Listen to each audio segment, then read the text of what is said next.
Chapter 1. The 12 Corp commanders, known to be the greatest demons capable of rivaling the hero. They serve under the Demon King, who's the strongest demon, and someone as strong as the hero. But there's another man said to be as strong, or possibly stronger than the hero. And he's Dion Hart, also known as Demon Arut. He is the elusive commander of Zero Corps, is the shadow of the Demon King. He defeated the hero by taking on his self-destruction. The battle has significantly weakened him and is on the rest most of his time. But one morning, he shows up to the Demon King to turn in his resignation. But the Demon King stops him because the demons need him. He just wants to run away and live in a faraway place. But suddenly, he vomits blood and is rushed to the Zero Corps doctor because of his condition. Doctors tell that this is an after effect of fighting the hero and his body is actually weak. But that couldn't be far from the truth, as Dion is actually pretty weak. These rumors don't give him justice, and his looks and aura certainly paints the picture that he's super powerful. Dion sighs as the Demon King tells him to talk about his matter some other time. The Demon King goes back to plot something and he calls for a meeting for the 12 Corps commanders. Chapter 2. We see a frustrated Dion who seems very angry and muttering about why did the Demon King call for him when he was most certainly on bed rest. His aura and angry look scares to bystanding demons who were just talking about him. He stops and looks at them and thinks to himself that he can't even beat these two. The rumors are getting out of hand. He brushes his thoughts and approaches the meeting door and announces his entrance with confidence. He is gazed at by the 1st, 3rd, 4th, 6th, and 11th Corps commanders. The 1st thinks of his dignified posture, and the 3rd evaluates his weak looks. The 4th doesn't think much of him being late, while the 6th complains about him being late at the meeting. The 11th, who seems like the Zero Corps commander, defends him. Although he was late, but he's excused of being late by the Demon King. Arut is served alcohol, which he was looking forward to all day. When he has a sip, he realizes it's grape juice. He thinks he's being discriminated against by the demons and even thinks that maybe his weakness has been discovered and thinks all of them will kill him. But the Demon King speaks up and says he was served juice because of his condition. The 6th commander then reveals that a demon village was under siege by demonic monsters that are mindless and powerful beings that kill anything, and also killed the 12th Corps commander. He further added that the hero used to exterminate these monsters, but since the hero was killed by Dion, they are roaming free and killing their own. Arut is then told to go and exterminate these beasts. He was first reluctant but was forced into going because the Demon King thought it'd be best to release some stress. He thinks how bad it could be, and his corps lieutenant and the rest could be able to handle it. Chapter 3. The Zero Corps are ready to depart for their mission towards the village. He takes out a bottle of liquor that he stole from the meeting and starts drinking the bottle. The Zero Corps head to the battle and start confronting the demons. They are slowly having problems and start to get overwhelmed and are about to get beat. And we can see that even the 6th Corps commander worrying about the Zero Corps because he thinks this is much for Dion to handle. When the Demon King suddenly expresses his faith in Dion and says he can handle this problem by himself, we see Dion break out of his carriage, slashing the head of the monster and standing atop his lieutenant. He ushers a brief sentence asking if he is the enemy.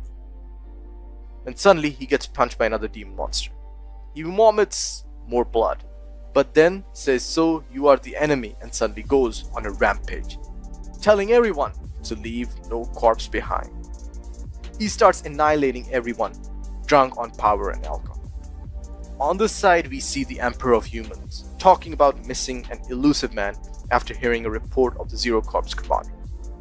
He orders the assassination of the Zero Corps commander to his spy that made the report on the battle taking place in the Demon King's territory. Chapter 4. We see a flashback of the 8-year war and see Dion Hart fighting in the vanguard of the war and thinking about how his life is hell. He wakes up suddenly in a room. It's his room in the Demon King's castle. He is greeted by the lieutenant and the doctor of the Zero Corps and is told how the mission was a success. Dion, who has no clue what happened, thinks he was just extra back and says that his team did a good job, clueless about what he did. Suddenly, all the commanders come into the room to ask about the Zero Corps commander and witness that even with his weak body, he was able to accomplish such a feat. His lieutenant further on added that he didn't do anything and everything was done by the commander. On this, the 3rd Corps commander requests a duel. Chapter 5. This duel is more of a spar, and Dion thinks that the 3rd Corps commander will most likely wipe the floor with him. So he tries to decline respectfully, and the 3rd Corps commander is suddenly intimidated by his response because he thinks that a battle between them most likely mean one of them would die and most likely Dion would kill him, so he backs out. The 1st Corps commander thinks of this as a sympathy and applauds his skill in his mind. All of the commanders leave his room when they see his condition get bad. After resting a few nights, Dion goes for a walk, thinking of how he could leave this place, and also thinks about briefing his corps about how they did a good job. He kicks a rock that hits the head of a weak 2nd-class demon that was bullying some other demon. Seeing Dion, the demons flee and the small demon thanks him. Chapter number 6. The small demon is actually the gardener of the Demon King's palace. She shows Dion around the garden and actually thinks the garden is a good place to relax, but then is suddenly greeted by man eating plants. He sees how bizarre this place and remembers he has to leave this place as soon as possible. He goes to his corpse training barracks where he sees no one. He tries to pick up a wooden sword to practice, but then realizes he's even too weak to hold a wooden sword properly. Just when he's thinking about his lack of strength, the Zero squad enter. The Zero gather around him and see his dignified posture. Dion praises them and suddenly starts to walk out. Just when he's about to leave, an assassin hiding in between his soldiers tries to kill him, to which he, Dion, counters splendidly by tripping and subsequently hitting the assassin with an elbow. Dion then realizes that the assassin is actually human. Chapter 7. A human. The Zero Corps are shocked that a human infiltrated the Zero Corps training ground. Moreover, tried to assassinate Arut, the Zero Corps commander. Arut tried to eliminate the human by raising his sword and deals with the assailant. His orders are to report the situation to the Demon King while he goes to his quarters to rest. When he wakes up, he's greeted by the Demon King and is asked to accompany him to the place where they're keeping their human. The human in question, in fact, is a hero or a hero candidate, to be exact, who was sent on the Emperor's orders. Hearing this, we see Arut's eyes change, and he asks the Demon King to question the intruder alone. A different Arut is seen who goes and listens to the threats of the hero candidate, and the hero asks why he betrayed the Emperor to come work for the Demon King.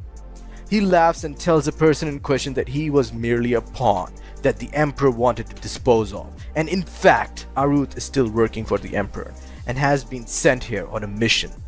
This leaves the hero candidate torn. Arut walks out and asks the Demon King to dispose the assassin, to which the Demon King answers that he will agree if he grants him a favor. What will this favor be? Is Arut actually a double agent?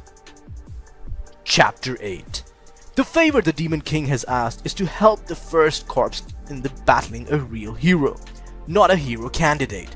The Demon King is interested in why the Emperor sent a hero candidate and a hero in demon territory.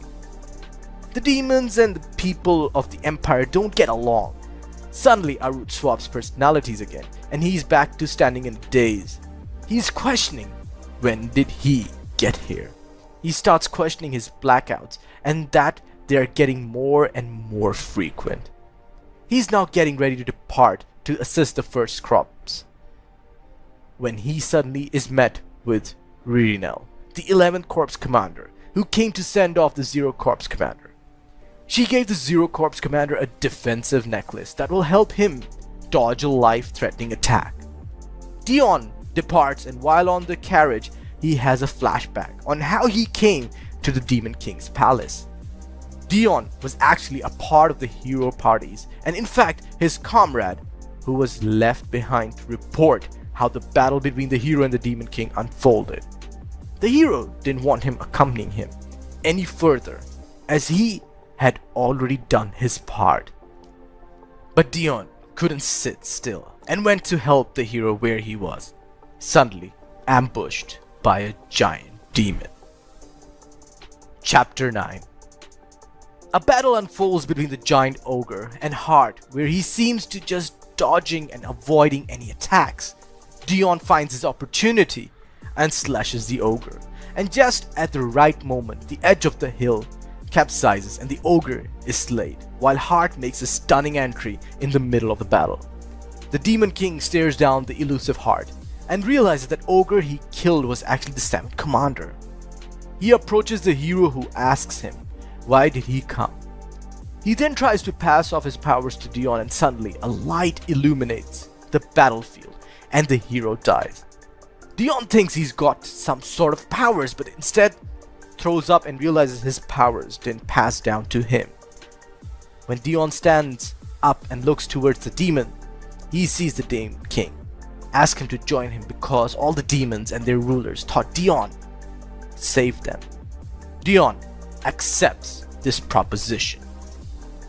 And fast forward to today's events, he regrets why he accepted the Demon King's proposition, because now he has to fight on the front lines.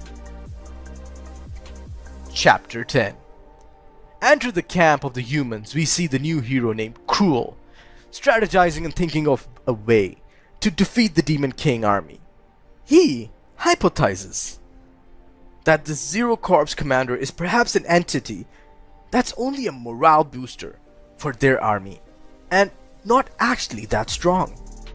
He decides to send an assassin to take care of the Zero Corps Commander, who's actually getting ready for his fight, and also examining the 9th Corps Commander's body. When he walks out of his tent, an assassin tries to kill Dion by throwing a knife that he dodges, because in reality he slipped because of a rock. The assassin is awestruck and thinks he was noticed and tries to flee, but doesn't see a reaction from Dion, so he follows Dion back into his tent. The assassin tries to poison Dion by mixing poison in his favorite bottle of alcohol, and when he tries to drink the glass, his body reacts and he throws the glass away, and in anger says, "There seems to be a pest among us." Chapter 11. After uttering a menacing phrase, his personality reverts back and he's horrified of dropping his precious alcohol. When he tries to apologize to his lieutenant, his second in command realizes there was actual poison in his glass, and there really was an intruder. The assassin fled and ran away in horror that he was discovered. The 4th Corps proceeded to hold a meeting to discuss how things are gonna go from here on. Dion, who realized that the booze wasn't poison, and instead his cup was proceeded to drink the rest of the alcohol. On the hero's camp, the hero realizes the fighting the demons won't be easy, and instead they should retreat. The intel they gathered was that the Zero Corps Commander is very dangerous, and they needed the other hero, an elusive figure, to help them out to actually win.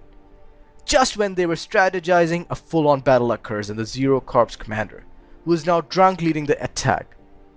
Brutal attacks from Dion leave the humans terrified, and just when all hope is lost, a life-threatening attack from Cruel fatally injures Dion and leaves him on the ground. Chapter 12. Riri Nell's necklace comes in clutch as it saves Dion from a life-threatening attack. He stands up again, and a battle between the two starts. A flurry of blows are exchanged between the two, and both sense some sort of familiarity between the two. Cruel sees that he can overpower him with his strength and stamina, while Dion focuses on his speed. Just when the battle intensifies, we see Dion back off and says to call the fight off as a draw. Cruel seems reluctant to back off, but he sees the state of his troops and the carnage caused in the human territory. He backs off. The demons seem to have won and recovered their land just when we see Dion fall into the first corps commander's arms. He curses his weak body and seen in anguish. The first corps commander calls the doctor. Dion earns the respect of the first corps commander, as he stopped his desire to fight just because him living is much more important than him fighting. Chapter 13. The Demon King welcomes back Dion and tells him he has some interesting information he got from the second corps commander. He reads the information he got and suddenly his personality regresses back. He wakes up in a daze with no recollection after drinking. Just when he's realizing where he is, he reads the paper in his hand and sees the name Count Hart, the new hero. Count Hart, the brother of Dion Hart. He is then told by the Demon King to visit the Emperor and see what is happening on the other side. The Demon King knows of his identity. Is Dion a double agent? He is seen leaving the Demon King's palace. Chapter 14. Dion makes his way to his mansion as Count Hart. He is greeted by his employees and his butler, and he quickly gets ready to meet with the Emperor on the other side. We see Cruel planning a way to kill Dion as he realizes he has returned back to his manor.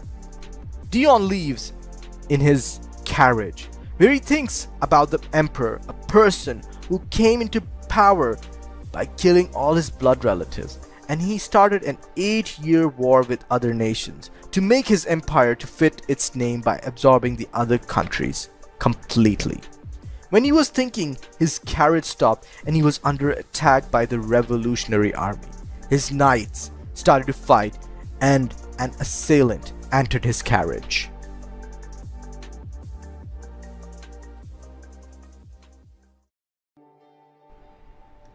The Revolutionary Army, an entity created by the remnants of the other armies. They were created and banded together for the sole purpose of killing the Emperor and destroying the Empire.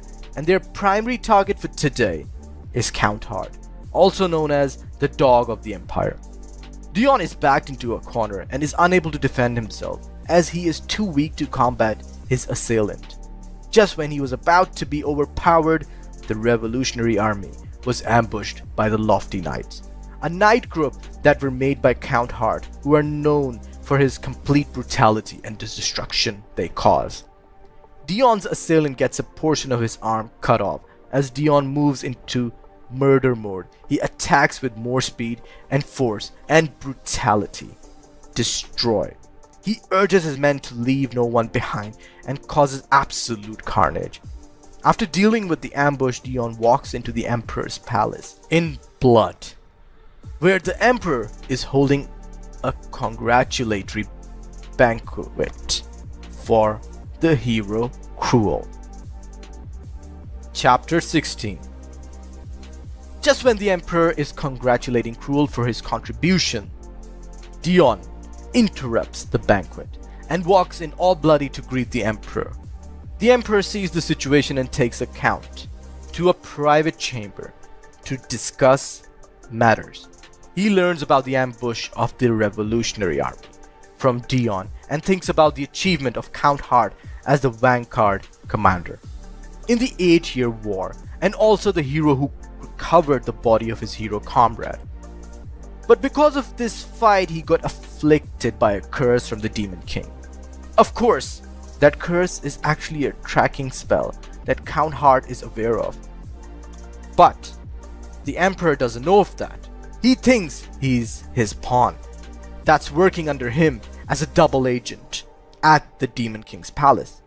Dion questions the Emperor, asking him why he made the Cruel a hero, because not killing him is his only regret. Dion was always a frail child with a weak constitution, and his family.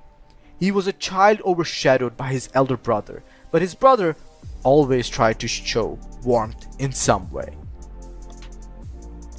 Chapter 17. One evening, Dion was being beaten by a group of noble children after they were ridiculing the Hart family and their weak son. He was beaten so bad he was about to lose consciousness and die, when suddenly he was rescued by Cruel, his elder brother. Cruel and the Hart family rushed Dion to the doctor, where they were told that he should stay away from stress as he is extremely weak.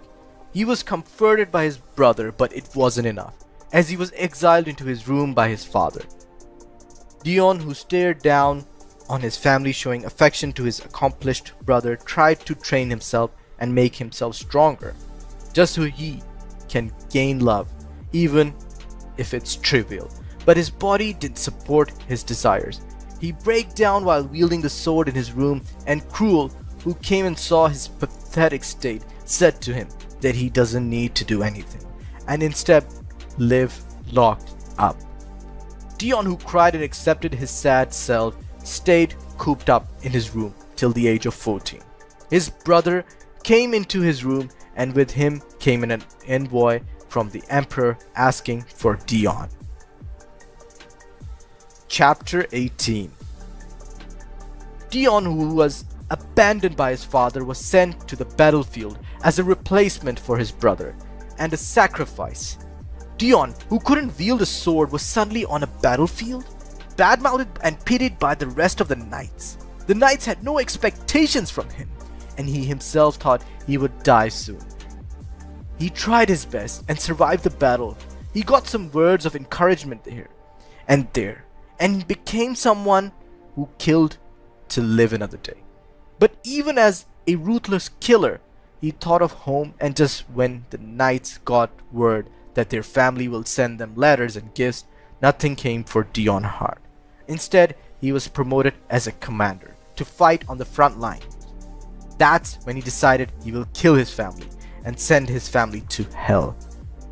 And he achieved his goal by killing his father and mother in a night raid. And just when he was about to kill Cruel, his body reached his limit, and also his flashback reached the limit. Enters the banquet hall Dion's original weak personality, who was standing by the vice commander of the lofty knights at the banquet. Chapter 19. In the banquet hall, Dion is approached by his brother, who he thought would be hostile, but proposed that if Dion by his side, they would have defeated the Zero Corps commander. Dion expressed his disinterest to fight alongside Cruel and moved away to eat some pudding. That's when the Duke of Empire approached Dion for a greeting, where the Count ignored the Duke just because he couldn't open his mouth because the pudding was hard to swallow. Just when he thought he was about to be ostracized, he was rescued by the Crown Prince, who came and met with the Duke and averted everyone's gazes. And just when everything was looking good, the princess hugged the Count from beyond, and he ended up puking blood and pudding, which caused a ruckus in the palace. The Emperor tried to explain his condition, but the Count decided to walk out of the banquet hall to save face and to uphold the honor of the Empire. Chapter 20. The Duke also leaves the palace with Cruel. We learn that Duke is the sponsor of Cruel and his major supporter. The Duke, who had utmost hate of Dion, wants him dead as soon as possible, and that's why he needs Cruel by his side. On the other side, we see Hart return to his manor, to which he returns and sees the outside on fire. He sees the lofty knights there and questions what they were doing there when suddenly a bomb pops in his hand. He, being terrified, throws the bomb away, luckily killing the revolutionary officer that was attacking the manor. Furthermore, the lofty knights explain that they were here to protect the Count's manor. The lofty knights got further discipline, and intentions of the revolutionary army were further exposed, as they wanted Dion to be dead as a sign of war. In a dark, gloomy village, a little girl could be seen sitting quietly in a corner. After accepting her fate of dying, a boy suddenly appeared holding a piece of bread in his hand and gave it to the girl. He then went on to tell her that the Redemption Church was giving out free food to homeless people. The girl was skeptical of the bread at first, but after realizing that nothing else could be worse than starving, and with a little persuasion from the boy, she was all for the idea of going to the Redemption Church to seek safety and food to survive. It had been a week since Dion had returned to the human realm, thinking that he had finally escaped from the nightmare he experienced while he was with the demons. But it was far from over, since he was now stuck doing paperwork. After discussing some issues with his butler, a commotion happened outside, which drew Dion's attention. The estate knights and the lofty knights were arguing, to which Dion then told his butler to send back the knights to the Empire. But his butler told him that it was not possible, as they were entrusted to him by the Empire. Dion then wondered why he had so much paperwork to do after he had handed over the Hart estate to the king, but also found out that the king returned it to him. This news greatly shocked Dion, as he had no idea of this news, but mostly because he had no desire to own the Hart estate, as he did have fond memories of the place at all. In fact, it was quite the opposite. Dion planned to pay the emperor a visit, but was interrupted by the sudden appearance of the crown prince and the general, which hates Dion for what he has done in the past. Before the crown prince's arrival, he had heard of Dion's achievement of capturing people from the revolutionary army. He was talking to the princess about the news over a cup of tea. After hearing the news, the princess was more worried that Dion didn't want to see her again after what she had done, and admitted that she had never had to seduce a man in her life since she was a princess. The princess planned on visiting Dion to apologize, but the crown prince told her that it was a bad idea and reminded her that the love she has for Dion was only a performance to bring him over to their side to gain more power and influence. Their plan was going smoothly, and everyone knew that the princess had expressed her love for Count Hart publicly, so no one else would dare to approach him. She then asks the crown prince to find out what Count Hart thinks of her. Back at the Hart estate, the crown prince was determined to recruit Count Hart, while the general despised him. The only thing Count Hart had on his mind at that moment was how in the world he ended up in that situation. Dion greeted the crown prince and was told to take a seat. Dion then asked the crown prince why they came to visit him, to which he responded by saying that it was just business. After apologizing for what his sister had done previously, he went straight to talking about the main reason why he was there, which was to request a favor from Count Hart. Dion was quite nervous at first, but after hearing that the favor was to become his friend, he was just confused as to what the crown prince was saying. Dion couldn't believe that the crown prince came all the way to the Hart estate to ask him to become friends. Dion tried to refuse the crown prince's favor, but couldn't do so because of the general's presence. So he had no choice but to reluctantly agree to the favor. The crown prince then told him to come to visit him every time he came to the palace, and quickly left afterward, giving Dion no chance to say anything. Now, the only two people left in the room were Dion and the general. Getting straight to business, the general told Dion that the emperor wanted him to hand over the soldier from the revolutionary army that he captured. Dion guided the general to where the soldier was being kept. But the general was curious about how one of the soldiers died, since he had initially captured 3 of them, but 2 died mysteriously. The general's hatred for Dion could be traced back to the 8-year war, when Dion was just a mere soldier on the battlefield. Dion was the first noble to be conscripted into war as an ordinary soldier. And to make matters worse, he was mentally weak. In order for him to survive, The method that he chose was to brutally kill people on the battlefield, which drove him insane. Dion was tormented by guilt after every battle, to the point where he ended up splitting his own personality. One regular personality that can only recall being regular and one blood-hungry murderer that he could switch to on demand. That change in personality is how Dion was able to survive on the battlefield for so long, which the general hated about Dion.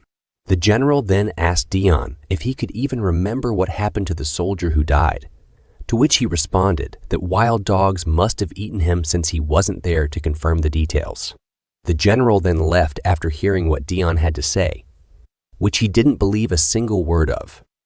The general thought of Dion as a dangerous element and wondered why His Majesty was so fond of him. Dion finally woke up after losing consciousness from stress, after which his butler then suggested that he send the lofty knights out on an expedition to subjugate monsters near the bordering estate, to which he agreed, thinking that he could finally get rid of them, but ended up being dragged along instead. On his way to the bordering estate, Dion asked why he had to come along with them as well, and the knight told him that he shouldn't miss out on this opportunity, since he thought that Dion was bored at home. Dion tried refusing them in the beginning, but after everyone decided that he should go, he had no choice but to agree. Monsters suddenly showed up, blocking their path, and the knights went out to battle. Sitting in the back, Dion thought that Dame Liane, the knight that the Emperor personality recommended to Dion to take control of the Ghost Knights, was tired since, with her qualifications, she could have joined any knight order that she wanted, but had to put up with the Ghost Knights. Dame asked Dion if he was going to join the battle, but he thought that it would be best to let the Ghost Knights handle it so he could take it easy. But it wasn't going to be that easy for him since he got hit by an arrow out of nowhere. After a while, Dion realized that it wasn't a monster that shot the arrow, but an assassin that was sent to kill him. After the arrow was taken out, Dion got serious and told the Ghost Knights to take out their drugs. Over towards the kingdom where the knights were headed, they saw that the great Count Hart was injured and thought of a plan to frame Dion for attacking their kingdom and get a reward since they knew that the Empire wouldn't want another war. Dame asked Dion what kind of drugs the Ghost Knights just swallowed, and he told her that it was a drug that shut down their common sense and made them fight like wild beasts.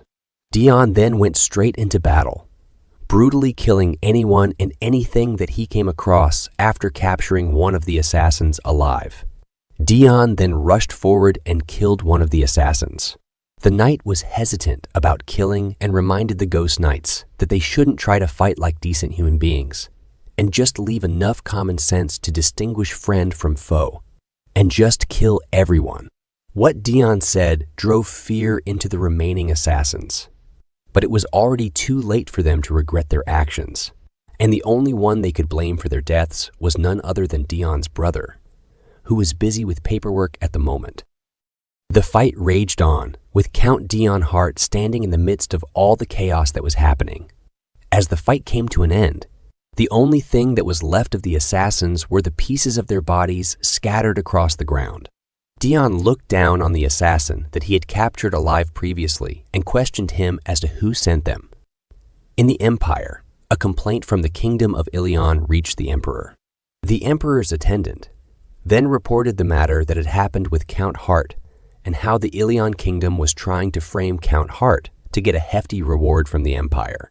After understanding the situation, the Emperor thought that he had been quiet for too long and told his attendant to prepare for war. The news shocked everyone who was in the room.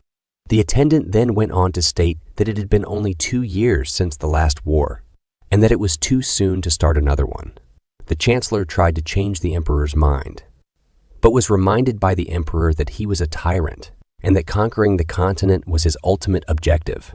The Emperor thought that he should take responsibility as the Emperor since he had attained his position by killing all of his other siblings to get the throne. The Chancellor then left after stating that he would prepare a budget for the upcoming war. After the Chancellor left, the Emperor asked the general if he had heard of the Redemption Church, to which the general responded that it was a cult that had been increasing its influence in the slum areas. The emperor then stated that they had gotten too powerful and that it would be best to eliminate them, especially since there was an upcoming war. The emperor decided that it would be best to leave the issue to Count Dion Hart to handle since he was the one who caused the mess. After hearing Count Dion Hart's name, the general quickly opposed the idea of leaving such an important task to Count Hart. The emperor then asked the general why he disliked Count Hart, to which the general brought up Count Hart's split personality as the issue. But the emperor saw no issue with what the general said about Dion, since he was already aware of everything. The emperor stated that if anything were to happen because of Dion's split personality, then that would be his responsibility to deal with. The general tried to persuade the emperor but was stopped. The emperor told the general that he understood his concern and that he wouldn't just let a dangerous person stay by his side without a reason. The reason why the emperor let Dion stay by his side was that Count Hart needed him in order to take revenge on his family. So the emperor took Dion as his sword and gradually sharpened it until the time came for him to take his revenge. Dion Hart then ended up killing his entire family, except for the one who managed to get away, which was his brother, Cruel Hart. So, in order for Dion to complete his revenge, he still needs the emperor on his side. And that is what the emperor was using to his advantage to ensure that Dion Hart will always be on his side. Inside the darkness, Dion was surrounded by dead bodies trying to drag him down. And right as he was about to lose it, the other Dion inside of him covered his eyes and told him that he didn't have to remember it, after which he immediately woke up. Dion simply thought that what he saw was just a bad dream and tried to recall the last thing that he remembered, but couldn't remember anything that happened after he got shot by the arrow. Somewhere in the Hart's estate, Dion's butler had captured a spy who was disguised as one of the servants. Before the butler could get any information out of the servant, he was quickly killed. As the butler was walking off, he turned and threw the dead spy's termination letter at him. The butler then greeted Dion and noticed the injury on his left shoulder. Dion then asked why he could smell blood coming from the butler, to which he stated that he had just apprehended the spy and that an accident had occurred while trying to capture him alive. Since Dion had also failed to figure out who was behind the attack on him, Butler concluded that it must be the Revolutionary Army, an enemy nation, or a nobility of the empire that was behind the attack. He then suggested that it would be too much alone for Dion to take on, and told him that he should ask the emperor for assistance. Dion then left for the palace in order to ask the emperor for help, but had to wait since the emperor was in an important meeting. While Dion was waiting, the crown prince and princess showed up. Dion tried to greet them, but was stopped by the crown prince, who stated that friends don't need to be so polite with each other. So he was invited to have a cup of tea with them while he waited for the emperor. The crown prince then told Dion he had heard that he had gotten injured during the monster subjugation expedition, and that he should be more careful since he had to work for the emperor for a long time. The crown prince then told Dion that he had no intentions of becoming the emperor, which shocked Dion greatly. He explained that he planned on retiring when the time came and that he hoped nothing bad happened to the emperor, who was their uncle. The current emperor, who was once the 9th prince, had killed all of his siblings along with their children, except for the crown prince and princess, who were the children of the 1st prince, unlike any other noble. He had visited the 9th prince often, along with his children, until the day he died. The prince and princess then told Dion to take good care of the emperor. Dion then used going to the bathroom as a way to escape the conversation and leave. The nobles in the empire have begun to question the emperor's rule over the empire and are posing a great threat to him. So in order to ensure the emperor's safety, they absolutely need someone as strong as Dion on their side, who can kill their enemies, even if they're nobles. While Dion had gotten lost on his way to the washroom, he saw one of the servants and called out to him, which startled the servant. He tried to ask the servant nicely where he could find the washroom, but the way he asked definitely didn't come off as he intended it to. Surprisingly, though, the servant turned out to be a spy who was stealing important documents. He managed to injure Dion, but ended up falling. He thought that his chances of escape were low, so he decided to attack Dion instead. But he didn't get the opportunity as he was apprehended by Count Hart. Dion wondered why his brother was at the palace. A paper caught the attention of Dion that fell from the spy, but Duke Leicester was quicker to obtain the document. He then said that it's been a while since they last saw each other, and that he had just come to visit the emperor. He asked Dion if he had also come to visit the emperor, to which Dion just said yes. Before Dion could explain what had happened, the prince and princess showed up and saw that count. Hart was bleeding and immediately called for the palace doctor. They thought that the spy's weapon, which had injured Dion, could have been laced with poison. The palace doctor then came rushing after being called, and as he had expected, it was Dion Hart who was causing him trouble again. He checked Dion's condition, and thankfully his injury was light. But the prince didn't believe what the palace doctor said since Dion was bleeding a lot and asked him to check properly.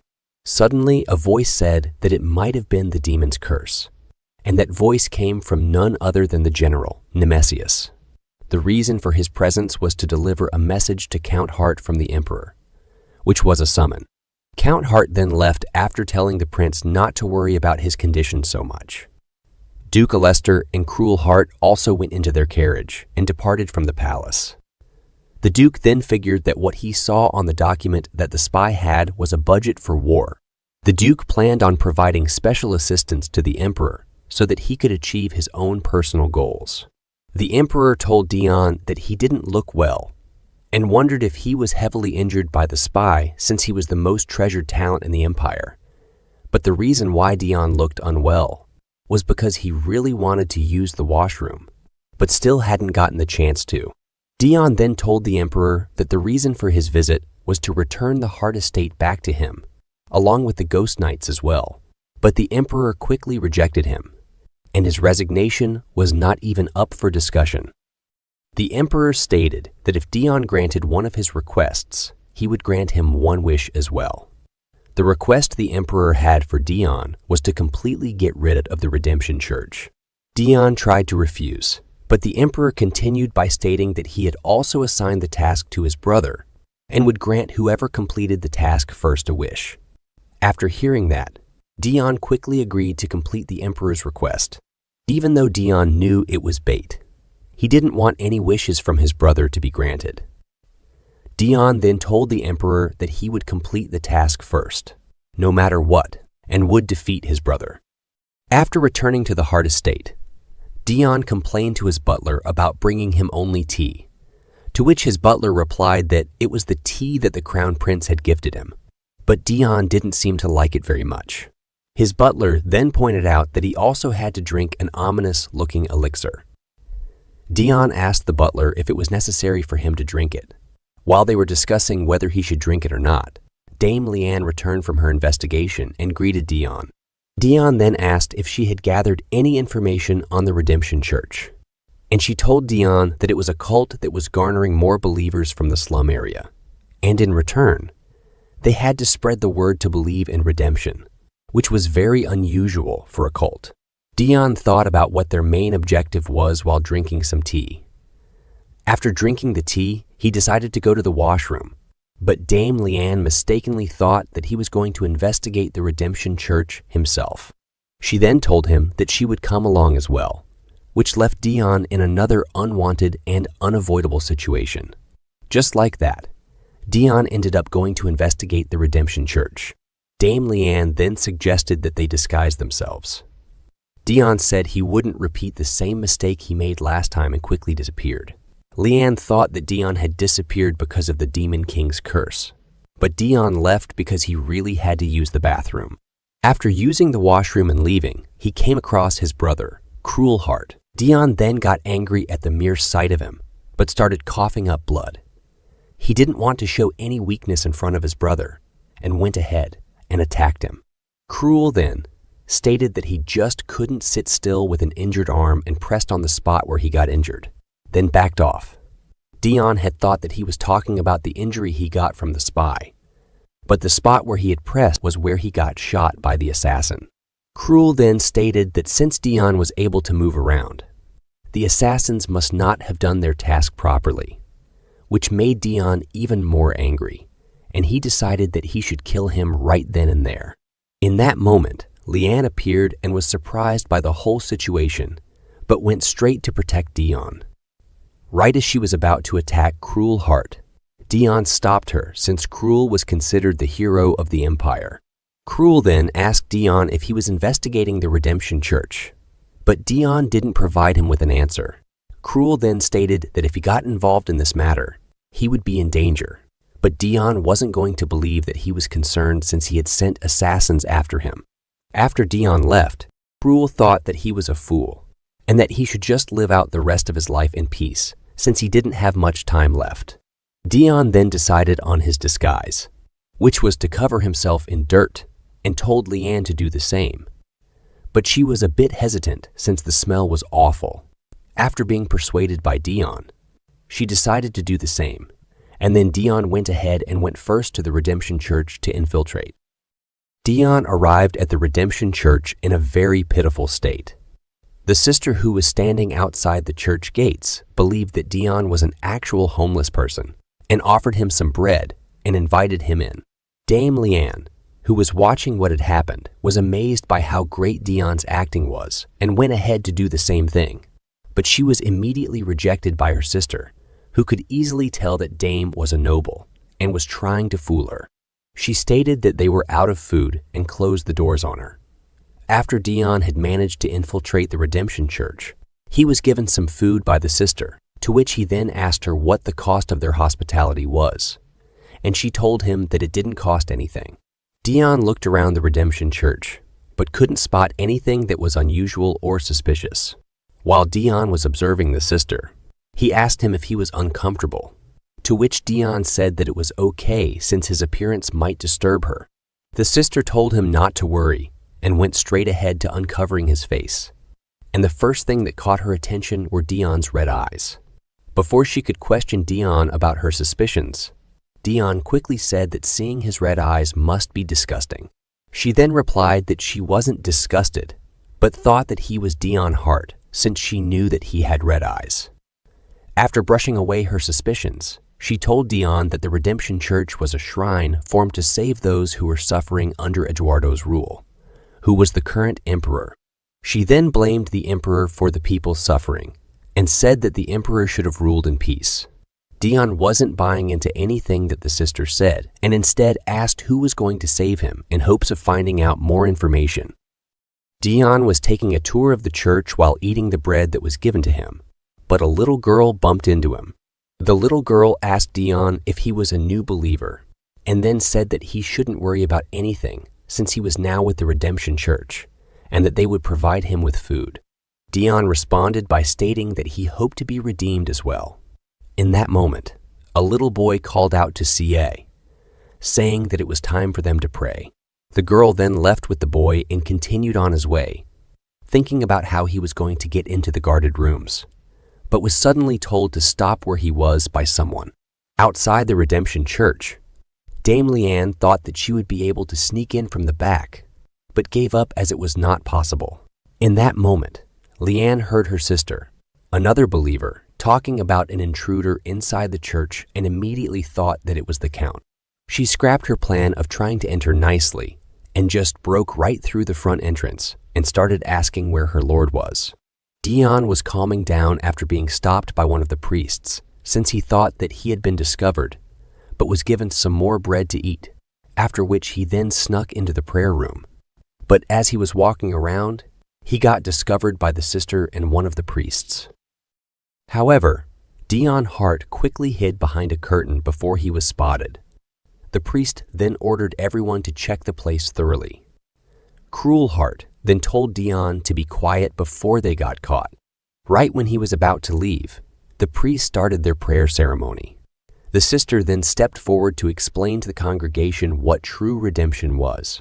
But in order for them to get a more detailed explanation, they had to go to another secret room. The sister then stretched out her hands against what seemed like a normal wall, but suddenly a secret passage opened up. Dion and Cruel saw everything that was happening behind the curtain, which made them think that it was magic. One by one, the believers started to go through this mysterious passage inside the wall, and the sister followed them afterwards. Dion and Cruel then came from behind the curtain after everyone had left. Dion then argued for a while, but then focused his attention on the wall where the passage had opened up. To his surprise, a purple gem was on the wall, which was an enchantment. Enchantments provide the same effect as magic, which only the demons possess, as long as the user pays a price. Dion thought that the Redemption Church was a lot more suspicious than he had previously thought and wondered who was behind them. Dion wanted to quit the mission given to him by the Emperor, but couldn't since he didn't want the wish to go to his brother. Another believer then rushed in right afterwards, prompting Dion to hide himself again. The believer then went straight towards the wall where the gem was and called for the sister, who was referred to as Madame Shylin. He then told her that someone had barged into the church and caused problems, asking for her lord. But before he could get an answer from her, Leanne barged in and asked for her lord. She then grabbed the believer and asked him where her lord was, to which the believer had no idea what she was talking about, since she didn't want to refer to her lord as Dion Hart or Count since he was still undercover. She had no choice but to refer to him as a lord. Dion, who was still hiding under a table, saw everything that was happening and wondered why Leanne was making such a commotion. Madame Shylin was also hearing everything that was taking place through the crystal on the wall and recognized the voice of Leanne, who had come to the church before. She then realized that she was referring to the man with the crimson eyes who had also come to the church, who was Count Dion Hart. After Cruel Hart had entered the building, she had increased security. She had met with Cruel Hart when he first came in, and she already knew that he and the Duke were plotting something and that she had no plans to fall for it. Cruel had received a blueprint from the Duke and was told to finish the game as safely as possible. Madame Shylin then refused to call the guards on him as courtesy since they both served the same master, and then left. She had never expected that Dion Hart would just walk in through the front door, which caught her off guard, but she had already accomplished the purpose of the Redemption Church, so the only thing left to do was to wrap things up. On the other side, Dion had finally decided to quit hiding and revealed himself to Leanne since the communication from the gem had been terminated. The Count then decided to leave as quickly as possible, but before he could, Leanne went down on her knees, kneeled, and apologized for referring to him as the Lord. Even though Dion told her that it was okay, she still planned on taking full responsibility. She was able to get a full grasp on what kind of person Dion Hart was and pledged to serve him with all her heart. Dion didn't refuse since it was more beneficial for him, and he said that he would try his best to ensure that he was worthy of her loyalty. Even in her oath, she still chose to prioritize the Emperor and the kingdom before her lord. But nonetheless, they both decided to retreat and leave the Redemption Church for now, since they had already gathered enough information. They planned on returning afterwards with the Ghost Knights in order to do a proper search of the place and bring an enchantress with them to uncover the secret room. 3 days after they had left the Redemption Church, Dion couldn't find a single good sorcerer in the Empire, since most of them were located to the south of the Empire. Dion thought that it would take too long to head south to recruit a sorcerer, and hoped that Cruel hadn't found one yet. The butler then brought good news, stating that they had found a sorcerer, and Dion decided to head out to recruit the sorcerer, who was located in a village not too far from the Hart estate. They had arrived at the village, and Dion thought that their place of hiding was a bit unusual from what he had heard, but decided to hurry and find the sorcerer. But to their surprise, Cruel Hart was one step ahead of them again. Dion then wondered if his brother was following him around since they kept crossing paths. Suddenly, Dion got hit by a rock from one of the villagers, who said that disaster had finally found them. The villager then told them to get out of the village immediately. But before anyone could say anything, Dion had walked up to her and said that he was closer to evil than a disaster since he thought that she was just crazy. But to Dion's surprise, the villager that he had just intimidated was the sorcerer that he came looking for. She then walked up to the Dion and told him that he must not hate anyone or anything since a disaster would occur if he did. which caught him off guard since he didn't even realize that she had gotten so close to him. A girl then showed up and calmed down the lady who was causing trouble for Dion. They then started talking about how devastating the disaster was, and Rand simply stated that it hadn't occurred yet and that they shouldn't judge people preemptively. After what had happened, Dion thought that his only option now was to head south to recruit a sorcerer. But before he could leave, Rand stopped him, told him that she had been waiting for him, and introduced herself as the villager's granddaughter. She then apologized, to which Dion told her that it was fine since he was planning on leaving.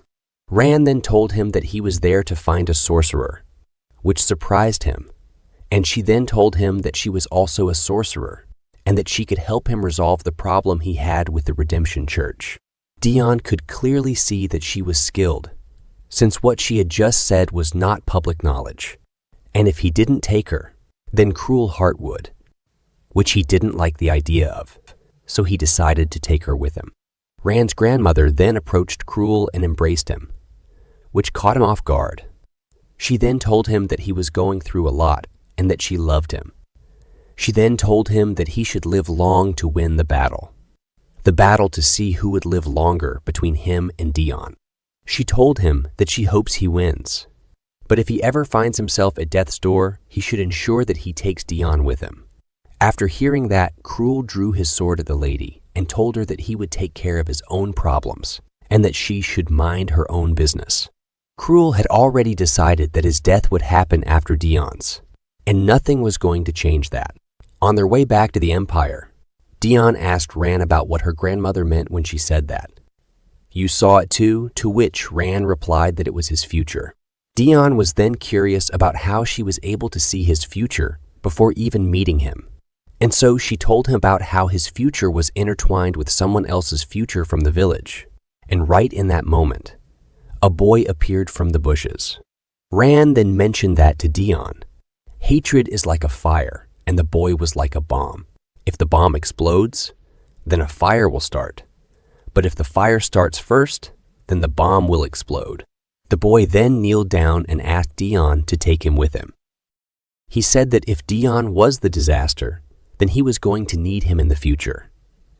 The first time the boy discovered his future, his grandmother told him that he was the bastard who was going to serve the disaster, and that he was a great supporter. After what had happened, the villagers' attitude towards him completely changed.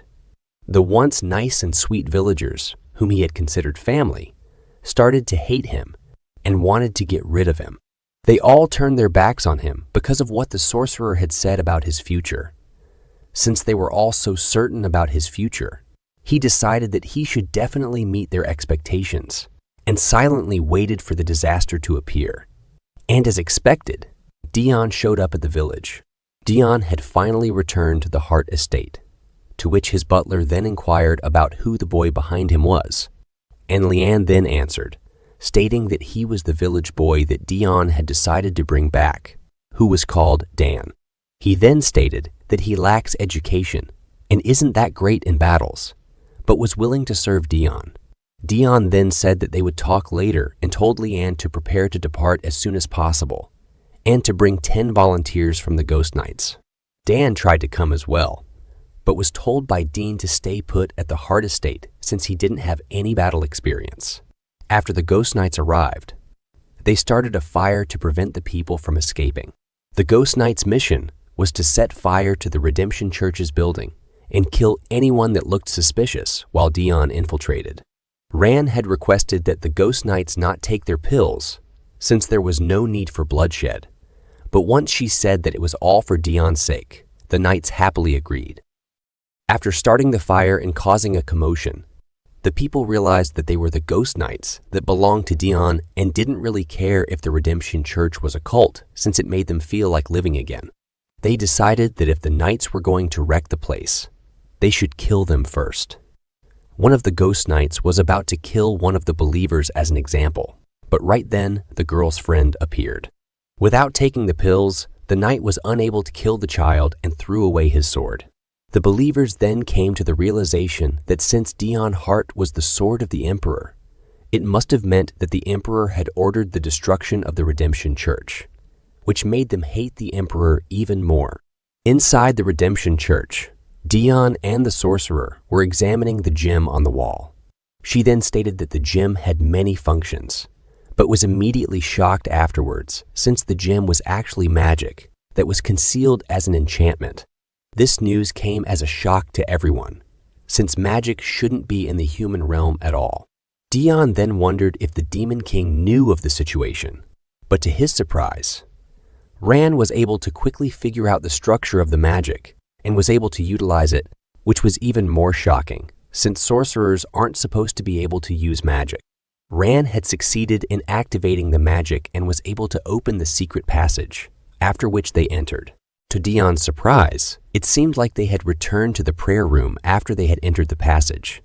But Ran explained that it was different since there were cracks all over the place and a seal on the floor.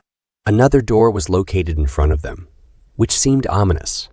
But Leanne decided to enter first after everyone thought it was dangerous. After entering the door, to their surprise, everything was a forest. But Ran was quick to state that everything there was magic disguised as an enchantment, and that they had to get to the true room by completing a certain action, to which Dion asked how long it would take for her to figure out what that action was. She then told Dion that since magic was unfamiliar to her, it would take at least 10 minutes, which was too long since someone could already be in that room, but he had no choice but to wait. Seeing how Dion was pacing back and forth, Leanne brought a chair and gestured for him to sit down instead. But before she could complete what she was saying, Dion completely disappeared. Dion was then teleported to the room where he wanted to be, but yet again, Cruel Heart was standing before him. Outside the church, Madame Shallow was watching the situation from afar and thought that the nights were too soft, since if it were her, she would have sealed off the whole building and killed everyone. She then left the scene after stating that Dion wasn't going to get what he wanted and that it would be her victory. Dion then stated that Cruel was quick wherever he got his source from, but he didn't respond and simply set fire to the documents that Dion had been after all along. He then rushed towards the fire in an attempt to save at least one of the documents as evidence, but Cruel grabbed his hand. Dion then told him to let go and asked why he burned everything. But again, he didn't receive a response, and Cruel just lifted him up on his shoulder since Dion didn't have enough strength to resist him. Even while Cruel was taking Dion out of the fire, he was still asking the same question in his head, which was who was behind the Redemption Church.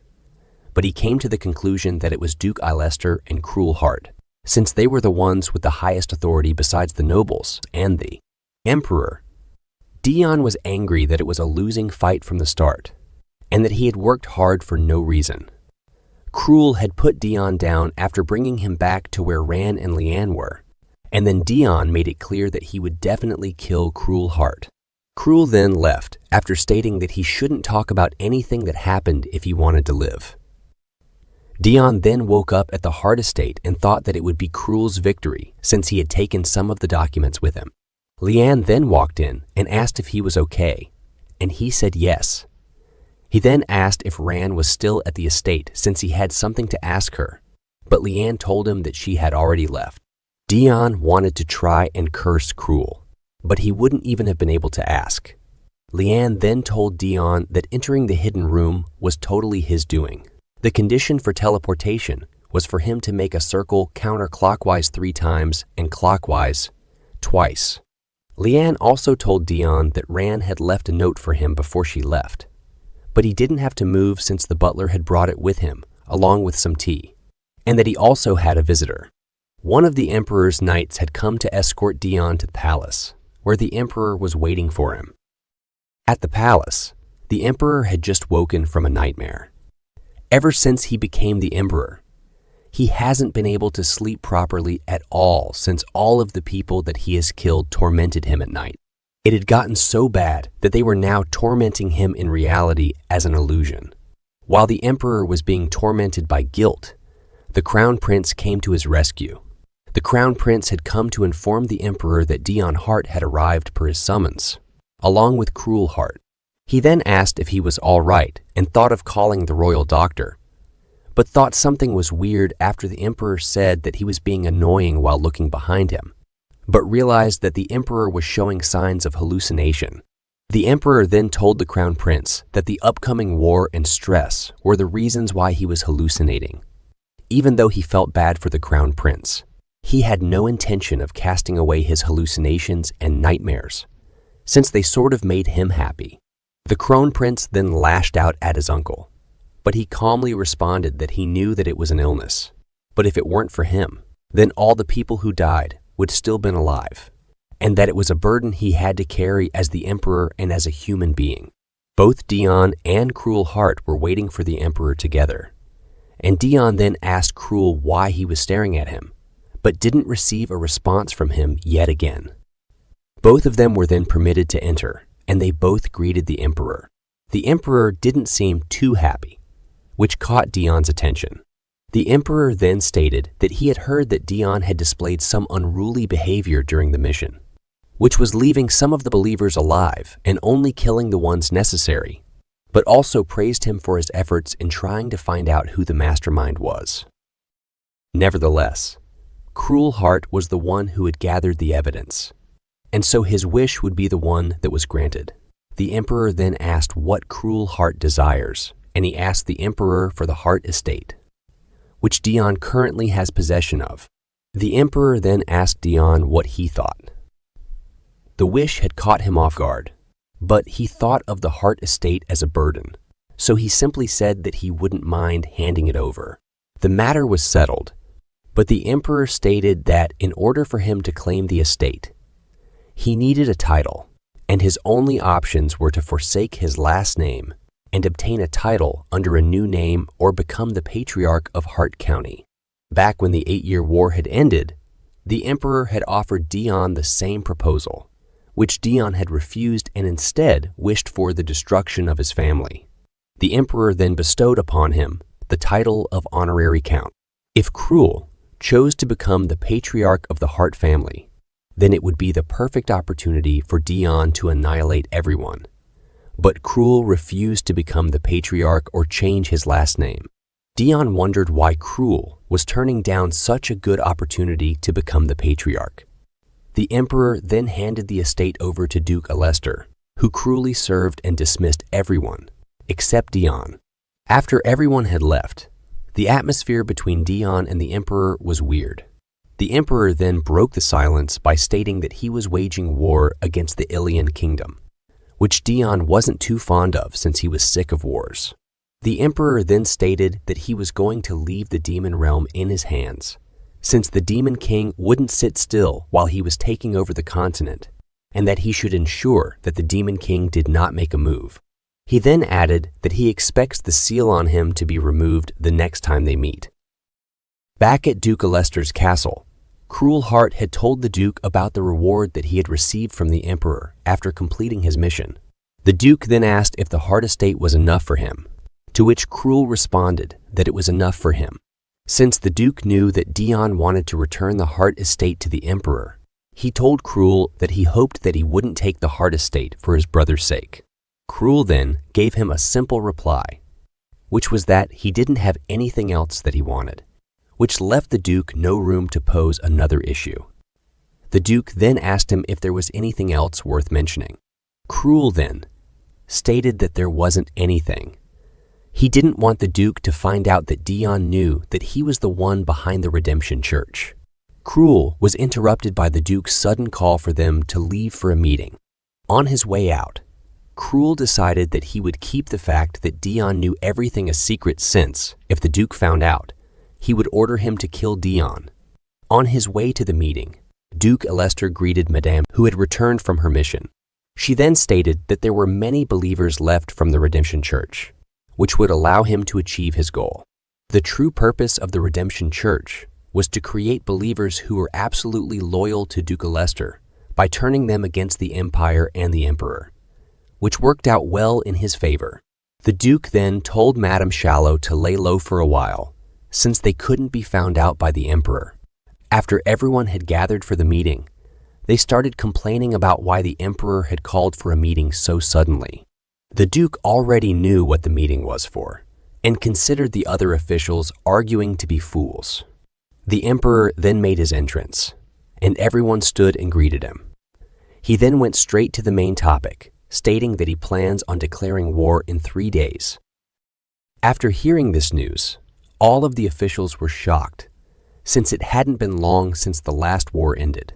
The emperor then told them that he only proclaimed that the war had ended since no nation had challenged them. But the situation now is different. Since the news of Dion's injury had spread to the other kingdoms, they started to take the empire lightly and had forgotten their fear of the emperor. They had thought that Dion Hart was a large part of the empire's power, which led them to believe that since he was injured, they could seize the opportunity and strike the empire. Even after explaining everything to the officials, they were still opposed to the idea of a war happening. But they could not oppose the idea after the emperor made himself clear to them. So they had no choice but to agree. The emperor then ended the meeting after telling them to come up with solutions to deal with the revolutionary army for the next meeting. The emperor then called for the duke and told him that the culprit that was behind the Redemption Church was from his faction. The duke then tried to apologize, but the emperor immediately pointed his sword at the duke and then told him that there were rumors going around that he was the savior and the emperor was evil. The duke then told him that he couldn't kill him since he needed the other nobles to go along with his war without any opposition. The emperor then withdrew his sword, and the duke left while thinking about how he planned on taking over the emperor's position. The crown prince suddenly asked Dion if he was heading to the demon realm now, which surprised Dion since the crown prince shouldn't have known that. The prince then told Dion that he didn't need to be so tense since he was the prince, and knowing his secret was only to prepare him to be the emperor at any time if necessary. The prince then reminded him that he was to return if the demon king decided to wage war on the empire, and the Dion said that he'd keep that in mind. The prince then left after telling Dion that he is always grateful for everything that he does. The prince had no idea what the emperor was thinking, but he planned on taking all the necessary steps to prepare for Dion's betrayal, in case the Demon King provided him with a better offer. While the prince was thinking about how difficult it was to get close to Dion, the princess showed up and asked him how his talk with Dion was going. He told her that they had to talk about something important and asked her why she hadn't become the crown princess. She told him that she didn't feel like it, but the prince told her that she was next in line for the throne after the emperor and him. She then asked why he was being so impatient, which not even the prince had realized. She then took his hand and brought him to the garden, where she had prepared tea for him. The prince then told her that the emperor had started hallucinating. She asked if he had seen the physician, but was also told that the emperor didn't want to get treated. After informing her of how urgent the situation was, he told her to start focusing on what she's doing since anything could happen at this point. After returning to the Hart estate, Dion couldn't stop wondering how much the crown prince knew about him. He then asked Dan, who had come to ask him something, but had decided not to since Dion was in a bad mood, if he had something to say. He then asked Dion if he would allow him to start investing money. Realizing that he was in a bad mood, Dan started explaining himself to try and convince Dion. Dion thought of 2 reasons why Dan had wanted to follow him, but the truth was irrelevant. He gave Dan a piece of paper that would allow him to borrow money, and then told him that he didn't care what his reason for following him was as long as he didn't get in his way. As Dion hopped on his horse and was about to leave the Hart estate, the ghost knight suddenly came riding towards him. Dion then told his butler to take care of them and left immediately. The butler then stopped them since it was an order from Dion, after which Leanne came and apologized to the butler for their rude behavior. The knights then got up and started leaving, but none of them had any idea that they were being watched by a spy from the Revolutionary Army. Well, except for the butler who noticed something strange. While Dion was on his way back to the demon realm, a few spies from the Revolutionary Army were tailing him, waiting for an opportunity to strike.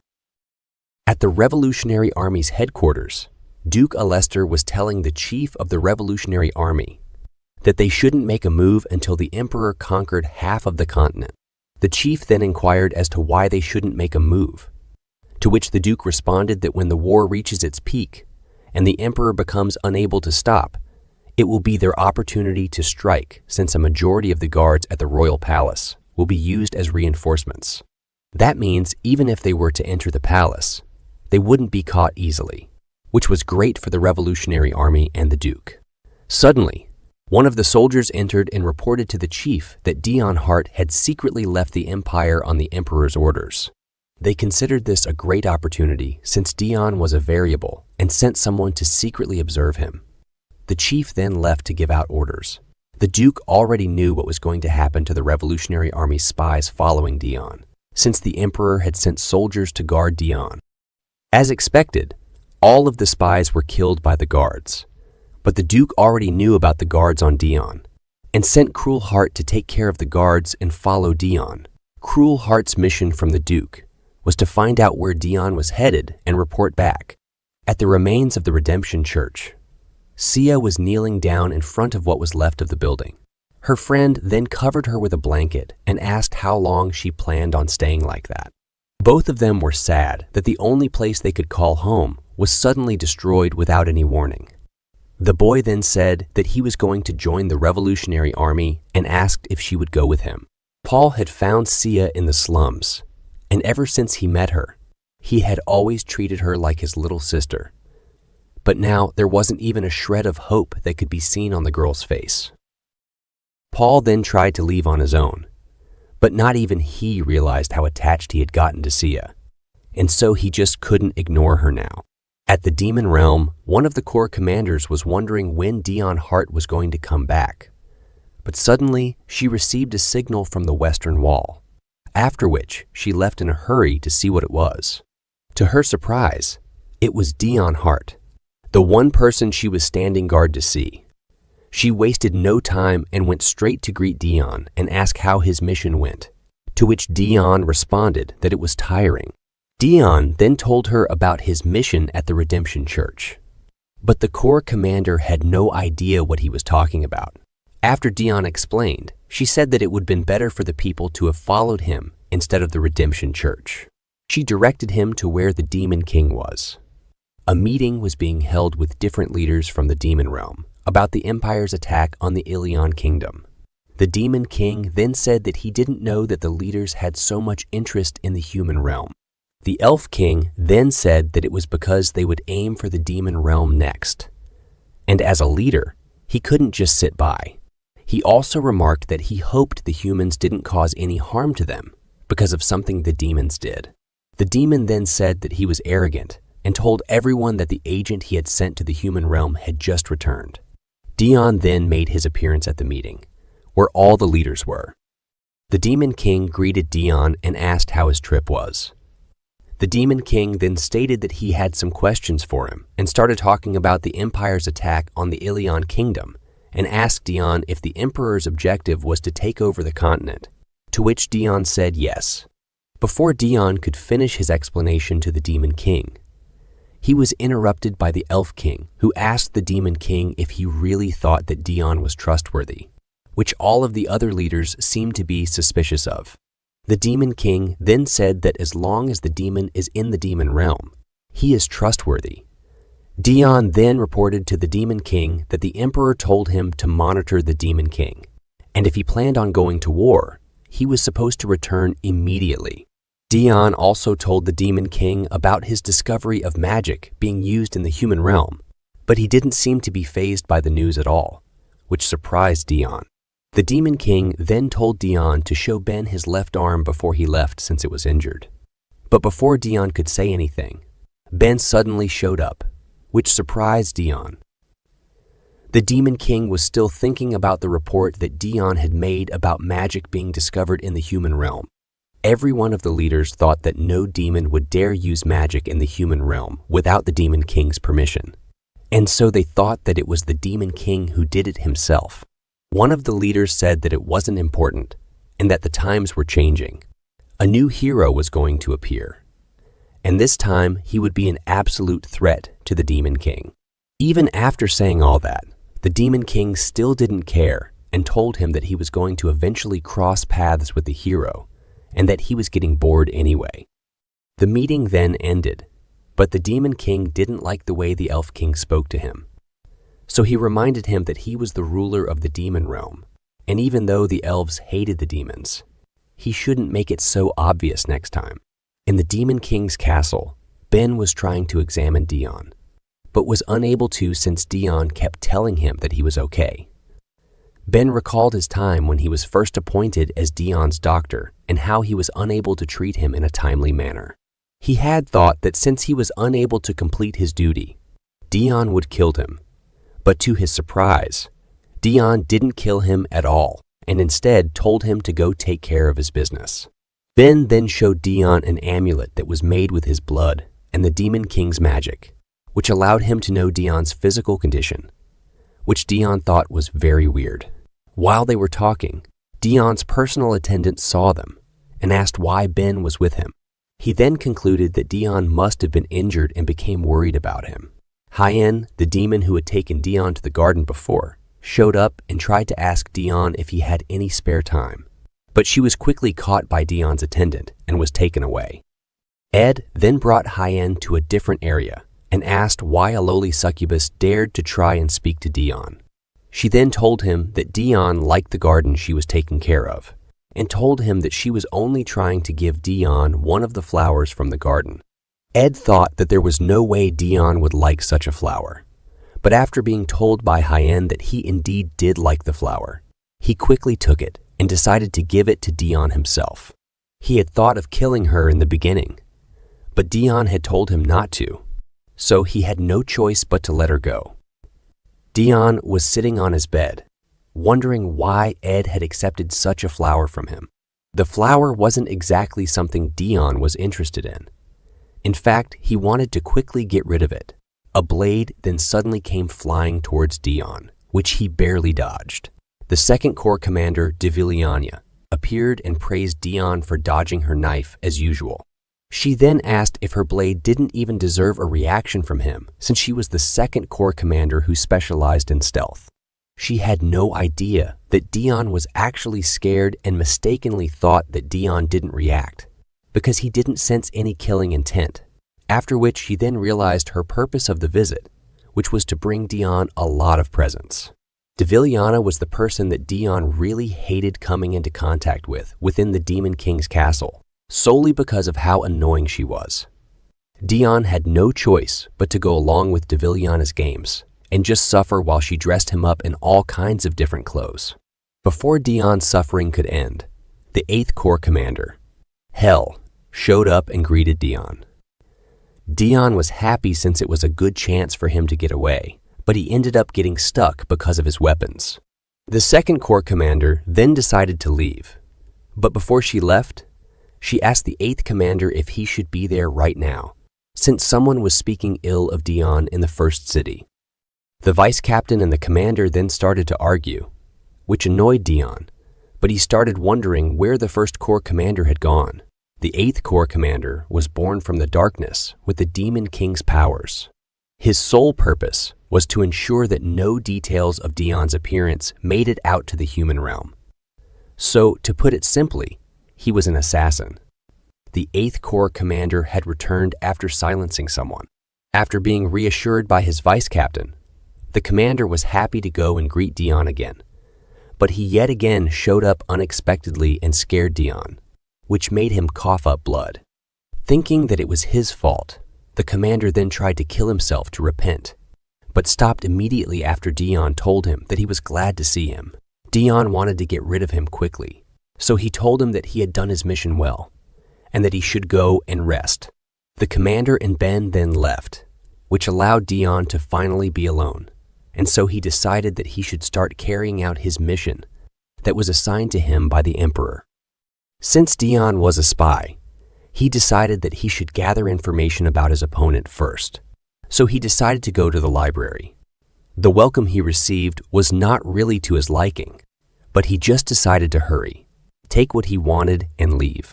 Dion then took a book about the Imperial analysis regarding current heroes. The book contained all information about every hero, starting from the very first one, and is updated every time new information is obtained. Dion checked if there was any information about him in the book, but there was no portrait of him since the Demon King didn't want any of his physical details to be leaked. After seeing Count Hart listed as the fourth hero, Dion got angry and put the book back on the shelf, after which another book written by the Demon King himself caught Dion's eye. The hero was someone who was chosen directly by the world to eliminate the Demon King, which meant that their abilities far exceeded those of regular peoples. People that have absorbed hero fragments are called champions, and also have stronger abilities than regular people, but not as strong as heroes. Dion then saw information about the Demon King inside the book and thought that it would be good information. But before he could read it, the Demon King showed up, and the book fell out of Dion's hand. When Dion was picking up the book, he saw a piece of information saying that the existence of the Demon Lord and heroes is proof that the world is immature, which made Dion wonder what was meant by that statement. Dion then asked the Demon King what brought him to the library, and he said that he had a book he wanted to take. The Demon King then apologized and left after taking the book that Dion was reading. After his failure to get any information, Dion decided to head back to his room, but he heard other demons talking about a party that was going to be held for the return of the 5th Corps commander. They also said that the commander and the vice captain were dating, but they immediately stopped talking after realizing that Dion was hearing everything that they were saying. The demons thought they were going to die for gossiping and started to apologize for their behavior. But Dion had quickly vanished before they even noticed, since relationships between demons were of no concern to him. The only thing that was on his mind was the special wine from the demon world. But by the time he arrived where the party was being held, it was already over. Dion thought it was a wasted trip since the wine that was being consumed was from the human realm. But while Dion was standing in the middle of everything, a few demons entered and thought that Dion had drunk all of the wine, which made Dion upset since he had never seen those wines before. But he didn't even get to explain himself as they started calling for assistance. Soon, everyone in the Demon King's castle had found out that Dion had drank the wine, and before he could do or say anything, he was quickly surrounded by the castle guards and soldiers, ready to take him down. All of the guards held their shields up as defense against the Dion. Dion just stood there, angry at everything that was happening around him. In the demon realm, everyone was opposed to the idea of him drinking. Dion thought that even if he had bad habits after drinking, they could easily control him. So he didn't understand why they were acting the way they were. Unknown to Dion, though, was an event that happened 2 years ago at his welcome party. Dion had drank too much at the party, which made him start questioning one of the soldiers at the party and asking if he was an enemy. The soldier didn't like Dion to begin with, so he went along with what Dion was saying and stated that he was an enemy. After saying that, Dion quickly stabbed him in the chest, and just like that, one of the corps commanders had fallen, which led the demons to acknowledge Dion's skills. After that day, a new rule was established, which stated that if Dion asked if you were an enemy, your answer should be no, and that you should assume a defensive position to survive. One of the soldiers then asked why they were assuming defensive positions when they could just attack him, and the other soldier stated that if they attacked him, then the Demon King would kill them. The soldier then tried to voice his opinions, but caught the attention of Dion. Dion gave them a simple smile, which to them looked like more than just a smile, which freaked them out. Before Dion could say anything, the Demon King showed up and told Dion to stop. The Demon King, along with Ben and Ed, had arrived where he was. The Demon King asked Dion if he could hear him, which Dion could, but he had no idea how to respond. The Demon King then thought that since Dion was calm, he was only at stage 1, and told him that no one there was his enemy and that he could put the bottle in his hand down. Dion then put the bottle on the ground and told the Demon King that he had no intention of fighting anyone there.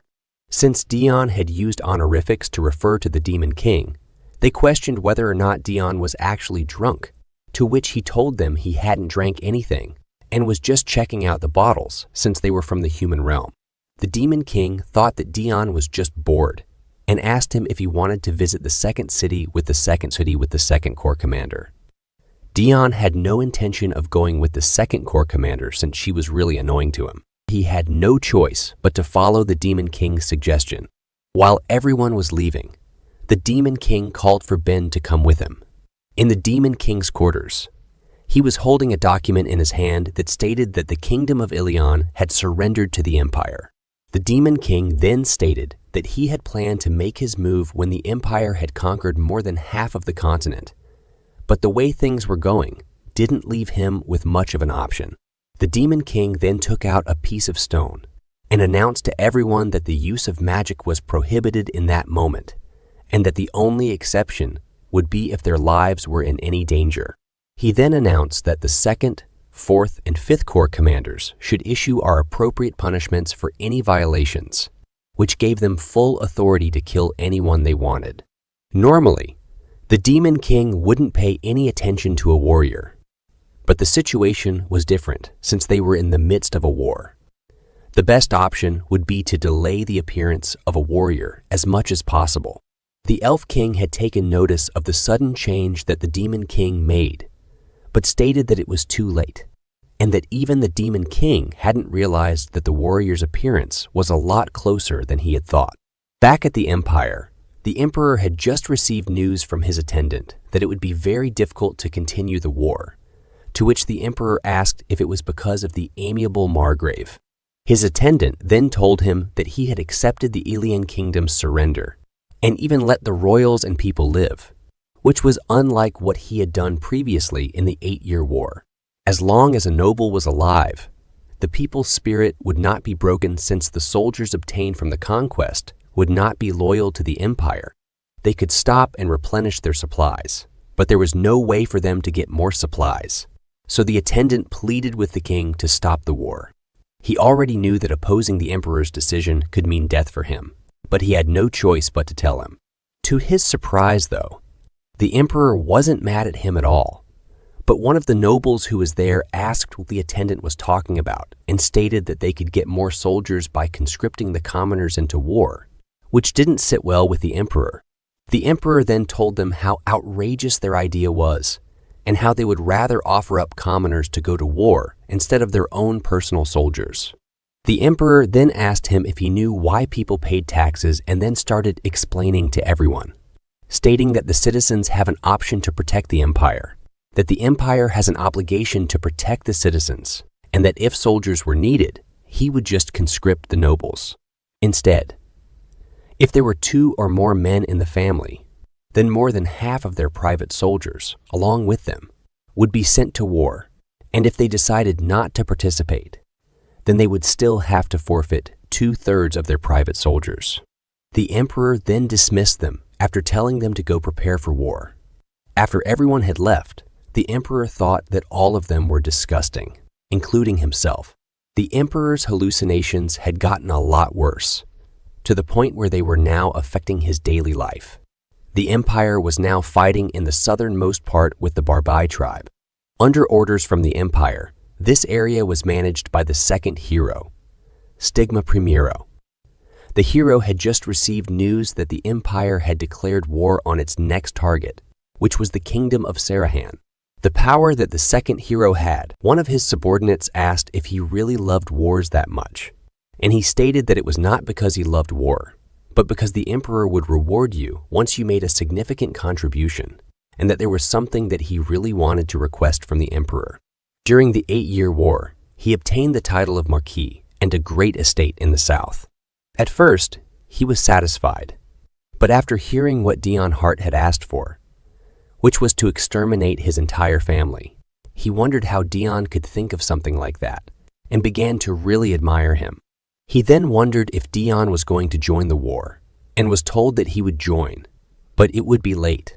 He then stated that he couldn't wait to meet him and told his subordinate to burn the rest of the enemies who were still alive and prepare for war. Just like Dion, Stigma was planning on requesting permission from the emperor to exterminate his own family. On their way to the second city, Diviliania told Dion that she thought that they would be alone on their trip to the second city since Ben was in the carriage with them. Ben then told her that it was an order from the Demon King and told her that even if he didn't come, They wouldn't be alone since she had brought along so many soldiers with her. Dion wondered why so many soldiers were coming when they were just heading to the second city. Dion then remembered that Raironel had given him a defensive necklace before he left, and that even Ed had made sure he was wearing armor. Without knowing the reasons behind their actions, Dion began to feel uneasy and wanted to leave the carriage. A guard then informed Devilania that there were too many demonic monsters blocking their path. The Second Corps soldiers were putting up a great fight, but there were just too many monsters, and after Dion came out of the carriage with everyone, he was surprised by how unfazed they were by the situation. The responsibility for the demonic monsters was left to the Demon King. He was supposed to take care of them so that they didn't invade other species' territories. And by ordering his subordinates to travel through the outskirts, it meant they would have to go where their territory meets the borders of other species, which Dion had foolishly agreed to before.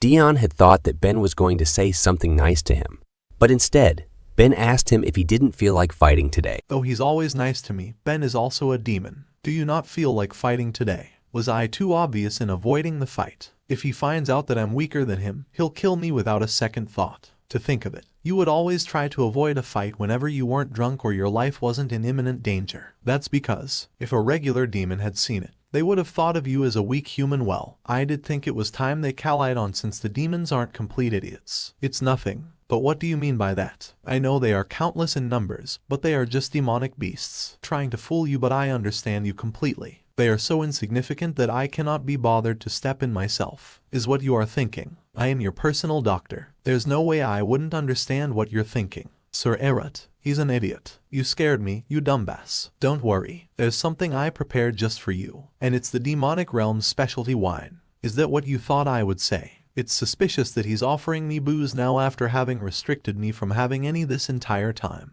Since this is all I have, I won't restrict your drinking. Suspicious. All you have to do is relax and be in a better mood. Don't worry and have a drink. Even if it were me, I wouldn't drink such suspicious booze right now. Of course I'll drink at the situation. I don't think I can avoid the fight, so it would be much better to die while I'm bad. Let's not get hammered this time. Apologies, Sir Erot. If Erot hesitates during the battle, have him drink. Yes, he's too modest when he's sober. No, he's so modest that he almost seems like a weakling. But he does let himself go when he's drunk. That's true. Though he enjoys fighting, Sir Erot is overly patient when he is sober. But the Demon King sure is. Wouldn't it be better to let him have some release before he explodes? The Lord of the Demon Realm, who uses everything to its maximum capacity. But what if it was too much of a gamble? I provided him with booze when he's ill. I had better apologize to him right now. You sure used your brain this time. Booze and medicine are a type of key. It's only natural that a wall built using booze and medicine would be weakened by them. I never mean to hide it, nor could I actually hide it. I guess you didn't have enough time. But to think they would blatantly use the key like that, since the Emperor was moving more quickly and boldly, and the demonic monsters were increasing in numbers exponentially, you didn't have any time to waste. It's not that I don't understand your urgency, but just because you understand me doesn't mean it's okay for you to use me. Apologies. I don't think this is just from his drinking. Since you've done a lot for me in the past, I'll let this slide, but there won't be a next time. Though I didn't have any expectations to begin with, you imbecile. Sir Erot was right about everything. You pretended to care so much for me. Remember whose personal doctor you are right now. I quote am Sir Arut's personal doctor right now, not the Demon King's. 0 Corps Commander, one of them is headed your way. Sir Erot, be careful, I'm so sick of it. Trying so hard, struggling to survive. But that doesn't mean I'm going to let anyone use me. Of anything, I will use myself. I decide when I step in. Video call the Demon King. But when we left the Demon King's castle, he prohibited the use of never mind. I will call him right now. I almost made another mistake. I'm the personal doctor of Sir Erot. His orders will always take priority. What's the matter? You're not the type to use magic without. There's far more than we expected.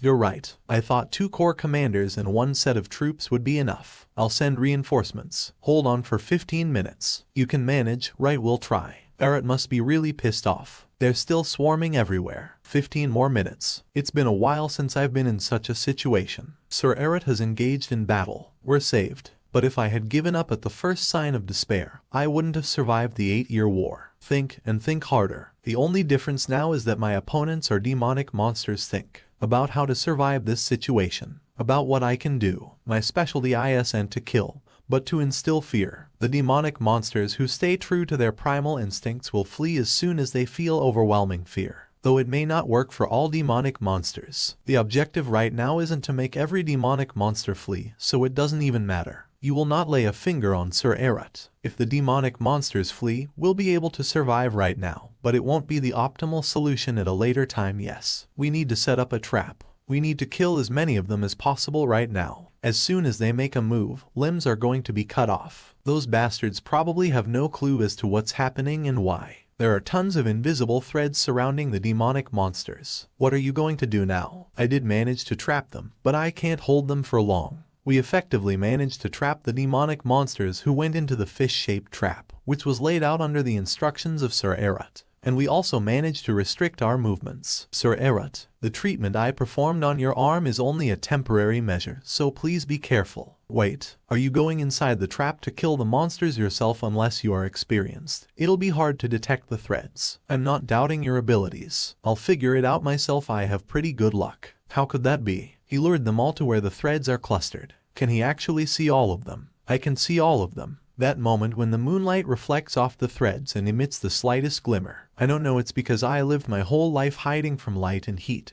but I always felt sensitive to light and more comfortable in the dark. It's precisely due to my condition that I'm able to do this. I guess this is just my luck. The flow of the battle has changed. The monsters are too scared to push forward without thinking. But there are still a lot of them. That's Sir Erat for you. Terrible could happen. He's already pushing his limits, and on top of that, his arm is injured. Just when are they going to send the reinforcements? Stop right there. But I have to treat. Didn't we expect all of this? Don't bother with a poor attempt and proceed as planned. I feel like I'm going to collapse at any moment now. Though I avoided most of the direct hits, I guess the shock has built up in my body. On top of that, my right arm isn't even responding anymore. I just have to last a bit longer. Hello, Sir Erat, long time no see. 7th Corps Commander Silua, right. I drank the wine that Ben offered me and participated in the battle. I do it again. I ran over as fast as I could because I heard there was a party. I'm about to die, so what party is she talking about? What the hell is wrong with my arm? And what the fuck is all of this? A party that's not. It was that Sir Erat merely moments ago. Why, how come? What do I have to do to see that Sir Erat again? What the hell is up with her? She's so scary. Here, Sir Erat. Here's a demonic monster. Please provide it eternal rest by stabbing it with your dagger. The fuck? What's wrong with this lunatic? What's the matter? There's no way you'd be scared, Sir Erat. The loud noises must have spoiled your fun. 7th Corps Commander, give it a rest. What are you doing here instead of defending the board? Don't worry, Sir Erat. My subordinates will wipe them out completely, except for your share. How insane. To think that you're the reinforcement the Demon King has sent us. But how could you desert the border and come here? I hope you didn't bring all of your corps members. I left my vice commander in charge. And aren't we the perfect reinforcements? Now, since things are almost wrapped up, Sir Erat, in your state you can't overdo it any longer. Please rest while we take care of everything else. I know you must have been severely disappointed in me earlier, but please give me another chance. What is that? Did I bleed too much? I can't think straight. Then I will leave the rest in your hands. He's going to rest. Sir Arut, please show me that side of you one more time before you go. Please, just once more. 7th Corps Commander, why don't you go help the 2ND Corps Commander? Aside from those who fled, we've taken care of everything. The treatment is complete. You should be able to move your arm now. Thank you. Seems like everything is in order. Why don't you leave, 7th Corps Commander? You want me to just leave after everything? I didn't think you were pretty heartless like that, but you're Devilania. This is for your own sake. We're going to head towards the 2ND city. You do know who is defending the 2ND city, right? The 2ND city. The 10th Corps Commander. I better get going. I don't want to see that bastard who's not worthy of being a corps commander. Until we see each other again, Sir Erat. I thought she would be more clingy. Though this suits me. If it's the 10th Corps Commander, then they're talking about Gaysidle. Why does she hate him so much? It's a while, Sir Erat. 10th Corps Commander Gaysidle Ure. I think I understand her now. Sir Arut, how is it? I prepared this in a rush for you after I heard you were coming. This is called a sedan chair within the human realm. Apparently, only humans of high stature get to ride them, which is perfect for you, Sir Erat. This is so goddamn embarrassing. You fucker. No. Do you have a headache? Or is something bothering you? Is something bothering me? This entire situation is bothering me. I can understand why Silua hates the 10th Corps Commander so much. Within that short moment, The 10th Corps Commander. If you let me know what's bothering you, I'll Sir. Do you have a headache? Let me treat you right away. So that's the 0 Corps Commander. The 0 Corps Commander. I was wondering who would get on such an embarrassing ride. But it looks so cool now that I see the 0 Corps Commander on it. Of course, it's because of his cool and relaxed aura. Since nothing was known about him, only rumors continued to circulate. I know he's a human since I don't sense any demonic energy. Even the other Corps Commanders find him hard to please. But how could a human have such an aura? Everyone gathered to see the mysterious 0 Corps Commander, the human who was given such a mighty title by the Demon King, whose presence was accepted by the proud Corps Commanders, whose role and abilities were completely veiled. Those who witnessed him for themselves claimed that he was second only to the Demon King in terms of strength. Did you say something? Begone. He wants all of you gone. What are you doing? He's bothered by the demons surrounding us. Get rid of them at once. No, you bastard. These flowers and pollen are making me nauseous, so I want all of them to be gone. Why are you making all of the innocent demons move? The 0 Corps Commander is angry now. If you don't want to die, get lost. Hey, the 0 Corps Commander wants you to get lost. And if you keep referencing my name and tell them all to get lost, they are all pissed off. I'm going to become the common enemy of all demons of this city now. Hey, I haven't seen the face of the 0 Corps Commander yet. Maybe if you hit the right angle, you'll see him from over there. I guess it's too late to rest at ease in this village. I guess hell is going to have a tough time. But what in the world is that? Everyone, let's all pray for Sir Arat. Long live Arat. Long live Arut. Long live Sir Demon Arat. Long live Sir Demon Arat. If they want to believe in something so meaningless, they might as well believe in Sir Arat. Believe in Sir Arat. Wait, it can't be. The religion of Arat, cult Arat. Was it you, Ririnal? I even gave her a cookie to stop her from doing anything useless. I'll give you this, so please don't do anything weird, service. The cookie that Remember packed inside his luggage. This is driving me nuts. Apologies. If I have bothered you in any way, I apologize. A thread around his neck, Devilania. You seem to be bothered by him, Sir Arat. Should I kill him? I swear they aren't allowed to kill among the Corps Commanders. I guess they're just holding back. Maybe they just kill each whether they're the same other if they feel like it, Corps Commanders or not. But that means, it's fine, let's just go shopping. There's no need to kill another Corps Commander. Isn't that why we are here? If things go south, they can just kill me on a whim. If you say so, Sir Arat, I will serve you with the best of everything as if my life depends on it. I thought I had a safety device, but it was all a lie. I better stay on guard. I scored so many amazing outfits today, I thought I had become a dress-up doll. Although it is of the blood-stained nice to change out clothes. Sir Arut, should we go over there next? What about some accesso, Sir Arut? These fruits are called mangoes. They're from the southern region of the human realm. Would you like to try some? They're very sweet. Can you stop butting? Where did the bags? You put all of, but since you went to so many stores, you should eat now. I left them with behind me my subordinates. Can't they just leave me alone anymore? A horse, Sir Arat, what's wrong? The demonic monsters should be largely at bay. It's strange for the castle gates to be wide open. Come to think of it, there seem to be a lot of items from the southern region of the human realm. Is there a border close to? How did you know that? The monsters over here are rampant, too. Over here. We have discovered a border not too far from the southern region of the human realm. How could you hide this? When would us city folks ever get to experience the human realm? Since we just happened to come upon it, I figured we might as well enjoy it a little. But we even made regulations and went back and forth in secrecy so we wouldn't be detected by the humans. And as you can see, we did our best to prevent the demonic monsters from crossing into their realm.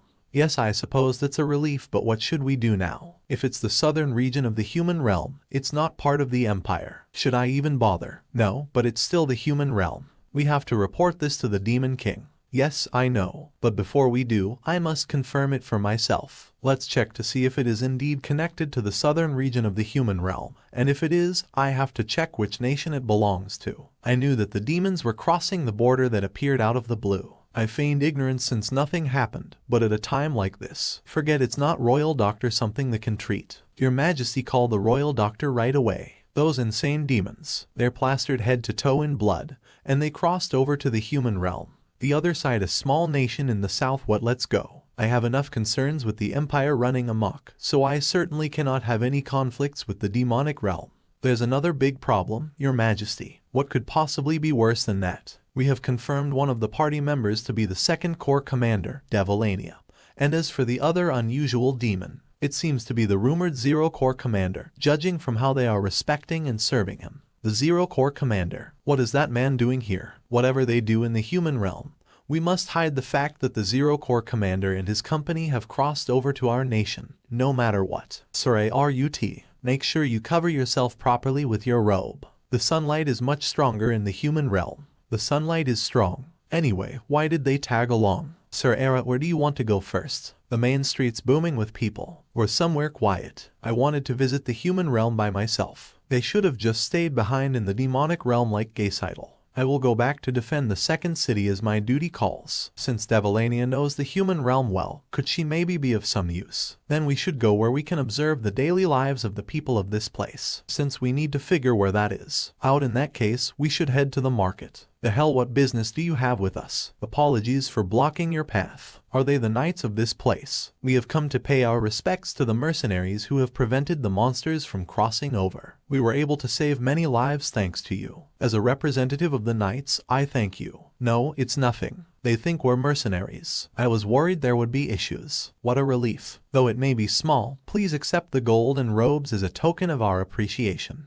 We prepared these robes since we figured you would be drenched in blood from fighting the monsters. It's a good thing we did. I was so concerned about myself that I completely forgot they were covered in blood. But wait a minute. Anyone can tell that Devilania and Ben aren't humans since they're not robed right now. It's so gaudy, so why are they welcoming us instead of chasing us out? Please take this as well. They're scared but not surprised. They've already come across demons before. I guess this southern kingdom has already discovered the border a while ago. Since the Emperor didn't say anything when we met, I guess the Empire has no clue about it. Right, since it's a time of war, it'll be difficult to reveal to the Empire that they have another border, so they want to conceal the fact that demons are coming and going as they please. If they choose to ignore us, that will be a huge relief for me. Why is he laughing like that? I'm scared. They probably hope that we return quietly without causing a scene. Then, please have a safe journey. Sir Arat seems to be in a great mood. What a score. They even gave us money. Don't worry. I have zero intentions of causing trouble. An unusually clean attire compared to the bloody outfits of the demons. He's just nervous. Obviously because he's the only person who changed. And an unusual aura. He must be the Zero Corps commander. My king, we tried our best. We leave the rest to them. I'm not that kind of talent. There are so many people. It's kind of fun looking around here and there. But I should start collecting information about this place. Sir Arat, are you alright? Did we bump into each other that hard?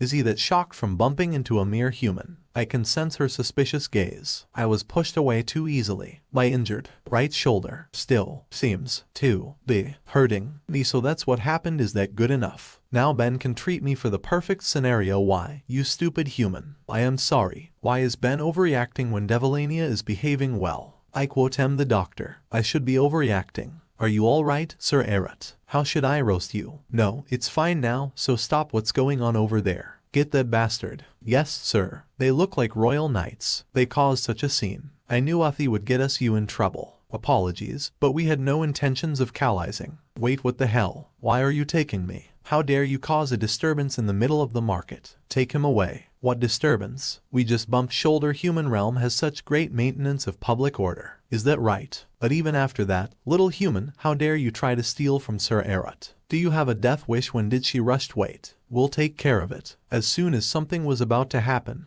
Why does this taste so bad? How dare you try to poison him? Capture him. The fruit does seem a bit spoiled, but there's no need to arrest him. The royal knights appeared every single time. Why are the royal knights here? I won't do it again. Please have mercy. I think they're trying to take care of things on their end. Don't go anywhere near those people before we cause a scene and draw the attention of the citizens. If you so much as brush their clothes, the royal knights will arrest you. Just who are they? Royalty? Maybe. Because of you guys, we've drawn even more attention. I don't think we'll be able to continue the investigation at this point. We should return. I told you we're not supposed to sell the Dusa tea leaves to just any merchant. Why are those bastards so tenacious? They're called the Den Merchantry. But because they are new, they seem to be quite passionate. They insisted on importing the Dusa tea leaves. The Den Merchantry, you say? Alright, why don't I see their faces and see what type of bastard? What is it? I would like to inquire about purchasing some Dusa tea leaves. You're a customer. I will package some for you right away. He seems like an ordinary traveler by appearance.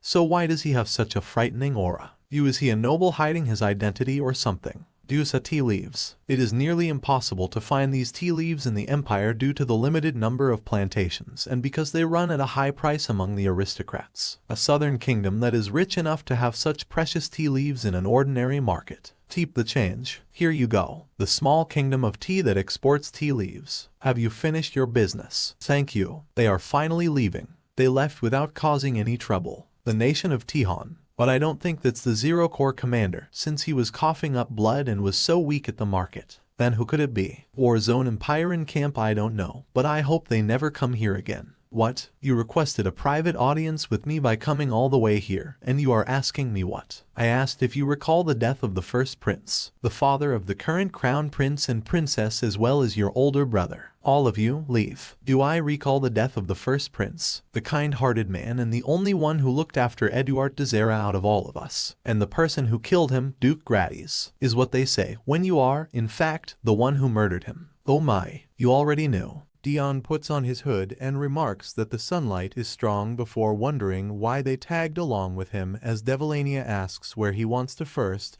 and if he'd prefer somewhere quiet over the main streets. He inwardly says he wanted to visit the human realm by himself and that they should have just stayed behind in the demonic realm like Gaysidal. He wonders if she could be of some use since she knows the human realm well and tells them they should go to a place from where they can observe the lives of the people of this place since they need to figure out where it is. A group of people block their path, so Devilania asks what business they have with them. One of the men apologizes and states they wanted to pay their respects to the mercenaries who prevented the monsters from crossing over. He says they were able to save many lives thanks to their help, which is why he wanted to express his thanks as captain of the knights. Dion thankfully remarks he was worried they would have some issues as the captain hands them a bag of gold and some robes, asking them to accept these as a token of their appreciation, saying they prepared them since they had figured their robes would be drenched in blood from the fight against the monsters. Dion remarks in surprise that he'd completely forgotten about how Devilania and Ben must have been covered by blood before wondering why the humans are welcoming them instead of chasing them out, since they can easily tell they're demons, not human. He notes the captains shaking hands and realizes that they're scared, not surprised, meaning they've come across demons before and have already discovered the southern border and are probably hoping they'll leave quietly without causing any trouble, inwardly telling them to not worry since he doesn't have any intentions of causing trouble. As they leave, the knights bow them out, and the captain notes Dion's unusually clean attire and an unusual aura, remarking that he must be the Zeroth Corps commander before saying they did their best and leave the rest to them. As they're walking around, Dion remarks there are a lot of people around here, but he should start collecting information about this place before bumping into someone, making him pause as Devilania confusingly wonders why he's that shocked after running into a mere human. Dion feels her suspicious gaze and gives the textbook response that his injured right shoulder must still be hurting him, after which Ben and Devilania start roasting the poor man. The royal knights suddenly arrive and demand what's happening here, so Dion gets ready to explain, saying they didn't intend to cause a scene, but the knights grab the man who asks why they're taking him in terror. Impressed, Dion remarks that the human realm has such great maintenance of public order before Ben catches a child trying to pickpocket Dion, so the royal knights take him away as well. Later, he tries some food, but it tastes very bad, so the royal knights quickly arrive and arrest the stall owner for trying to poison him, as Dion remarks that the knights appeared every single time as soon as something happened. Later, he says they're probably trying to take care of things on their end before he, Devilania, and Ben draw the attention of the citizens, but it's backfiring since they're drawing even more attention because of the knights. He wearily remarks they should just return since he doesn't think they'll be able to continue the investigation any longer before noticing a seller telling someone off for selling Dusa tea leaves to a new group called the Den Merchantry. He approaches the seller and says he'd like to buy some Dusa tea leaves, which he hurriedly complies to, inwardly remarking that he looks like an ordinary traveler, but has such an overwhelming aura and wondering if he's a disguised noble. He buys the leaves, remarking they're a very rare breed that only grow in this kingdom of Tihon. Meanwhile, in the war zone Empirean camp, a man standing in front of the emperor asks him if he recalls the death of the first prince, hearing which the emperor tells all his aides to leave. Once they're gone, the emperor recalls the prince and tells the man he knows he's the one who killed him, hearing which the man smiles. The emperor calls out his insanity, remarking that it wasn't until the Duke Grades and his entire family had been executed that he found out that Illuster Starb was behind it all, but couldn't help but conceal his crime temporarily due to the uprise of the nobility, but to think the criminal would confess to his own crime.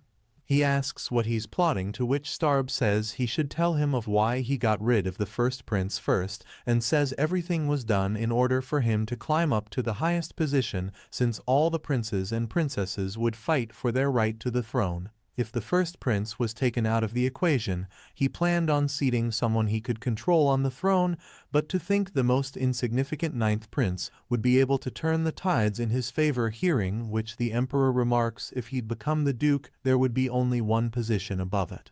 The emperor and says he was born like that.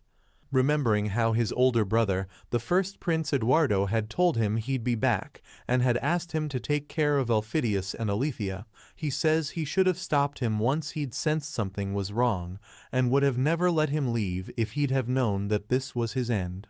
When he'd first heard of his brother's death, he should have investigated rather than wielding his sword, but the rumor that it had been his other siblings who'd murdered him forced him to put action above words, and now he's too tired.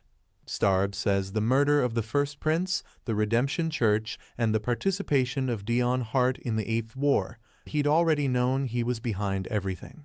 As Dion's parents argue about how Dion could have been included in the draft, they say they've already sent their first son, Cruel, and tell the man to check for corrections, but he stubbornly insists they've confirmed, after which Dion's mother falls down in despair, saying she would have done something if she'd known that things would turn out like this, so his father tells the man to let them meet the emperor. But the man replies that he's away from the palace, hearing which he angrily asks why he's always away whenever they visit, and ask him to at least relay a message, as Starb watches from afar and hands a document to an attendant, telling him to burn it as well. He says he forged the documents and hid the errors, so of course the emperor couldn't have known that Dion Hart was conscripted as an error, at least in the beginning. But when he found out the truth after the war, he just stood by and watched as Dion Hart murdered his entire family, and wonders what his reaction would be if he finds out about the truth now. The emperor asks Starb if he really wishes to die, to which Starb replies he's already told him that he can't kill him. If he kills him without proper justification, his honor will remain and the emperor's name will spread even more as the ludicrous tyrant.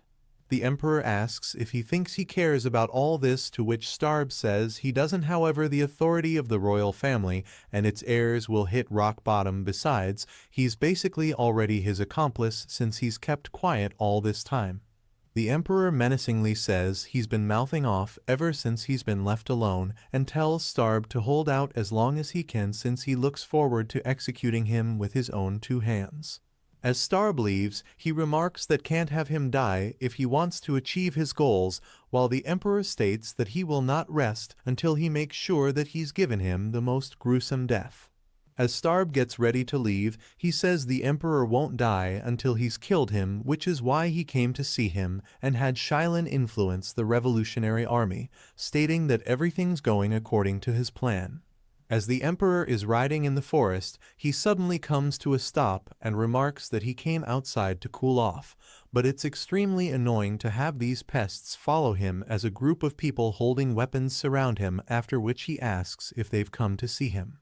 The mother of the Revolutionary Army chief welcomes him home and says she'd heard that he'd be back once he was done with the mission, and that it seems he was hurt. Daniel says when he went to Ilion, he had a murderous confrontation with ghost knights and received a minor injury, but it's nothing to be worried about, and that he can't fool her, to which she answers that she won't say anything about what and where he goes because she trusts him, but he should be careful.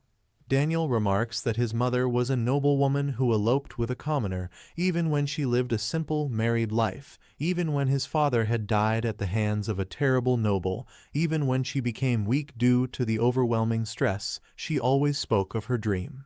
In the past, his mother tells him that a world without kings or nobles, a world without social hierarchy where everyone can be an owner of the nation and its workers, such a world will come one day, and hopes that her son can see such a world one day.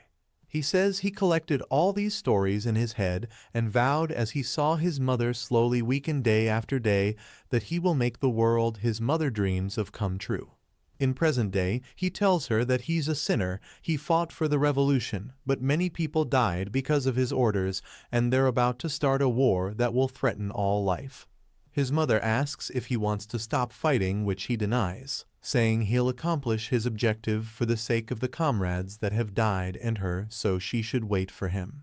She warmly agrees and once again says she trusts him, but he must come back safely. If something were to happen to him, she will use this poison to follow in his footsteps. He urgently says she cannot say such things before a junior barges in, saying Aiden took some of his troops to ambush the Emperor. The Emperor says they aren't the only people who've come to see him and gets down, asking if they know how he took the throne, and that it seems they do not know of one of the main leaders of the 8-year war who led the battle to victory. He stabs his own hand and tells them not to worry since he just chased away some spirits that were bothering him. Stepping forward, he asks if they know of the unknown hero who possesses a fragment of the hero and the reason behind why he doesn't have guards. Aiden asks what he means and says there's no reason to let him spout all this, instructing them to attack before his throat gets torn away.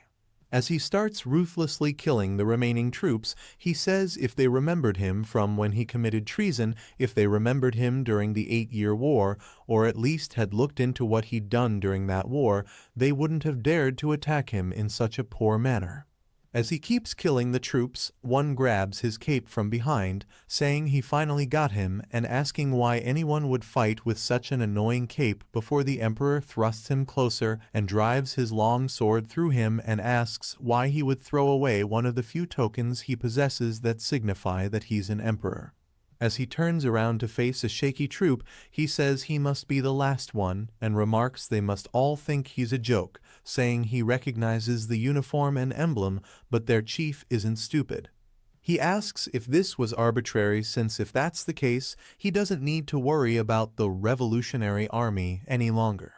As he massages his hands, the Emperor remarks that the Duke must have been the one who sent them after him, but must have known that they did not pose a great threat, which means that he's using the Revolutionary Army to take down the Emperor, but doesn't want him to die at their hands before asking how he dared to use him.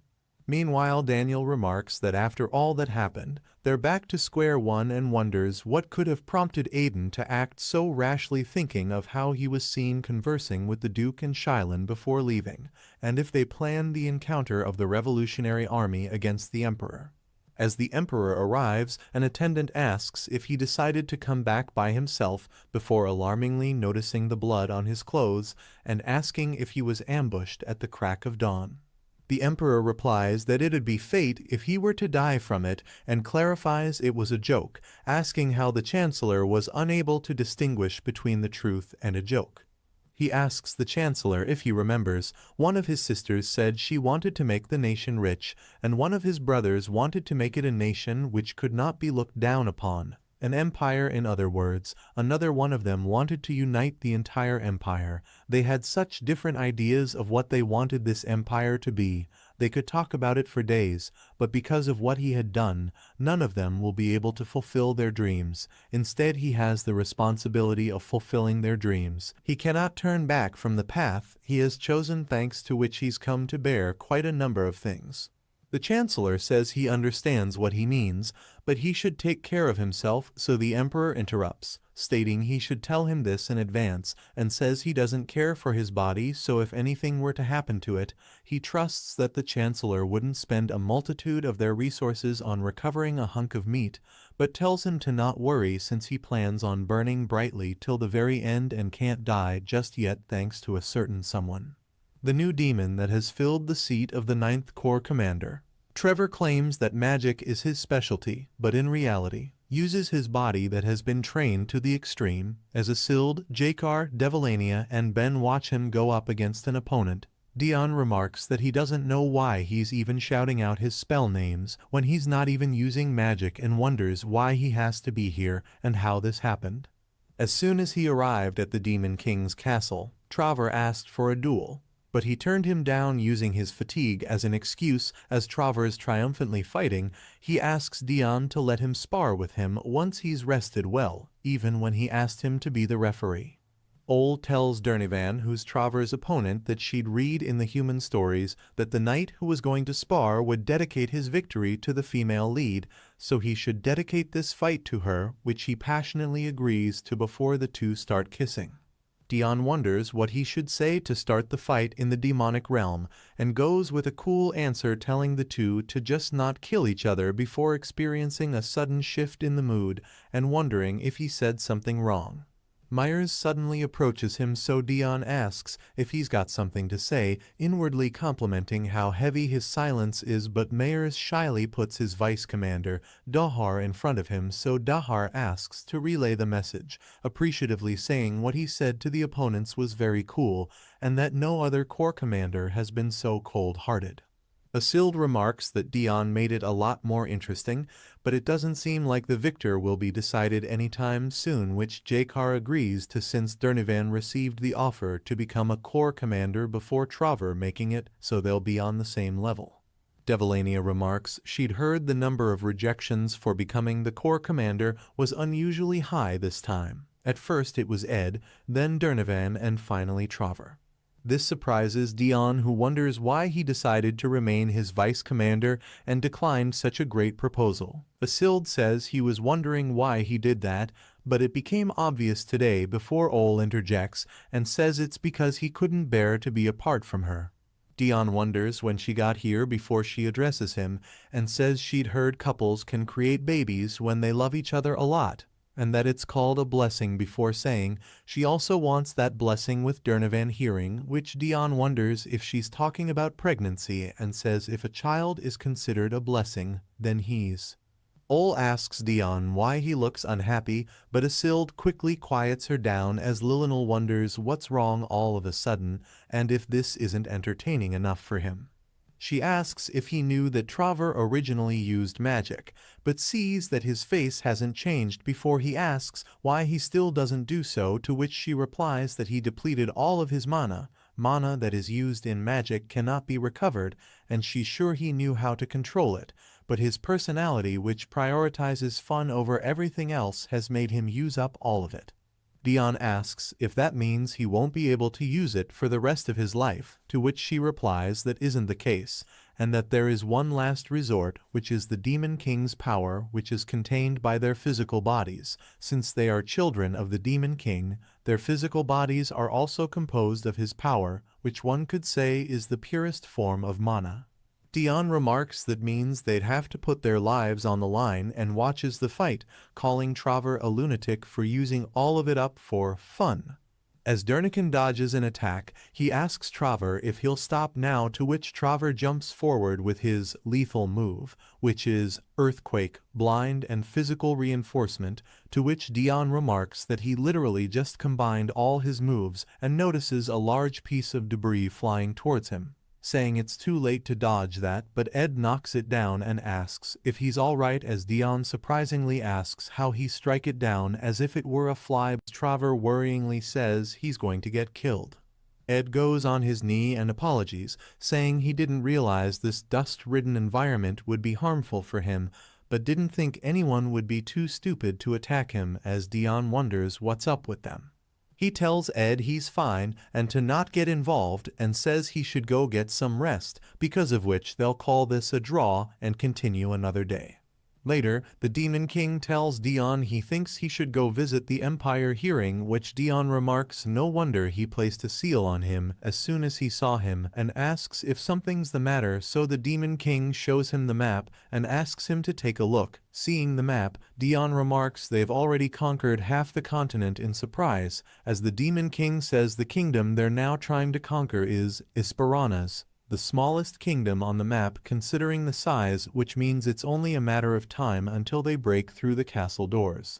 Dion says that sounds familiar and remembers where he'd heard it before, thinking of when he'd asked the butler, remember what he used to do prior to coming to the estate, since he seems too strong to be considered a regular butler. The butler had replied that he's come from Esperanza's, which had meant nothing to equals owe him at the time, meaning he'd eventually found out nothing about who he was. The Demon King says the Empire will not stop at the human realm and will soon come for the demon realm as well, so there's no reason for him to just observe any longer, which is why it's time for him to participate in this game.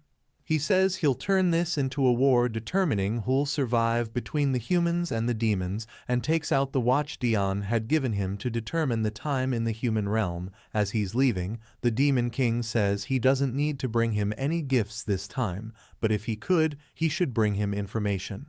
As he's sitting alone, he remarks he doesn't want to send him, but this is the war to decide who wins Dion Hart between the humans and the demons. He should be careful using him since he's useful, but is also a dangerous card.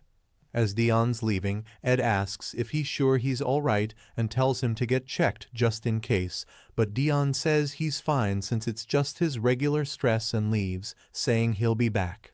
As Dion is sitting, Remember says he's glad he's returned safely as Dion thanks him for taking care of the estate before Remember asks why he isn't letting any of the servants handle his bag, to which he replies that there's something important inside, which is why he wishes to take care of it himself, and inwardly wonders what that planet is doing in his bag, saying it's going to be a disaster if anyone finds out. Dion hurriedly compliments the tea, so Remember says he used the Dusa tea leaves he brought back and adds that Dan also brought back a lot of these this time since the merchant group he's formed has started trading these tea leaves. This surprises Dion, who questions that Dan started a merchant group before remembering how he'd borrowed money before Dion had left for the demonic realm, so Remember says it's called the Dan Merchantry and has grown exponentially in a short time. Hearing this, Dion remembers the time when they were in Tihan and had crossed the border of the demonic realm where the seller was calling it tenacious. Remember says he should stop by the merchantry when he's free, which Dion agrees to, saying he likes him quite a bit and wonders if he'll even have time since an all-out war between the demonic realm and the humans is about to break out. He suddenly remembers and asks Remember if he's okay since his hometown is being attacked these days, to which he says he's alright, and that it's referred to as the gifted fortress of nature because of the mountains surrounding it, meaning if they were to attack it, there would be more to lose than to gain, so the Emperor would be turning the forces around shortly. Hearing this, Dion remarks that he should investigate it soon because of the blind faith Remember has in it. Suddenly, the communication crystal the Emperor had given him starts beeping, so Dion quickly puts it up and gives the report that the Demon King is making his move. The Emperor says every human must unite in order to face the Demon King, so he should wrap up the conquest since he has absolutely no intention to back out of this fight. He asks if there's anything else to report, so Dion asks if he needs anything other than news related to the war, to which he tells him to go on, so Dion says a border that crosses into the demonic realm was discovered in Tihan, which he admits is useful information, and says he'll see him in the hunting party and asks him to wear the clothes he'd sent along with the invitation. Meanwhile, Sir Cruel wonders where the orders are since he'd thought the Duke would order the Revolutionary Army or assassins immediately before Starb arrives, and confirms that he's already heard of Dion Hart's return before saying he has to do this time because of the time of execution in 1 week at the hunting party. A week later at the hunting party, Dion asks Remember if the place he wanted to stop by before the party was Dan's Merchantry, and remarks that this outfit is too eye-catching in a place like this. Remember says it can't be helped since they have to leave for the party right away, and he couldn't wear anything else since the Emperor especially sent it himself as a gift. As they enter the building, Dion looks in awe at how big it is and how many members it has before spotting Dan and remarking that he actually looks like a merchant when he behaves like that. Dan spots him and happily rushes towards Dion, asking if he came here to see him and saying almost all of his problems were solved once he mentioned that he serves the honorary court Hart. Dion says he's heading for the hunting party after this, so Dan asks to tag along, saying he's gotten quite competent at sword fighting, but Dion inwardly says the problem isn't him, it's the fact that he won't be able to dump this plant with someone else.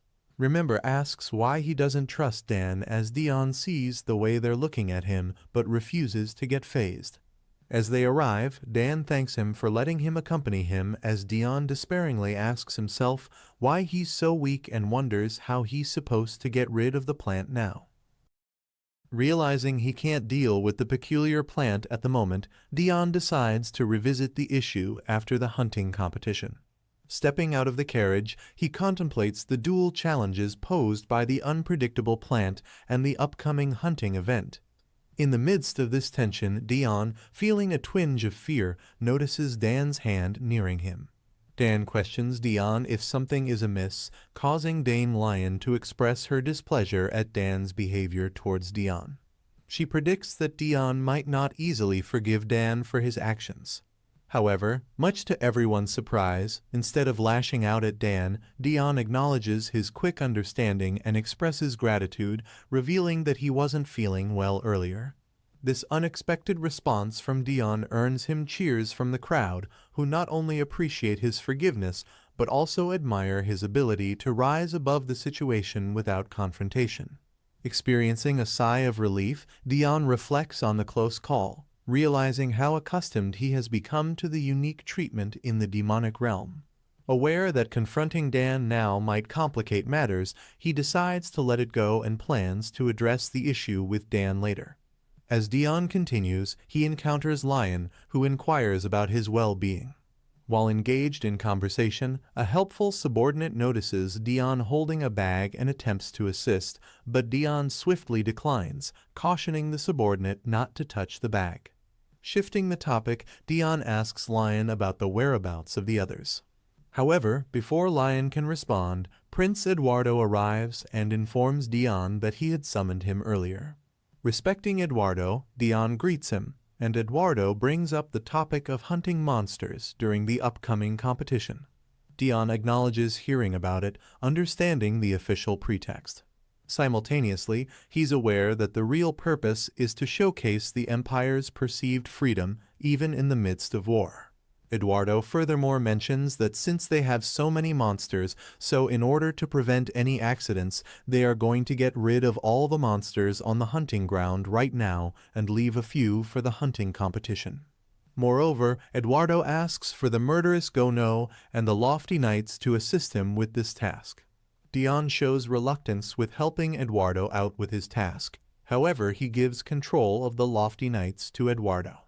And while Dion is thinking about how Eduardo is going to handle the knights, Eduardo mentions to Dion that he will be the one leading them, leaving him surprised. In order to get out of this, Dion starts thinking of ways to not control the knights and moreover decides to execute his plan of getting injured and going home. Soon, a wolf pack arrives from the jungle and charge towards Dion, which makes him excited. However, to his amazement, Lion jumps in front of Dion and slays down every single one of the wolf from the wolf pack. Unable to help himself, Dion mentions to Lion that she is good at protecting him. Thereupon, Lion mentions to Dion that she will ensure that he does not have to participate in the battle this time and protect him to the best of her ability. Along the way, Dion's men manage to wipe off all the monsters and wolves along the way, and Dion believes that at this rate he is going to have to participate in the hunting competition. Dion wonders if he should fall from his horse and injure himself. Suddenly, the horse gets disbalanced, making Dion shake a bit, which results in his bag strap getting torn off. Dan approaches Dion and mentions that it is because of him that the horse shook a bit and moreover apologizes for it, and Dion accepts it. Dion then checks to see if the flower died, however nothing happens. Soon, Dan approaches Dion from behind and asks him as to why he never gets angry. Dion inquires to Dan as to what he said, and Dan replies that he has been making a lot of mistakes tonight, yet not even once Dion has gotten mad at him. Dan actually started following Dion Hart because he is the disaster. Dan expected rage befitting that title, but Dion has been only kind and considerate towards Dan so far. Dan thinks to himself as to what if Dion Hart isn't the disaster. Meanwhile, Dion thinks that Dan wants him to get angry. However, suddenly a group of monsters start coming their way, and so Dion immediately starts leaving while mentioning to Dan that they will talk after the hunt. Dion is hell-bent on getting injured by this group of monsters so that he can have an excuse to head home, and he chooses a monster capable of hurting Dion by only a little. However, Lion arrives and saves Dion from the monster again. Dion chooses another monster and gets excited that it is going to be his ticket back home. However, two of his subordinates manage to kill off that monster as well, leaving Dion furious. Dion expresses his irritation as to why his men are working so hard, and thereupon Dion sees a monster getting the better of one of his subordinates, and in another attempt to head back home after getting injured, Dion charges towards the monster with an indomitable stance. Seeing Dion in such motivation, his subordinates gets a bit scared as to why he is using such a high-level skill on a stupid monster hunt, and soon as Dion is about to reach the monster, his subordinates start running his way to stop him, and in an attempt of doing that, they jump on him. Furious, now that the monster has run away, Dion asks his men as to why they did it, and one of the men mentions that it is because Dion was going to use the dangerous skill. Dion's men actually means the skill which momentarily allows one to exceed their maximum speed and upper body strength, and it results in them being the strongest and fastest human. However, its side effect include vicious damages to their muscles and bones after the battle. Dion, in a fit of anger, frees himself from the grasp of his men and asks them to let him go. Soon, one man arrives and mentions that they should head back to the competition grounds since the subjugation is over, leaving Dion disappointed since he didn't manage to get injured by any of the monsters. Thereupon, Dion expresses his desire to kill monsters, and so his men mentions to him that they have to love monsters for the competition, and asks Dion to kill as many monsters as he would like during the competition. Later, while being in bed, Eduardo asks Dion if he really has to participate in the hunting competition, and Dion immediately realizes that since Eduardo brought up the hunting competition, then he must have something to say to him regarding the war, especially since this war is against the demonic realm. The next morning, the insane plant peeks out of the bag again and starts screaming, leading Dion to put it back to its place when suddenly one of his men, Cletter, arrives there. Thereupon, Cletter asks Dion to take another aide with him in the competition, and moreover explains that Dan is being extremely suspicious of something, and moreover mentions that he doesn't trust him. In response, Dion asks Lion to take Cletter away, and Lion arrives in no time to grab Cletter by his ear to take him away. However, Cletter doesn't stop with his idea for Dion to carry another aide with him. Actually, Dion is also aware that Dan is being suspicious. However, due to the insane plant, he cannot really take many people with him. Thereafter, Lion also agrees with Cletter's idea, and moreover both of them asks Dion to take them with him. However, Dion is swift in declining both of their requests and doesn't even bother giving them a reason for doing so.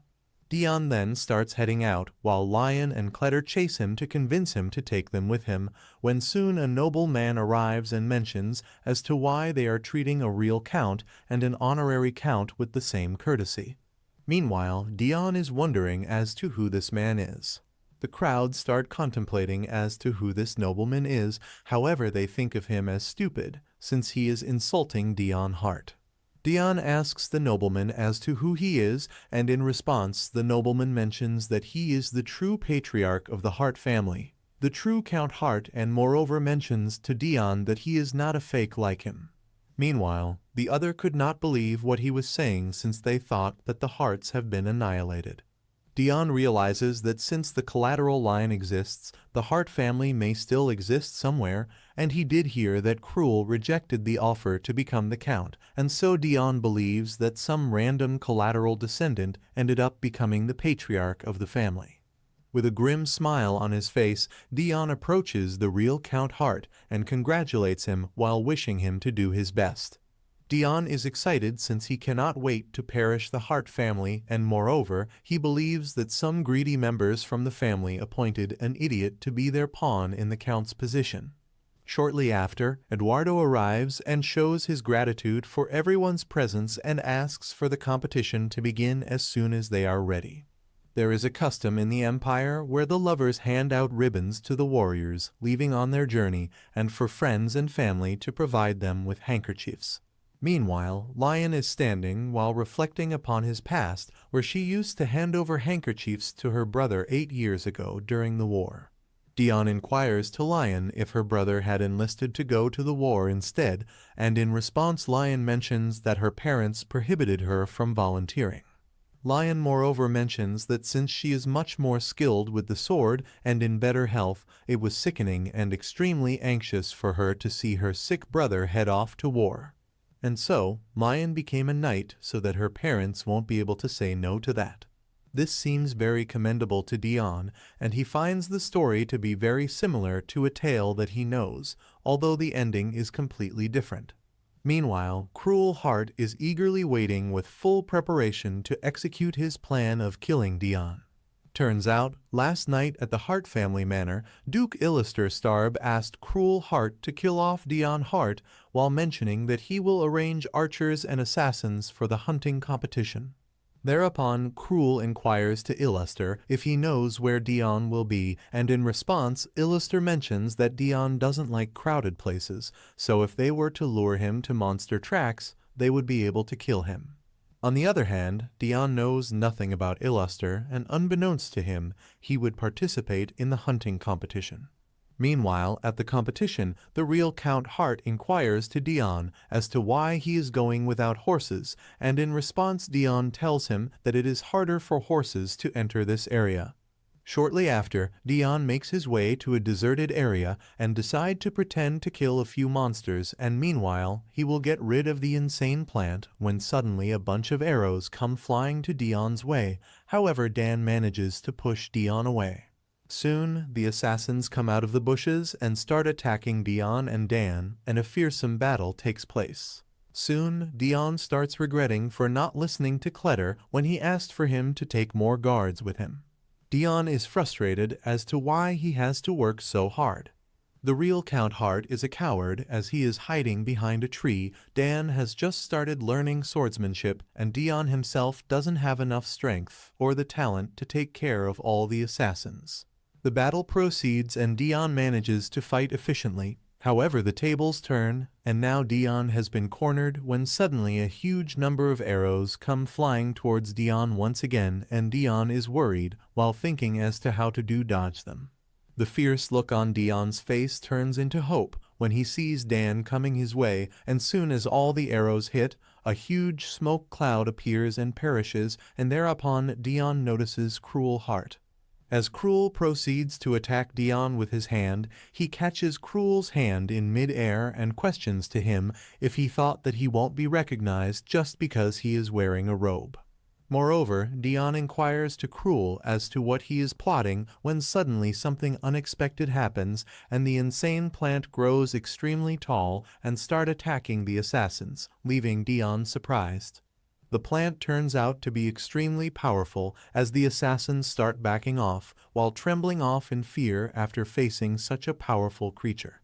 The plant manages to take care of all the assassins, and while Dion should be relieved that the assassins has been taken care of, he somehow feels like he is in more danger now.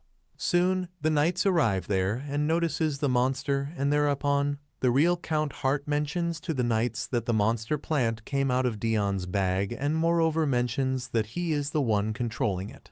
Meanwhile, Dion realizes that Cruel has run away already, and the situation seems to be getting worse for Dion, and so Dion believes that he now has to take care of the stupid plant first and moreover wonders if he should kill it for real this time. Determined to finally finish it off, Dion approaches the plant while flashing his blade towards it when suddenly the plant counterattacks and ties Dion using its vines as Dion falls on the ground injured. The knights now realize that the plant is not actually on Dion's side, so they decide to help Dion out. Meanwhile, Dion is being tightly gripped by the formidable plant monster. However, he manages to cut off the plant's vine to free himself from its grasp and manages to defeat it at the same time. The atmosphere filled with intense now becomes astonishing as the knights stand in shock to see Dion defeating such a powerful monster all by himself and with just one hit. Dan swiftly runs to Dion to see if he is all right and notices that he has bled a lot. Meanwhile, Dion could not believe it either that he was able to defeat the plant with just one hit and wonders if he is okay when suddenly he coughs out some blood. However, he doesn't suffer any major injuries, and although it might have seemed like Dion was violently attacked, but before he hit the ground, the plant actually protected Dion's head with its vines. Moreover, when Dion was wielding his weapon around out of pure instinct, the plant happened to place its vital point directly on the blade and killed itself.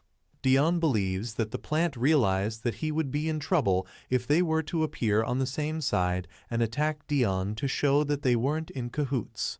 Meanwhile, Dan is reflecting on how the real Count Hart mentioned about the plant monster coming out of Dion's bag, and Dan saw it too and believes it to be a suspicious situation no matter what, and Dan also realizes that the monster plant attacking the Lord and killing itself helped them get rid of the suspicions.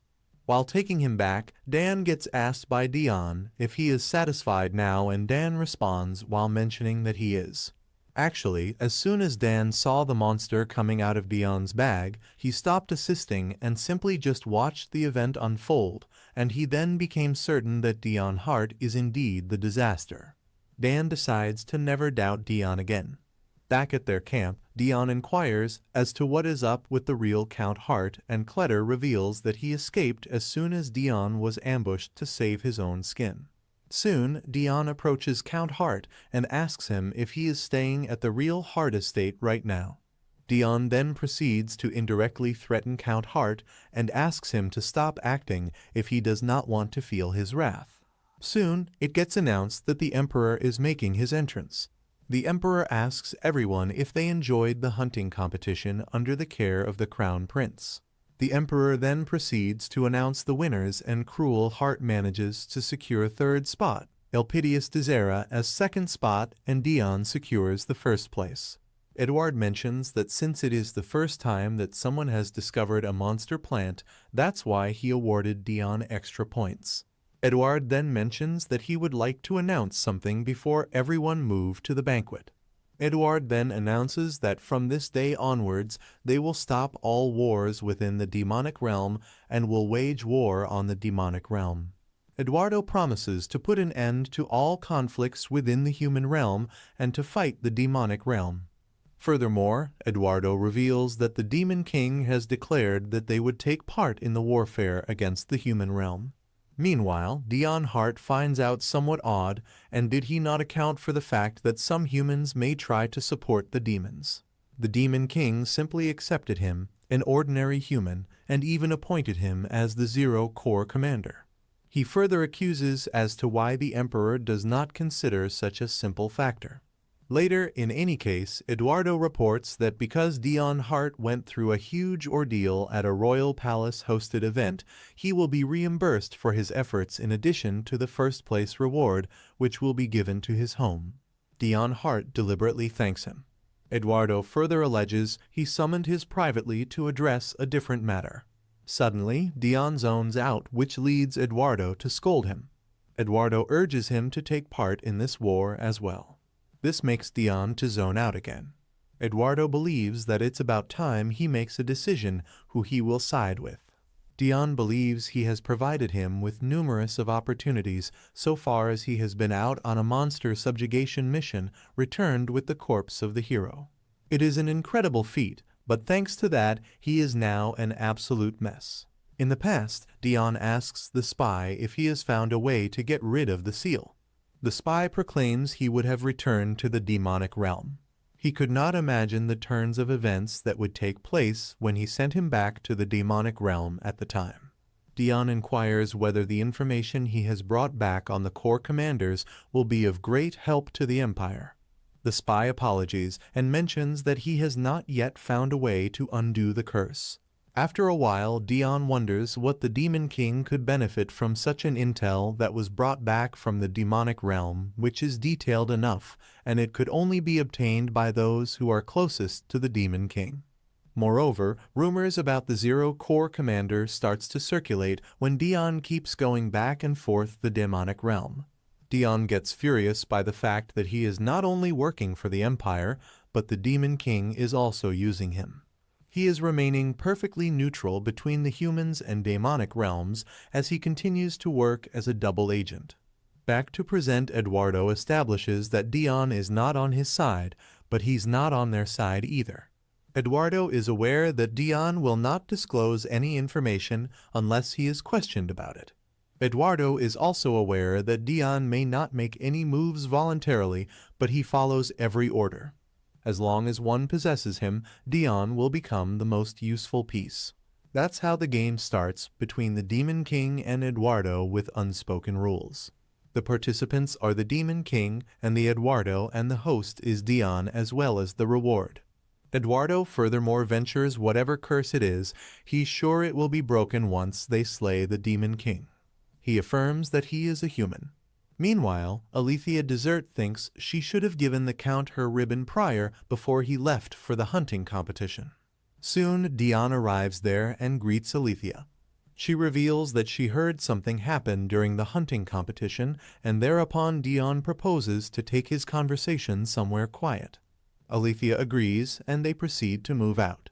Outside, Alethea asks Dion if he is feeling all right, and in response Dion mentions that he is still feeling a bit upset. Dion mentions that he thought that Alethea would forget about him since she does not actually like him, while emphasizing on the latter part. Alethea realizes that Dion is mocking her and that he knows that she has been putting on an act, so she mentions to Dion that he is right. However, Dion, with a heavy heart, asks Alethea to not waste any more time on him since he has utterly failed, and soon he leaves. Bewildered, Alethea wonders if he does not want to marry and rather have a peculiar preference.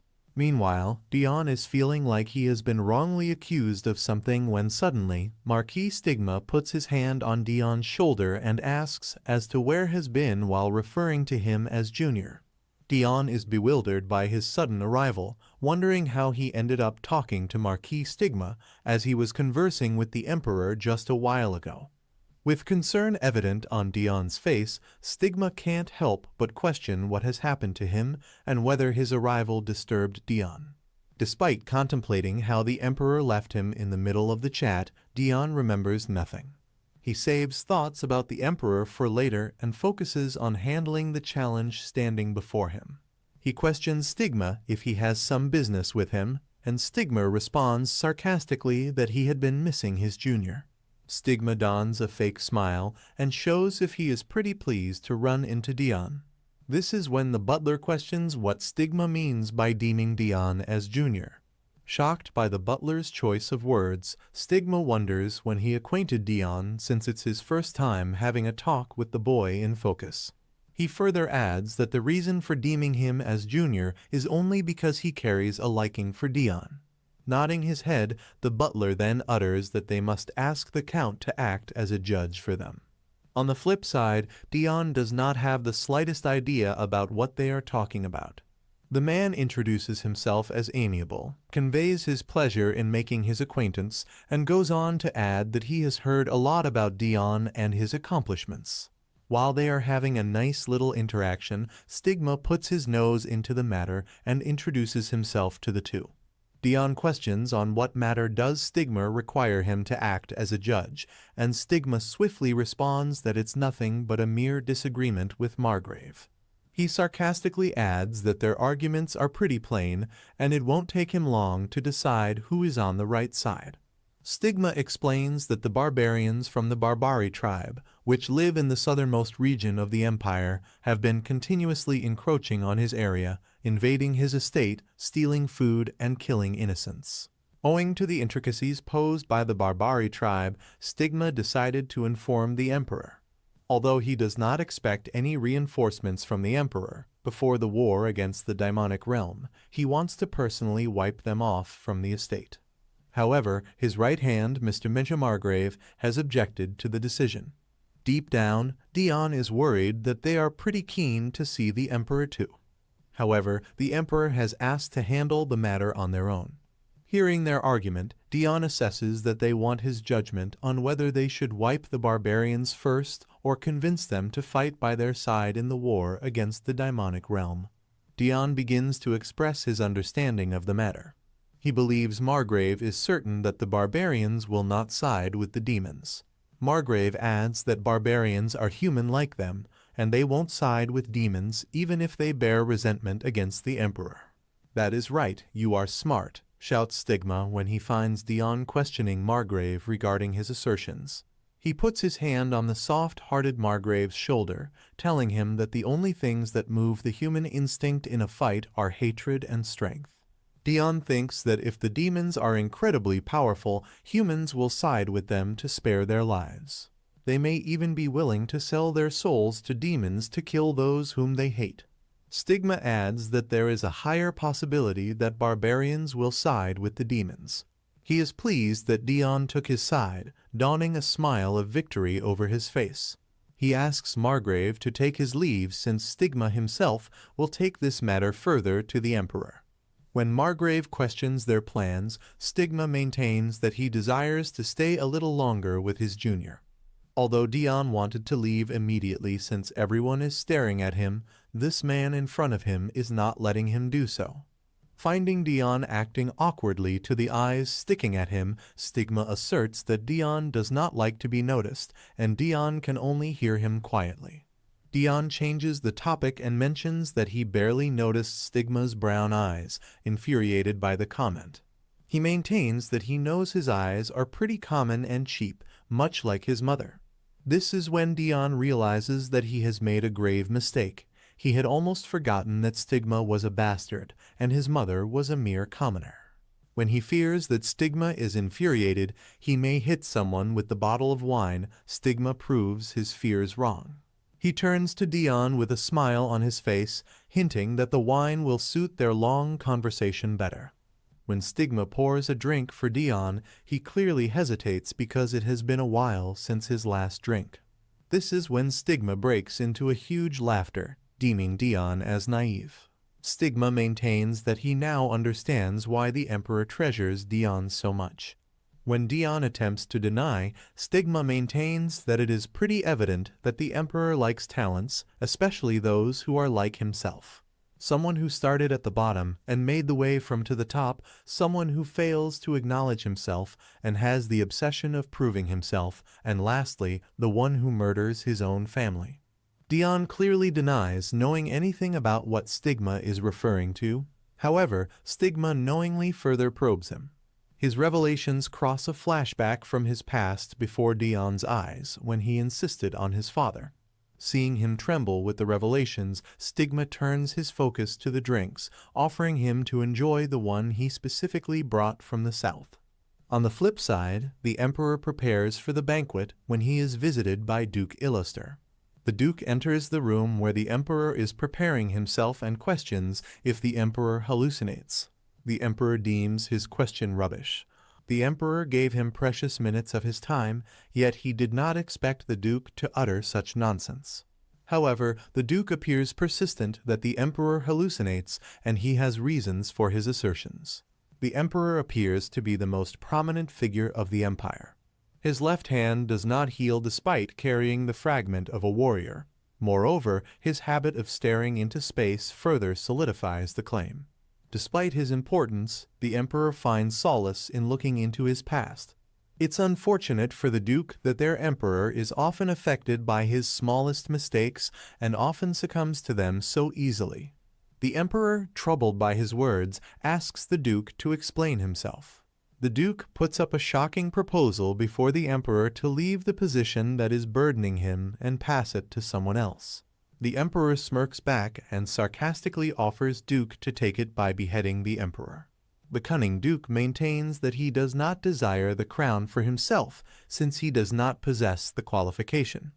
But he is rather referring to Kruer, who is the leader of the nobles and has a hero of the empire as his subordinate. Duke believes that Kruer carries a strong influence over the people because of the church redemption incidents. That is not it. He further adds that Kruer has pretty fine ties with the Revolutionary Army. He controls the boundaries of relations between nobles and citizens as well.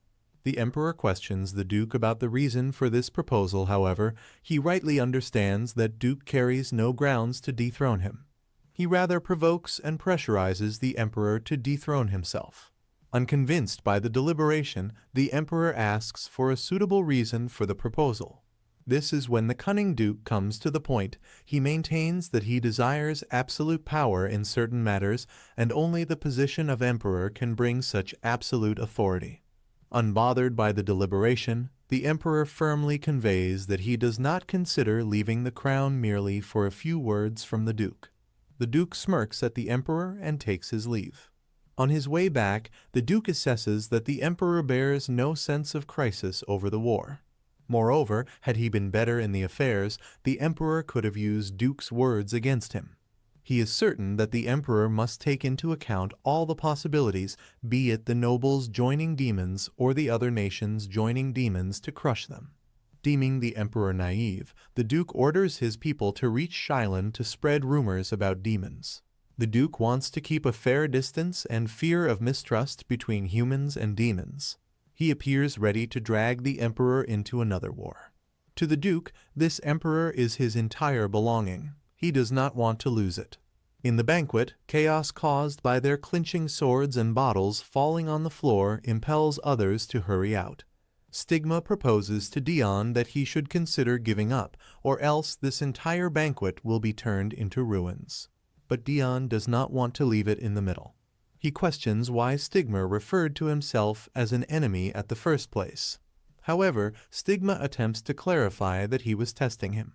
Unfazed by his explanations, Dion comes charged at him to get the better of Stigma. Moments earlier, when Dion was apparently quite drunk, Dion questioned if Stigma is his enemy, and Stigma affirmed his doubts. Now, at present, Stigma maintains that had he known Dion's response, he would have never lied to him. Dion has assessed the possibilities before taking on Stigma. He understands that Stigma does not possess the fragment of a warrior. This means taking on him could be a little easier for him. However, contrary to his expectations, Stigma demonstrates formidable speed and agility. Infuriated by his relentless attacks, Stigma now wants to go all out on Dion. But just when he puts everything into the attack at Dion, he is interrupted in the middle by a sudden arrival of Kruer. However, Kruer is not the only one to arrive. The Emperor also makes his way inside, conveying his disappointment at them both. Dion, on the other hand, has lost his sanity. He smashes the elder brother on the floor, deeming him as the enemy instead of Stigma. Dion shocks the Emperor as he shifts his weight and dislocates his arm. Enraged at Dion for not obeying his command to cease the attack, the Emperor slams his head onto the floor. Branding him an insolent bastard, the Emperor realizes that Dion has dislocated a part, understanding the impending danger of a potential fatal injury if left unchecked. Despite multiple efforts from his brother and the Emperor himself, Dion insists that Stigma is an enemy who must face death. Employing his skills, the Emperor manages to subdue Dion's anger and restore some semblance of sanity. Once Dion appears to be in better shape, the Emperor questions the full restoration of his senses, informing him that the wrist has been relocated, but further medical attention is necessary. Reflecting on the incident during his departure, Kruer acknowledges his mistake in provoking and reacting impulsively. However, he can't ignore the fact that Stigma posed a threat to his younger brother, whom he deeply cares for due to their brotherly bond. Turning to Senjur, he entrusts him with the task of staying by Dion's side and delivering a crucial message upon his awakening, a directive to return home immediately. When Dion wakes up, he begins questioning the surroundings. He asks himself about the aches all over his body and the presence of the royal physician beside him. The physician tells him that the Emperor has relocated his wrist back, and there is not much to be concerned about, besides that he will have to refrain from using his wrist much for the coming few days. The revelation flips Dion on his head. He contemplates when all this happened to him and where he hurt himself. The emperor then turns to Stigma and reprimands him for using strong alcohol in the banquet. The emperor calls them weaklings who tend to rely on drugs and drinks to sustain themselves. Senjur, still beside Dion, holds his hand, conveying his pleasure that Dion has finally woken up. Dion raises from the bed and apologizes to the emperor and Stigma for causing chaos in the banquet. The mood is lightened when Dion addresses Stigma as a senior and questions if he was not much of a burden while he was drunk, and Stigma swiftly responds that it was totally fine. When he recalls the words from the emperor, Dion realizes that he was not only under the influence of drinks, but rather the hallucinations from the past. It was pretty similar to post-war traumatic stress disorder, where everyone appears like an enemy to the person. This sparks questions in Stigma's head too. He wonders if Dion has been in the war at the mere age of 14. And are those rumors about his participation in the war true?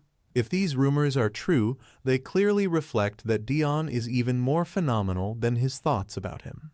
As soon as Dion begins to get up, blood plunders from his nostrils, hinting at a possible nervous damage. Although the doctor has rushed to help Dion, he does not have the slightest idea of what is happening to Dion at first.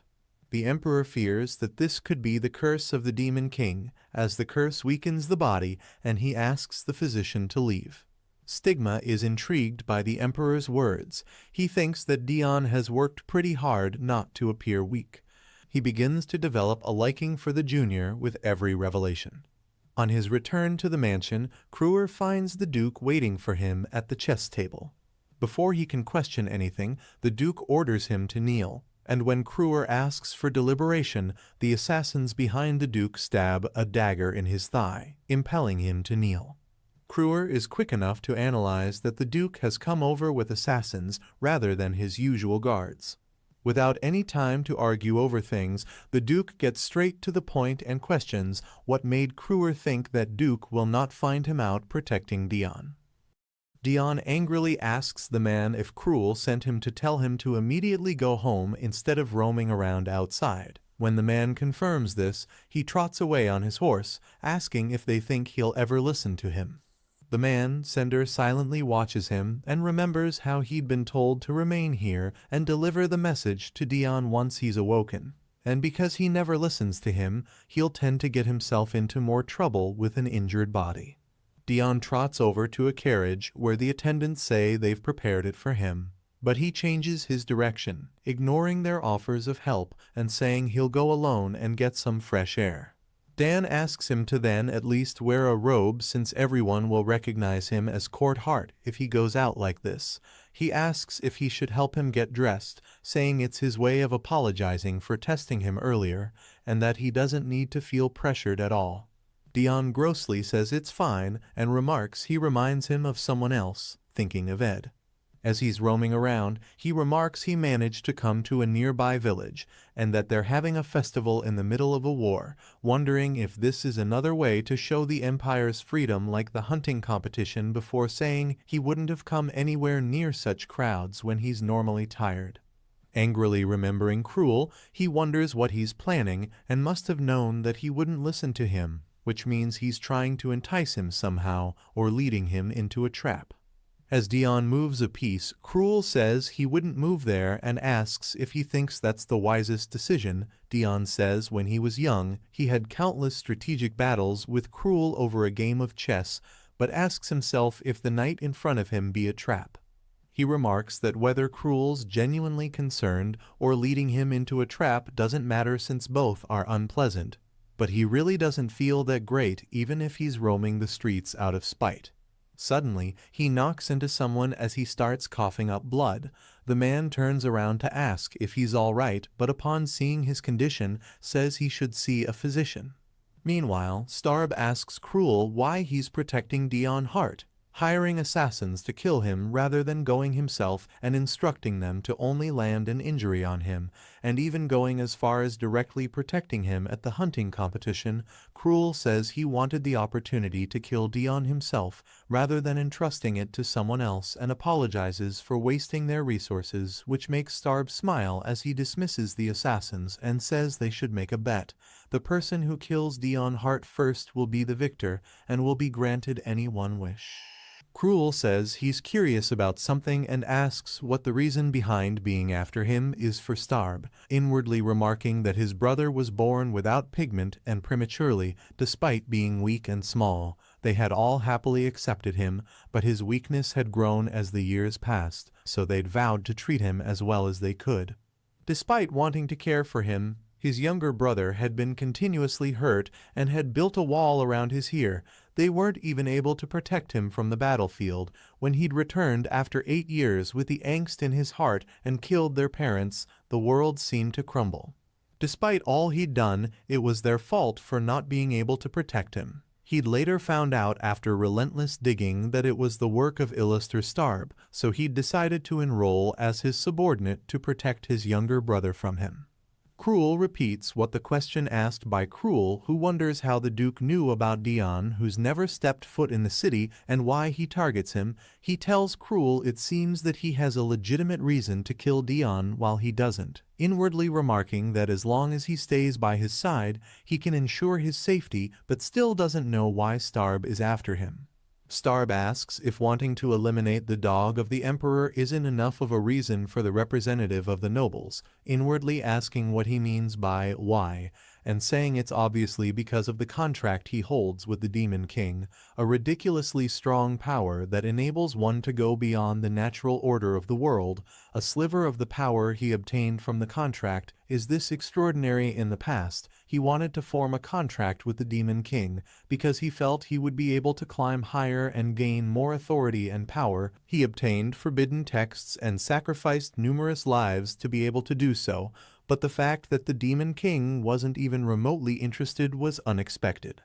However, the heavens seemed to be on his side since he sprung forth the most brilliant idea, a new toy to perk the interest of the bored Demon King. He asks if the king would like to wager a bet, saying it will be rather entertaining. He has seen a young man with white hair and crimson eyes despite being a human, the reason behind which is the fact that he was born naturally weak and has never stepped foot outside his house other than one occasional outing to a royal banquet. Starb asks the Demon King if he wouldn't be interested to see how long this human will last on the battlefield. Hearing this, the Demon King starts laughing and remarks that such a cruel and heartless guy summoned him, to which Starb answers he has to intrigue him somehow since he isn't interested in entering a contract. The Demon King says the human dynamic did seem off and wagers that he survives, which shocks Starb, who asks him why, noting that he said survive rather than how long he'll last, and why he chose such a disadvantageous bet since the chances of Dion Hart surviving are almost non-existent. The king says there's no need for him to worry about that since it's always more fun to bet on the losing side. The bet will end on the last day of the war. If the child dies, it's Starb's victory. If he survives, it's his. And so the bet began. Starb remarks that he sent Dion Hart to the battlefield to die. The reason a noble's son had been sent to the front lines was because he had to die, yet Dion Hart kept achieving greatness and survived.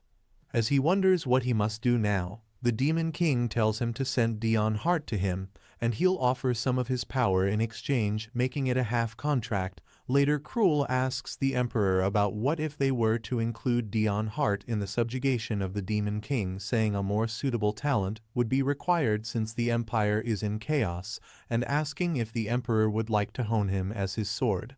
The Emperor accepted this suggestion and sent Dion Hart with a warrior on an expedition to kill the Demon King. With that, he believed everything had gone according to plan until Dion Hart returned with the corpse of the warrior, making Starb wonder just what happened for the Demon King to let him get back here. He asks Cruel if he has anything to report back from the mission, to which he answers that when he arrived, Dion Hart had already left the scene, so he did not see anything. Starb turns around, saying he hopes he wins the best whether or not he's lying. He remarks that this means the Zero Corps commander living in the demon realm and the hero so adored by the Emperor are the same person. One day he'll have to choose a side, but he'll kill him before that happens for the sake of his empire. The doctor tells the man who's revealed to be Daniel that he's fine before asking if he knew of his identity prior to this. Daniel says he didn't, so the doctor remarks he's getting extremely forgetful these days and doubts he'll remember anything. Daniel slowly wraps his hand around Dion's throat and starts choking him before seeing blood dribbling out of his mouth and getting reminded of his mother, after which he backs away and falls down, telling Dion to consider himself lucky. Earlier that day at the Revolutionary Army meeting, Daniel wearily talks to the others and says they're preparing the revolts to the best of their abilities before smashing his fist down on the table and asking if they should just revolt without a second thought or if they could exist as the Revolutionary Army without support, but Paul says they'd merely be traitors if that'd be the case and must convince the citizens of their ideology and must kill the nobility to acknowledge their beliefs. Daniel agrees to this and says they must enter the front gates of the royal place to get to the emperor. But they don't have the manpower to be able to support that, since not too long ago a member acted out and severely diminished their manpower. He continues and tells the chiefs that they were the ones who did not stop them and urged the revolt forward. So if they think they should still proceed with the revolt, they should step down from the executive position of the Revolutionary Army immediately. As the executives head out, Paul worriedly asks Daniel if he's all right, and he's going to head out, so he should. He gets stopped as Daniel flicks his forehead and says he's grown up now since he can take sides, and appreciatively says he was great earlier. Paul tells him to have a safe trip since he always goes to visit his mother when he's stressed, hearing which Daniel starts teasing him, inwardly remarking that he can't give up now since he promised mother that he would show her a new world, a world she's always dreamt of, but the world was cruel. As he happily enters the house, he sees his mother lying on the floor and despairingly asks how this could have happened and since when she has been ill. He asks the attendants why they haven't reported any of this to him before his mother stops him, saying she feels perfectly fine and to not get mad at them since she pleaded for them to not tell him, hearing which he slowly starts crying. He says he understood it in his head as he runs into someone because she doesn't want to hurt her son, because it's important to ensure the leader of the Revolutionary Army does not falter, whatever the reason. It made sense, but is his mother going to die without even seeing the world after our revolution? Someone suddenly knocks into him while coughing and apologizes, so he slowly turns around and, seeing the blood on the man's face, remembers his mother, so he hurriedly grabs them, inwardly telling himself to calm down since this isn't his mother, but he picks them up and starts running, trying to tell the person that it's all right and to please hold on since he'll do whatever it takes, inwardly pleading with his mother to not die. As he slowly picks himself back up from the floor, he says this person reminded him of his mother at the time, so he reacted out of sheer emotion and is unable to kill him, even now wondering why he's this soft. He tells the unconscious Dion he has no idea how lucky he is. He should have just killed him as soon as he recognized him, but couldn't do anything to him today. He notices the curse mark and remarks that he's cursed on top of vomiting blood and is going to die soon even if he doesn't kill him. This contradicts what he told the executives, but should hurry since he can find the best plan of action and carry it out before his mother dies. If Dion was cursed by the Demon King, his mother was cursed by the world since the world was always cruel to her. He's going to show her the utopia she'd dreamt of. Dion suddenly gets up, saying he's gone and questioning if he tried to strangle him to death and should get out before he comes back, but where exactly is he? The doctor comes back suddenly and ignores his explanations, handing him a robe and a blindfold in case he's leaving since he mustn't remember their location. Meanwhile, Cruel asks Daniel what brings him here at such a time, remarking he looks different from usual before Daniel pronounces that they need to start planning the revolt. Daniel asks when they can finally make their move, to which Starb answers that with the upcoming war pitting the demons against the humans, any internal conflict can be lethal, to which he answers that the executives are asking them to revolt on a daily basis, as Starb remarks that his attitude completely changed, so he must have heard about his mother's condition. Daniel says he hopes Starb doesn't expect them to just sit still before Starb says he does, and says he should take a momentary break and put a hold on everything, inwardly saying he held him in high regard, but to think he could be shaken by such a small event. He says he thinks it'd be a good idea for Daniel to cool his head during this time, and asks him if he realizes he's rushing things and what's gotten into him all of a sudden, thinking he better make sure he doesn't get any other ideas during the war. He asks Daniel what his response is, to which he stays silent for a bit and says he understands. While thinking of what Starb said, he remarks he realizes where he stands thanks to his words, since there's obviously no way someone in a position like the Duke would give it up so voluntarily, and the reason he approached the Revolutionary Army in the first place was to ensure they'd fall into his trap, remarking how foolish that is, since he should have been more careful in asking for help from the higher-ups. Paul calls for him and slowly approaches, asking if he brought Dion Hart here, to which Daniel asks how he knows, and if he saw him leaving, saying he should have been wearing a robe, so Paul answers that he was wearing a robe and a blindfold, but it's impossible not to spot his unique hair color. He says he doesn't understand and asks why Daniel didn't kill him or got information out of him, even when he's the Emperor's dog, making it so he'd be affected too. Because of him, the Redemption Church was destroyed and Sia was. In a flashback, Daniel asks Paul why he didn't bring his sister in answer, to which he starts crying and says she said she doesn't want to go anywhere, so Daniel consolingly says she needs time to gather her thoughts and they should pay her a visit tomorrow, because it doesn't matter if she's not here. He just needs to become strong enough to protect her. In the present, Paul questions why he took that course of action, so Daniel answers that it was a personal reason, and he's sure it was the wrong decision. Nobody is perfect, which is why he's sure Paul will see a lot of flaws in the future as well. He tells him to ignore anything that does not make sense, and to only learn what seems necessary and beneficial to him, since the position of his successor isn't something to take lightly at all. This shocks Paul, who repeats what he said and asks if this was why he let him tag along to all the meetings, and says he's just a lowlife from the streets without so much as a basic education, so Daniel nonchalantly tells him to not worry, since he'll teach him everything he knows, and that it's good to be young, to be able to view the world from a different perspective, and to not fear change. Paul may be from an empire, but he's a child who's survived in the slums without any assistance from anyone making it, so he's perfect to be the leader since he knows how to love, a trait essential for an army yearning towards equality. Hearing this, Paul says he'll try his best to learn from him, after which Daniel whips out a stack of books that he makes him study. Meanwhile, the Emperor says the Duke's weakness is pride, since from the start of the war, he's made it so everyone views the demon realm in a negative light. But he stepped in and let him take the course of action, making it so he saved himself manpower, since the Duke wants the Empire. His pride will be his downfall one day, and wonders what the expression on his face will be at that time.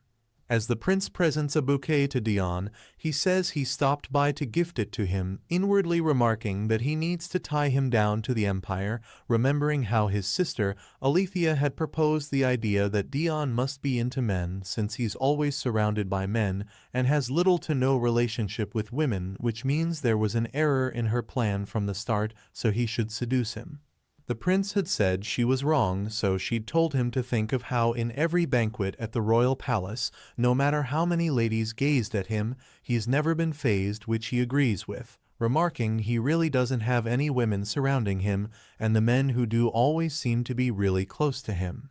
In present day, he disbelievingly wonders if she was right about him saying he needs to bring him to their side before the war begins. He asks why he didn't ask for a higher prize upon winning the hunting competition, and even became an honorary marquis, which is what's important and the achievement the bouquet is for. Dion thanks him for this and smiles, thinking he almost misunderstood. The prince immediately takes note of this and asks what his political viewpoint is since he's reached a higher level of power before stoning himself, and embarrassingly asking what he thinks of same-sex marriages, setting an eerie silence in the room before Dion starts running away. The prince tries to stop him, so he hurriedly says there's nothing wrong with it at all. But he prefers women. Hearing this, the prince angrily shouts out that he likes women too. Later, as they're walking back, Dan can't stop laughing at the situation and tells Dion he respects his decision, to which he annoyingly tells him to shut up and asks why he's still here since he only accompanied him for the hunting competition. So Dan answers that it's his priority to serve him and asks if he can accompany him when he heads out to fulfill the order of the emperor soon. Dion denies this, telling him to get lost since he feels more comfortable by himself, which Dan opposes, saying he only returned by dawn when he went out by himself after the hunting party, and that too with some injuries. Hearing this, Dion remarks that last night was pretty risky. Those guys looked like they were treating him, but that man proceeded to choke him. Even when he was leaving, they blindfolded him and were highly alert, remembering how that man had vanished into thin air. He wonders who they were and where they took him since he can't even fathom which enemy that was, although it was seriously lucky, whoever it was. He tells Dan to not even think about following him since one of them will die at this point, hearing which Dan grins and agrees to this, inwardly remarking he'd never thought he could threaten him like this under normal circumstances. Seeing this, Dion wonders why he looks happy, calling him strange. As he enters the knight's dining room, he sees that they're tipsily eating and drinking. He pronounces that they'll leave soon, to which Remember says it's already been 10 minutes before all the knights simultaneously fall unconscious. He remarks it's surprising they were able to talk for a full 10 minutes, even with the sleeping pills, to which Dion says they're all rabid dogs.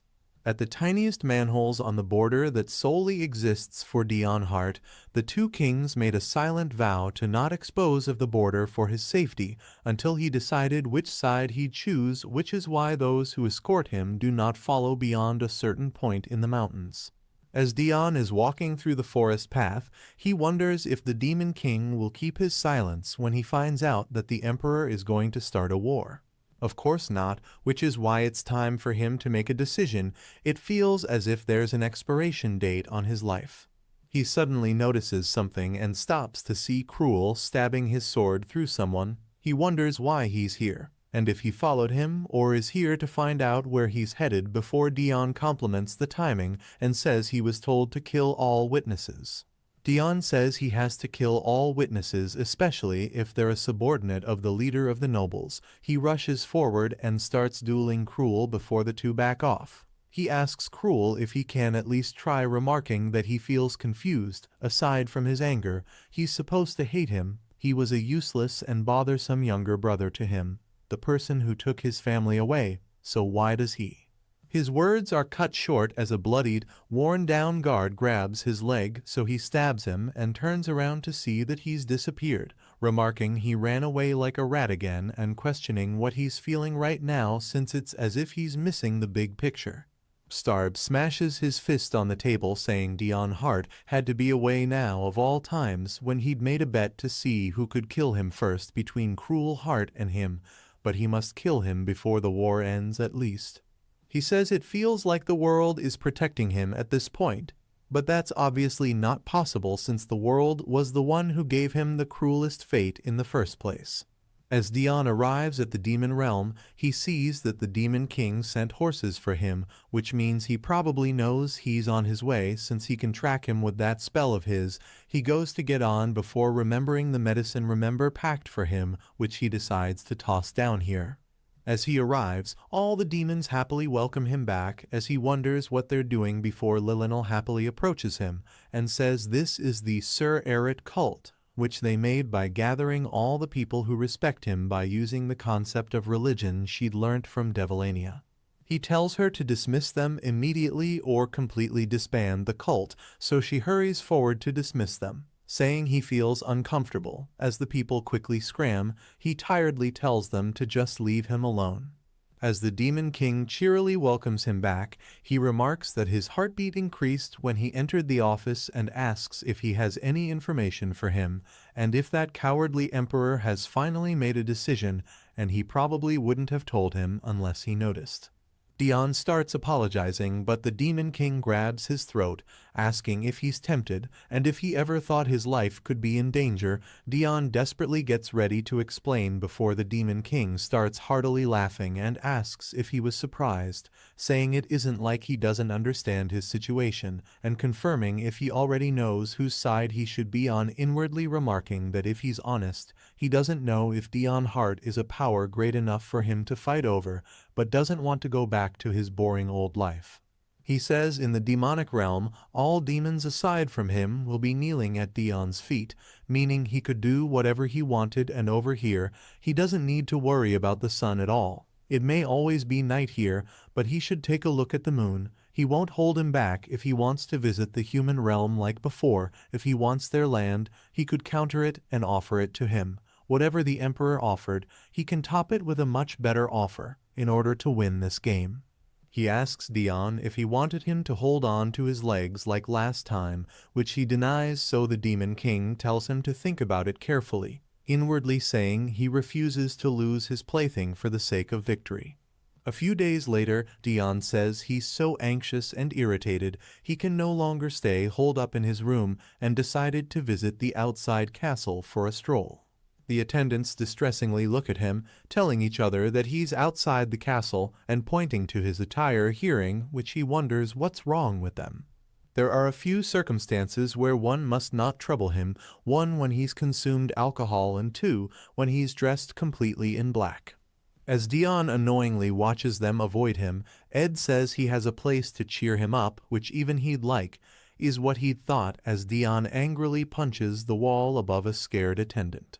Ed asks if he can suggest something and tells an attendant to bring that thing over since he has to show Dion, who wonders why they're at the training grounds. Ed tells the attendant that he'll get permission and to get moving unless he wants to die. The attendant tries protesting, so Ed menacingly asks if he really wants to die, as Dion wonders why he's threatening someone over their life when they just wanted to get some fresh air. The attendant tries looking at him for mercy, so he distressingly remarks he doesn't even know what he's talking about, but should clear things up before they get any bigger. He moves forward to ask Ed what he's planning, but trips on his feet and accidentally smashes his fist at the pillar beside the terrified attendant's head and asks if he's kidding him right now, asking why he has to keep tripping over himself. Ed says he understands his frustration, but this isn't a good time to be killing demons at the castle, and tells the attendant this is his last chance since he ended up offending Sir Ered. Dion says he didn't have any intentions to kill before the attendant thanks him for sparing his life and hurries away to prepare the thing. Ben quickly arrives and says he came here since the signal was resounding strongly before noticing his injured hand. Ed angrily asks why he's getting here now despite being Sir Eret's doctor, but he tells him to stop being so loud while he's working since he rushed over as soon as he heard the signal, to which Ed says it's not just this time since he's been feeling unwell for a while now, which surprises Ben, who says the signal didn't alert him and tried replacing it multiple times as it felt off. But there was nothing particularly wrong with the magic stone itself, as Dion remembers him saying he needed his blood for that. Ben asks if he's noticed anything different in his body, to which Dion remembers that he's stopped vomiting blood on matters as small as stress, to which Ed happily asks if this means the after effects from fighting the hero are wearing off. But Ben says that's not it, since his body is still a ticking time bomb, and is just saying that the signal from the magic stone is getting weaker as time passes, which might have to do something with the change with the things making up his body. He suddenly remembers that he forgot using anesthetics and asks if he's alright, which angers Ed even more as he asks just what he's doing to forget applying anesthetics while sewing up his skin. Ben gets on the ground and says he has no word even if he is killed now, but Dion says that's alright, inwardly saying he couldn't really stop him with the tense look he had while working. While the attendants discuss he was hiding the pain this whole time in awe, and remark that he sure is benevolent before the attendant from before arrives, and says he has brought the item he was looking for. The snow flower sticks which the Demon King gave him permission for without a second thought after hearing that Sir Eret wanted to use them. Dion picks one of the sticks up, wondering why one would need permission for this before asking how you use this. Ed cuts the top for him, setting off fireworks that rain snow down on them, which Dion warmly thanks him for before using the red stick, which rains red snow down on them, which Dion notices smells of blood, which the Demon King acknowledges, bringing back scenes from Dion's time at war. He says he's glad Dion is on their side, but still isn't in the best mood, so he should come with him, which he slowly complies to, remarking that he has no will. They arrive in a beautiful place which the king says is the land of fairies before meeting up with the fairy king, whom he starts having a light banter with. The fairy king asks why he brought that human with him, while some residents remark that the world tree seems to be excited and question if somebody is here, as a woman looks at Dion and says that man is the one that the whole world is paying attention to. The Demon King tells the Fairy King to get to the point and asks why he came here, since this surely isn't to greet them, to which he answers that he's pretty rude for someone who came unannounced, and tells him to first take responsibility for this. Handing him something, the Demon King asks what this is, so the Fairy King answers that it's a seed from the world tree. Due to him spreading the demonic aura around when he broke in here, the seeds sensitive to the aura become infected like this. The Demon King summons the gardener, Heen, who looks at them in confusion, as Dion remarks he thought magic was confusing, but he seems to be using it a lot. The Demon King tells her to see if she can revive the seed he's holding, so she gets to work and shockingly says she can somehow make it grow, but can't stop the infecting demonic aura, to which the Fairy King angrily says he knew it, and says the seed of the world tree their race was put in charge of is now, but the Demon King interrupts, asking if his species aren't more like the world's dogs, to which the Fairy King angrily says the world also respects their race, and tells him to forget it, since the leader of the race most hated by the world wouldn't know. He says he'll let it slide since there's nothing that can be done about the seedling, but asks what he is doing about the monsters swarming around them. The Demon King says they're doing their best to stop them before Heen intervenes and asks if that means they don't need this seedling anymore, so the Fairy King says she can have it before the Mermaid Queen suddenly appears in front of them, seeing whom Dion reacts in surprise as her tail turns into a dress as she walks towards him, saying it's good to see him again and that they met each other at the Demon King's castle and has been wanting to speak to him again. Dion remembers when they met and wonders why she's looking at him like that. Remarking that this kind-looking favorability is uncomfortable, he tries slowly edging his hand out of her grasp, but she clutches them tight, saying she foresaw a future not too long ago, saying a new hero will appear and will be incomparably more threatening than the one from before and will decide the fate of the Demon King. Everyone is shocked at the fact that a new hero will appear soon, as the Demon King says their race has been hated from the start. A little more won't affect them much. Also, the future she foresees can change.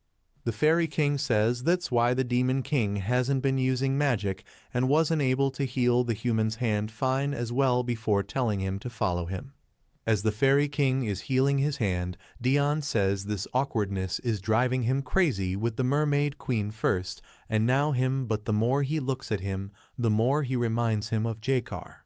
The king asks if he's talking about the first corps commander for the Demon King's army, after which Dion realizes he said it out loud, and that he's done for, comparing the king who hates demons to the commander of demons, but the Fairy King says that's a name he hasn't heard in a long time and asks how he's doing. Though he may have been affected by the Demon King's aura, he's still a member of their race.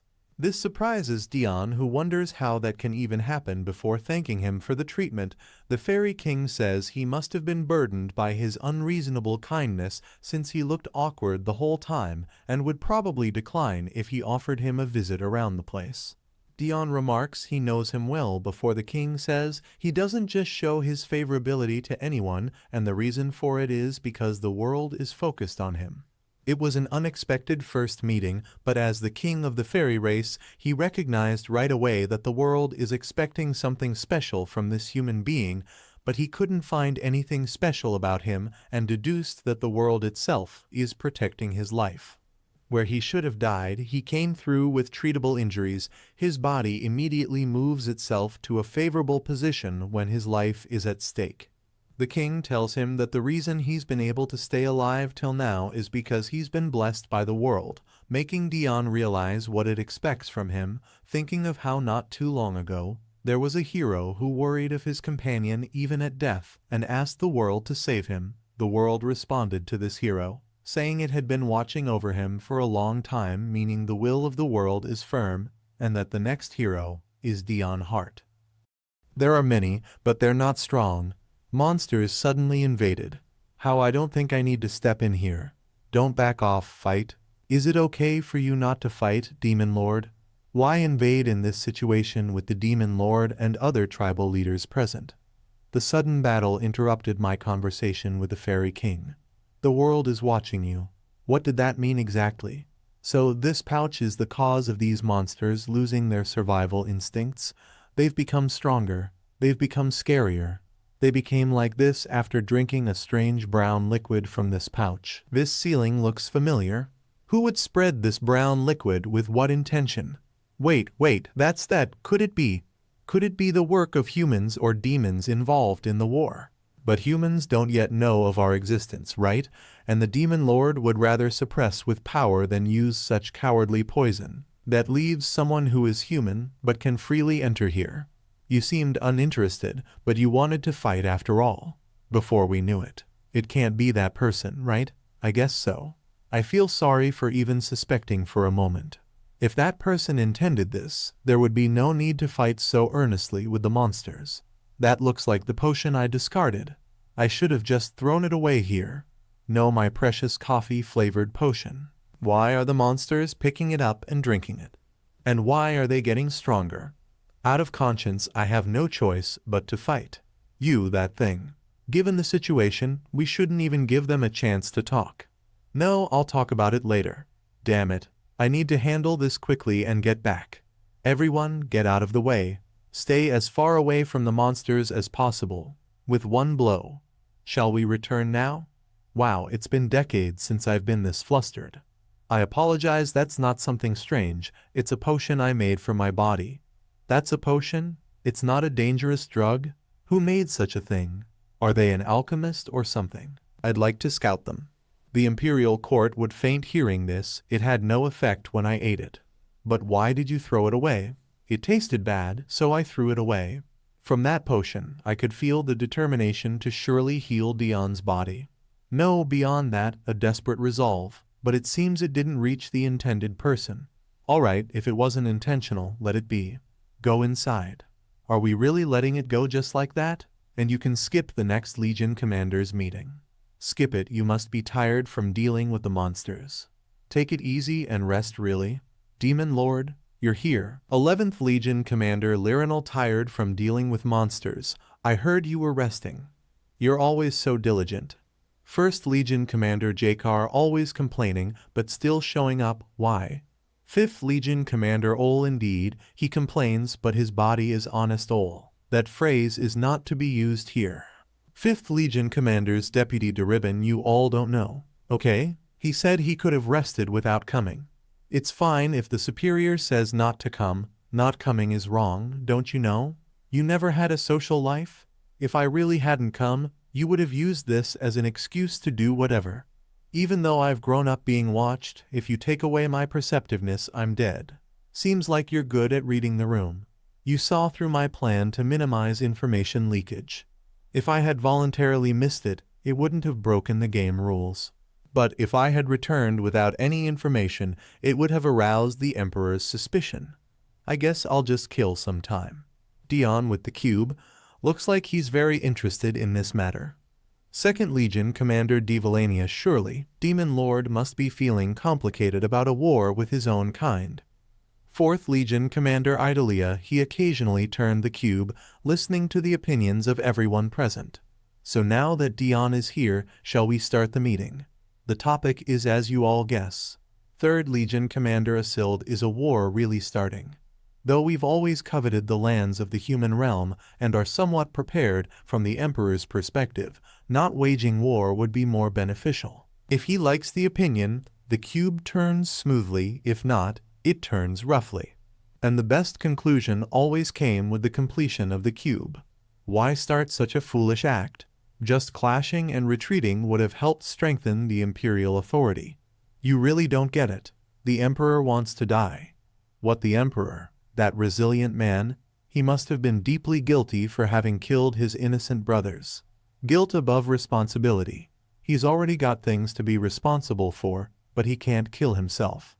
The choice of an emperor who cannot die on his own, that's why he chose war. If he fulfills his responsibilities and conquers the demon realm, that's good for him, and if he dies, he can rationalize it as having done his best. Truly a pitiful and selfish being. Just for that reason, he's driven countless others into the battlefield, hasn't he? Well, what can we do? If he wants to die, we should grant him his wish. But strangely, I understand the Emperor. As a being who has lived for a long time, and as a leader responsible for a race, I may not know about other things, but the point of not being able to end one's own life is something I can somewhat relate to. There's a time to kill too. Think of it simply. It's a full-scale war after a long time. Just relax and enjoy it as if you're loosening up your stiff body. As soon as Dion leaves for his mission, the human realm will start its attack. If Dion Hart is in the demon realm, the Emperor won't be able to move rashly. They're planning to strike at our weakest moment. Humans are always so cunning. The Empire's movements could be interpreted as abandoning Dion Hart. But well, it's interesting, so let's just let it be. The cube is now fully aligned. It means that even Demon thinks this is the best conclusion. From now on, there's no turning back. As soon as the meeting ends, I will embark on my mission. The war that decides the fate of both the demon and human realms begins. Is that all you have to report? Yes, Your Majesty. That is all. So that means only 5 divisions from the demonic realm are going to participate in this war. 7th Corps Commander Silua, 1st Corps Commander JockJut, 9th Corps Commander Traverha. Even bringing their whole army wouldn't be enough, but they're only sending in 5 divisions. To think they would prepare so little when they are going up against the great empire. 3rd Corps Commander Isilde, 8th Corps Commander Hell. They should know better than to look down on me like this. Then I'll have to make sure they regret their decision. So scary. But you, yes? Never mind. Go ahead and get some rest. There's no need to press for answers. The Demon King probably thinks that I will not be able to hold back and is waiting for me to pressure Dion Hart. It won't work out as you planned, Demon King. Then I shall head back, Your Majesty. Chancellor, what is the meaning of the demonic realm has started attacking? This is a message from the demonic realm magic. That's from the perspective of the demonic realm, which values balance and peace. We have deemed the Empire's takeover of the continent to have gone too far and become a threat. To protect the human realm from falling apart from the Empire's actions, I declare war against the Empire. Chancellor, bring the palace magician. Quickly. Understood. Isn't that Jakar? What are they doing? Is it the order of the Demon King? That aside, values balance and peace? That's not even funny. As balance and peace are our goals, as long as the Empire promises not to make a move any further, we will consider retreating. To think they would make such direct contact. What is this? Does this mean that the demonic realm does not want a war? Then why is the Emperor trying to go to war? I have heard enough of your barking. It's the Emperor. The whole world knows of your cruelty. How dare you spout such lies? And according to the history recorded in the palace, the demonic realm has always coveted these lands that the sunlight touches. To think he could interfere with their magic so quickly. Is this the level of skill of the palace magician?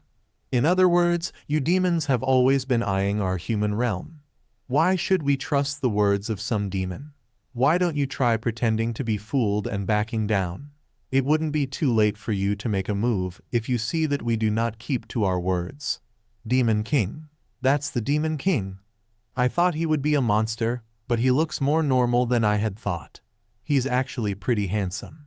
Whisper believe the Demon King. The demonic race might not be as scary as the rumors say. What are you saying? He's our enemy. Isn't the act of sacrificing your people simply because of your greed a bit too much? No. War is not child's play. This isn't a war I started because of my greed. It's a matter of selling the future for temporary peace or taking advantage of the fact that the empire is at its peak and using that to secure our future. That's right, we have to secure our future. It might be hard for us, but to provide a better future for our offspring. He instantly shut down the people's curiosity about the Demon King and turned it into a war with a noble cause for future generations. Revolutionary Army leader Daniel's successor Paul, he sure has his way with words. Did you see that, Paul? That's how you influence the hearts of many. You're even trying to teach me at a time like this. But it's such a good example. Excellent. That was an excellent speech. He's a more entertaining person than I thought. Look here. No matter how much you sugarcoat it, it still means that you will aim for domination without caring about the sacrifice of the people, doesn't it? He shouldn't have a response to this. Looks like I have won this fight. Eduardo de Zera. Atmosphere suddenly. Brother, does this mean the Emperor has lost? Since the citizens are wavering, the scale is in the Demon King's favor. The damage dealt will be critical to the loser of this debate. If this continues and comes to a point where nobody believes the Emperor anymore, the Empire will fall into chaos that can't be recovered from. The image of a loser affects many things. The morale of the soldiers, the difficulty of gaining the people's trust, your own image in the eyes of the people, and much more. Since the Emperor knows this, the only thing left he can do is why isn't the demonic realm that's acting all righteous by shaking the hearts of the people just looking for an opening to invade the human realm? If you were to take over this land, you would cruelly stomp out the humans and steal everything. To drag the other party down with him. With this, neither side has a righteous cause for the war. I admit it, your great Emperor. I might have wanted to bring you over to my side had I never met that man. Then, it looks like negotiation has failed. Pray that you will keep me entertained in the future. With this, the war between the demonic realm and the human realm has begun. As of now, there are only small-scale battles to test each other's strength, but the days passed on like a ticking time bomb, not knowing when a full-blown war would ignite. It's finally calmed down a bit. After the start of the war, acting as the Zero Corps commander in the demonic realm and the third hero in the human realm, he had to go back and forth on both sides to the point where he was throwing up. The Zero Corps commander? We just have to take care of him, right, Captain? The Empire's hero? He's nothing to us. Let's clear the way for our Zero Corps commander. How long will my life constantly be on edge? There I thought I was going to die from overexhaustion. Not only that, but the leaders of both sides are also starting to increase the pressure. You did a good job commanding this time as well. You've worked hard. Thank you, Your Majesty. I will send the casualty report of this battle through a subordinate. I don't remember the details of the battle this time either, but it's fine since I somehow survived. Your voice doesn't sound so good. Are you feeling guilty over those that have died? What is he talking about? You are my sword. A sword doesn't feel guilt. Guilt and the painful memories of the war are all mine to bear, so you just have to move according to my orders. I thought he was trying to comfort me at the time, but that's why you should start preparing to come down from that tightrope. Comfort my ass. He just wanted to pressure me into making up my mind on which side I would choose. It's starting to become too much. The demonic realm, the human realm, all of it is this karma. Going off my ass. Fuck. What did I ever do wrong? Is it wrong to want to just live out my life silently and alone? What war? They should just fight one-on-one. Yes, Demon King. I'm scum that bows down to power. Reaction speed 0.1 seconds. Oh Eret. Have you rested well these past few days? Yes, I'm sorry. But can you go over to the northwest side to take care of the demonic monsters grouping up? The northwest side, isn't it near the front lines? Yeah, you're right. I thought it would be best to clear it out ahead of time, seeing as how important that location is. No sending troops there will just attract from the Empire. Unnecessary attention. I understand that the Demon King is pretty sensitive these days, but there are only a few of them. Why do I have to do such a dangerous? Looks like you won't have to go too far, thankfully. The demonic monsters are headed your way. So there are no problems today. The who will kill Dion Hart first bet with the Duke that was delayed has resumed when Dion Hart returned to the Empire. Although there were plenty of surprise attacks and poisoning attempts, Dion Hart caught on to most of them and took care of them himself. He acted as if he didn't notice me taking care of a few of them and seemed to be weighing the situation. He is a hero in the end. But the Duke won't give up just failures. Because of a few, keep an eye out on things and take care of any dangers. You can keep protecting him until you hear from me, understood? Now that I think about it. The other guy at the Assassin's Guild received orders to kill Dion Hart. One is paying to kill, while the other is paying to protect. I don't know what I'm doing stuck in the middle like this. If I remember correctly, Dion Hart was supposed to go out today. There shouldn't be any problems, right? I hope that subordinate of mine does a good job of protecting him. Just what is this? There are too many demonic monsters. What am I supposed to do in a situation like this by myself? Isn't that person even scared? How can he be standing still like that? Bah, just one.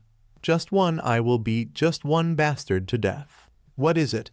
Please forgive me for drawing my blade against you, Emperor. But the place you're aiming for is your wrist, not the back of your hand. Been hard to keep a clear mind lately. Would you like for me to call the court doctor? Strange. It's too blatant, and I can feel an unfamiliar malice for it to be a hallucination caused by my imagination. No, quietly call the shaman right away. You intend to call the shaman instead of the court doctor. That's right. Also, there is a rumor going around saying that the fighting styles of the demon army's Zero Corps commander and hero of the Empire, Dion Hart, are similar. As usual, take care of it quietly. The communication signal is I've got a place I need to go to, so let's put the meeting with the shaman aside for when I get back. Understood. But Your Majesty, is it true that Dion Hart and the Zero Corps commander Wole are really not connected?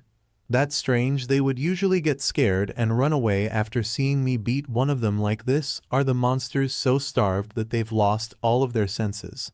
If that isn't that, could it be that I look like too easy of a prey? Can't allow that. Yeah, I won't let you look down on me like that.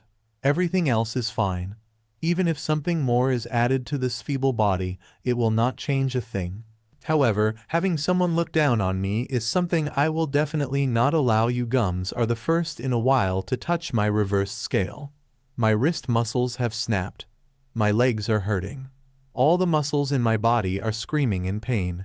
But I can't stop now. Not yet, since I will die if I stop. Till kill you good. The monsters that have been following from behind have long stopped, so they had poison in their nails. As for the poison, I just have to cut it off before it spreads. Now then, shall we finish this? Doesn't matter what race you are. You'll always be able to tell a madman apart. I have to get out of here quickly. I won't be able to move by myself. Quickly forgetting their sense of fear, those dumb monsters. Demon King. I need assistance. Northern Front, please will come back here in search of food again. I have to get up, Dion. It's time to wake up. It feels good. Who? Leg, hold Dion, get a hold of yourself.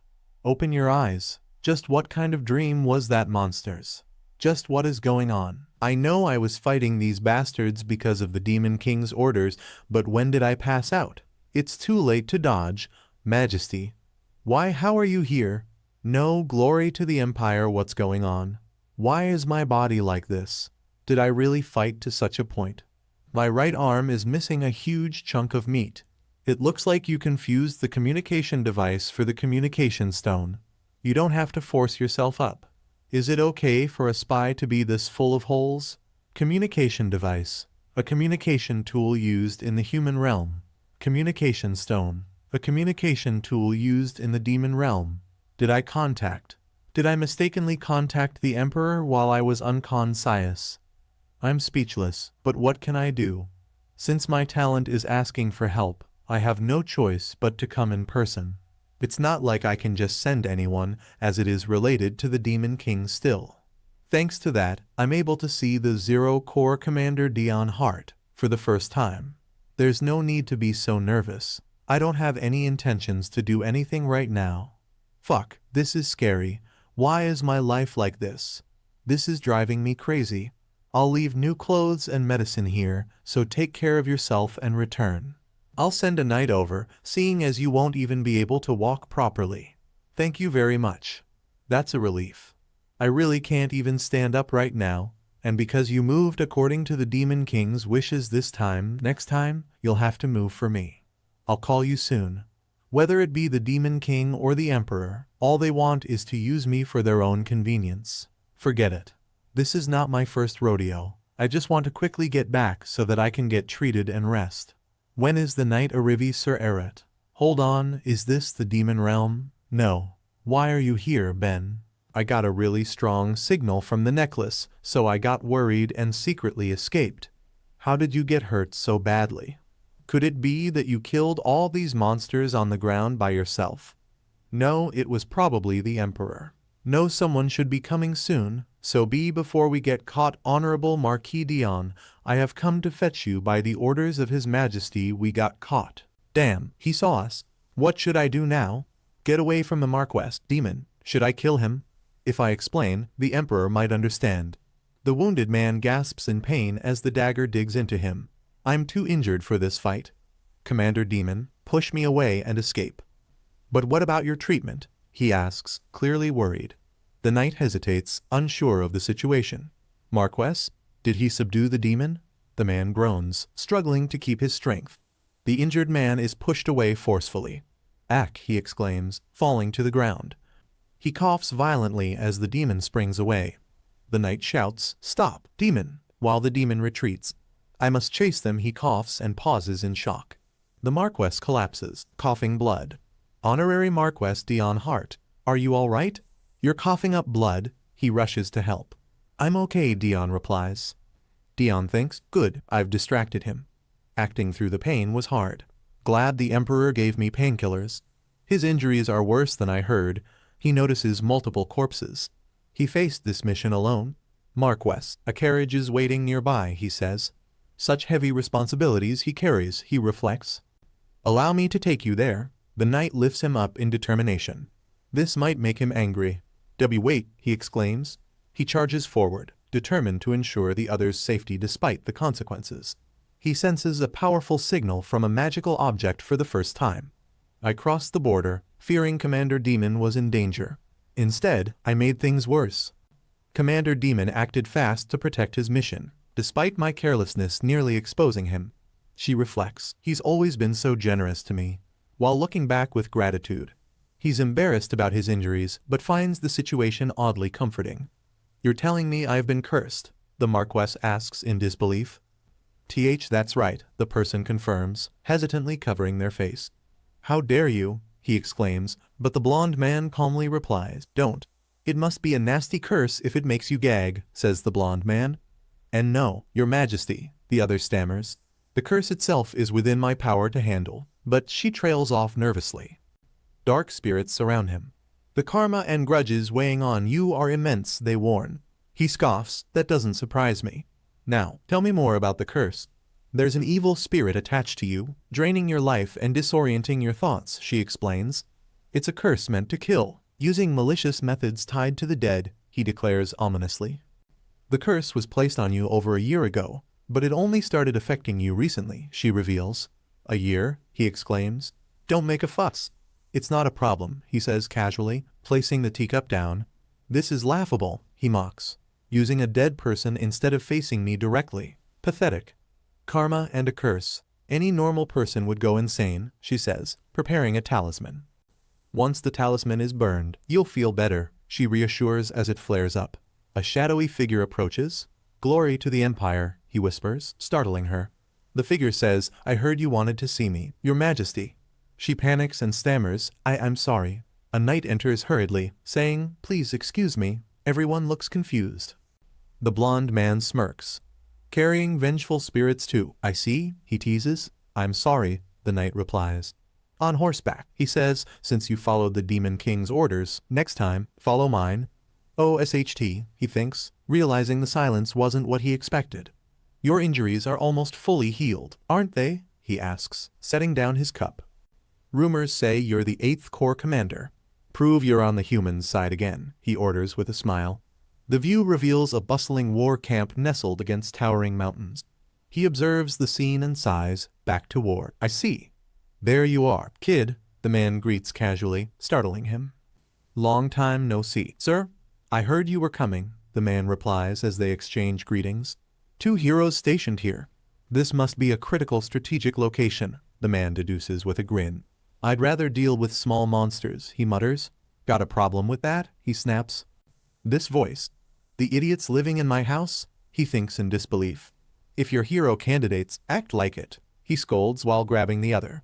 Leon stepped away, and they're already misbehaving. I'll handle it, she decides angrily. That's enough, shouts Milan, breaking up the fight.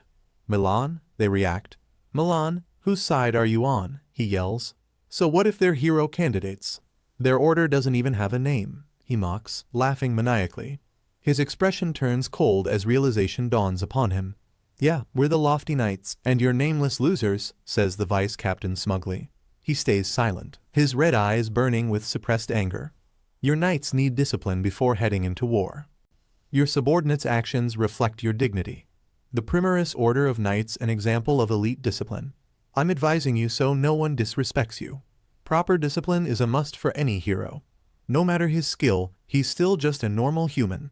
They mock others, claiming jealousy over their Marquess. If we fight, we might defeat him. What did you just say? You've got some nerve insulting our Marquess. We were the vanguard of the 8-year war commoners turned into soldiers. A boy despairs, saying he can't continue, but his comrade urges him to keep fighting. Expendables thrown into war, never expected to survive. A brutal scene unfolds as hope starts to fade, but a mysterious kid appears. A young boy recklessly stabs enemies, shocking onlookers. Someone grabs the boy, shouting for him to stop his actions. That's when I met Dion Hart, a name I'd never forget. Our commander, much younger than expected, was a child leading soldiers. He refuses to stop, insisting to keep attacking until nothing remains. Shocked, someone points out that the target is already dead. The boy warns to wake up, reminding them they are on a battlefield. He questions if they can survive while retaining their humanity. The only way to survive is by instilling fear in the enemy. Survival here is a psychological battle, testing their limits. They fight cruelly, forcing even hardened soldiers to hesitate. Predators stay calm to hunt. Another fierce attack begins. A loud thud startles as a figure collapses nearby. He embraces madness, daring anyone to challenge him. Though brutal and irrational, their actions hold a twisted purpose. Terror reflects in his eyes as he witnesses something chilling. Their leader's words ignite a desperate fight for survival.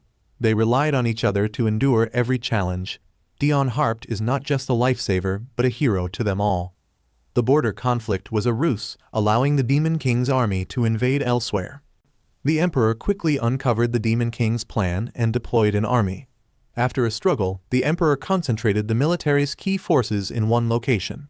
The second hero, Stigma Primero, and the third hero, Dion Hart, emerge. The hero candidates possess fragments of the warrior's power. Together, they fought fiercely, driving back the demons as the battle neared its end. A demon falls with a deadly blow, its head crushed in battle. With a cold expression, Dion strikes, declaring die.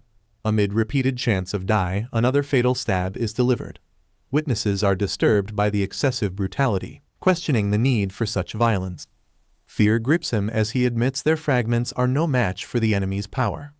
The overwhelming presence feels like facing a feral beast one can't look away from. Mocking their fear, he points out their earlier confidence has turned into terror.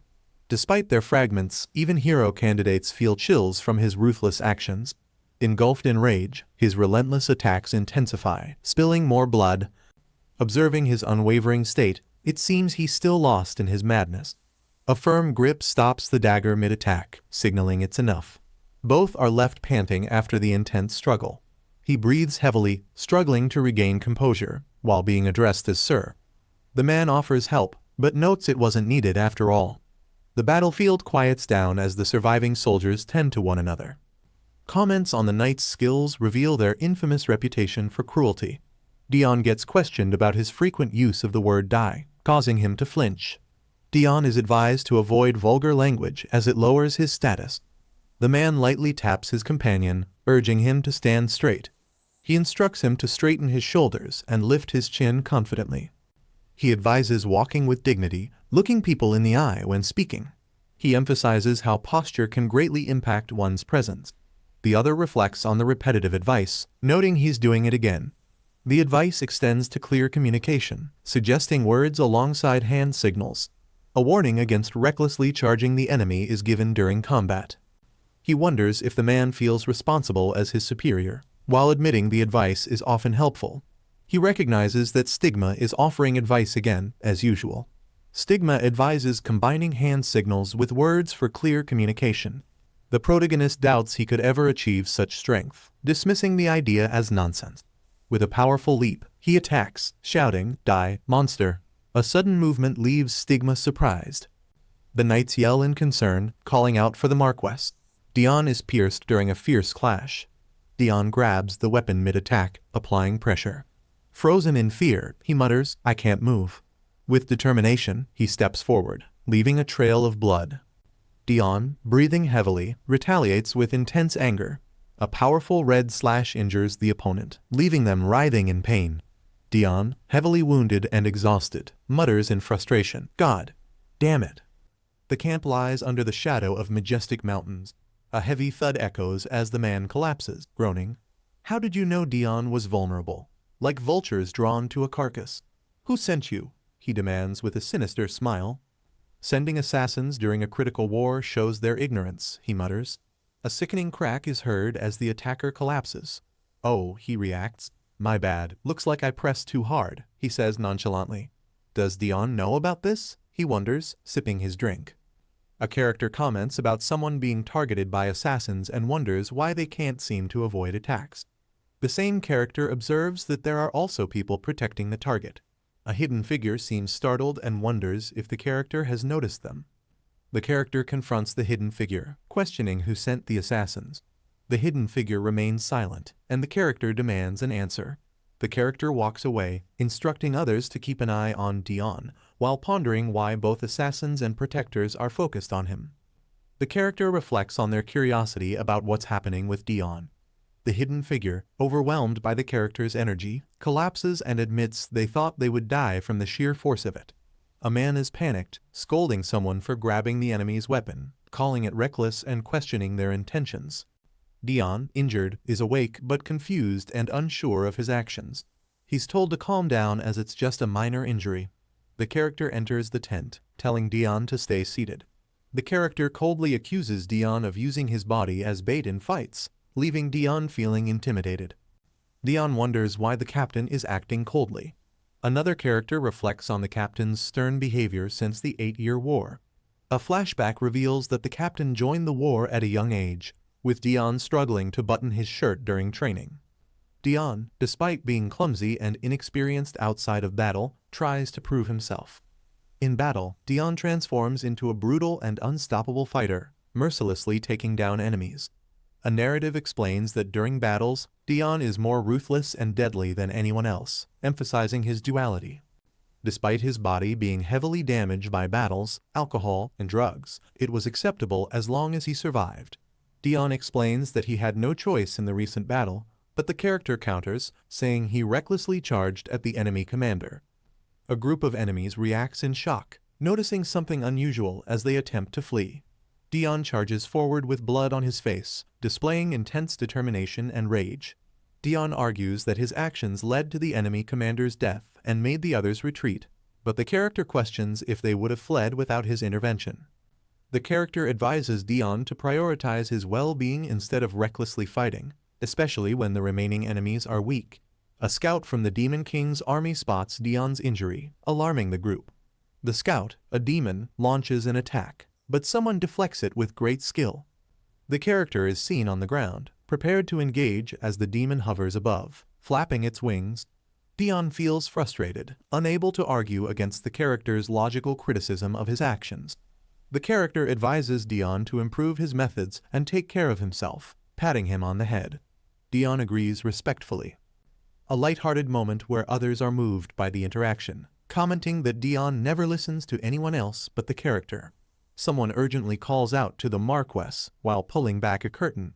The messenger reports that the Demon King's soldiers who fled are now returning. Dion and the character react to the news, with Dion looking shocked and the character expressing annoyance. Dion receives a slap to snap him out of his panicked state. Dion, surprised, holds his head while being told to focus and regain composure. The character firmly takes charge, instructing Dion to retreat with the hero fragments and leave the fight to them. The character looks surprised and concerned as they notice something.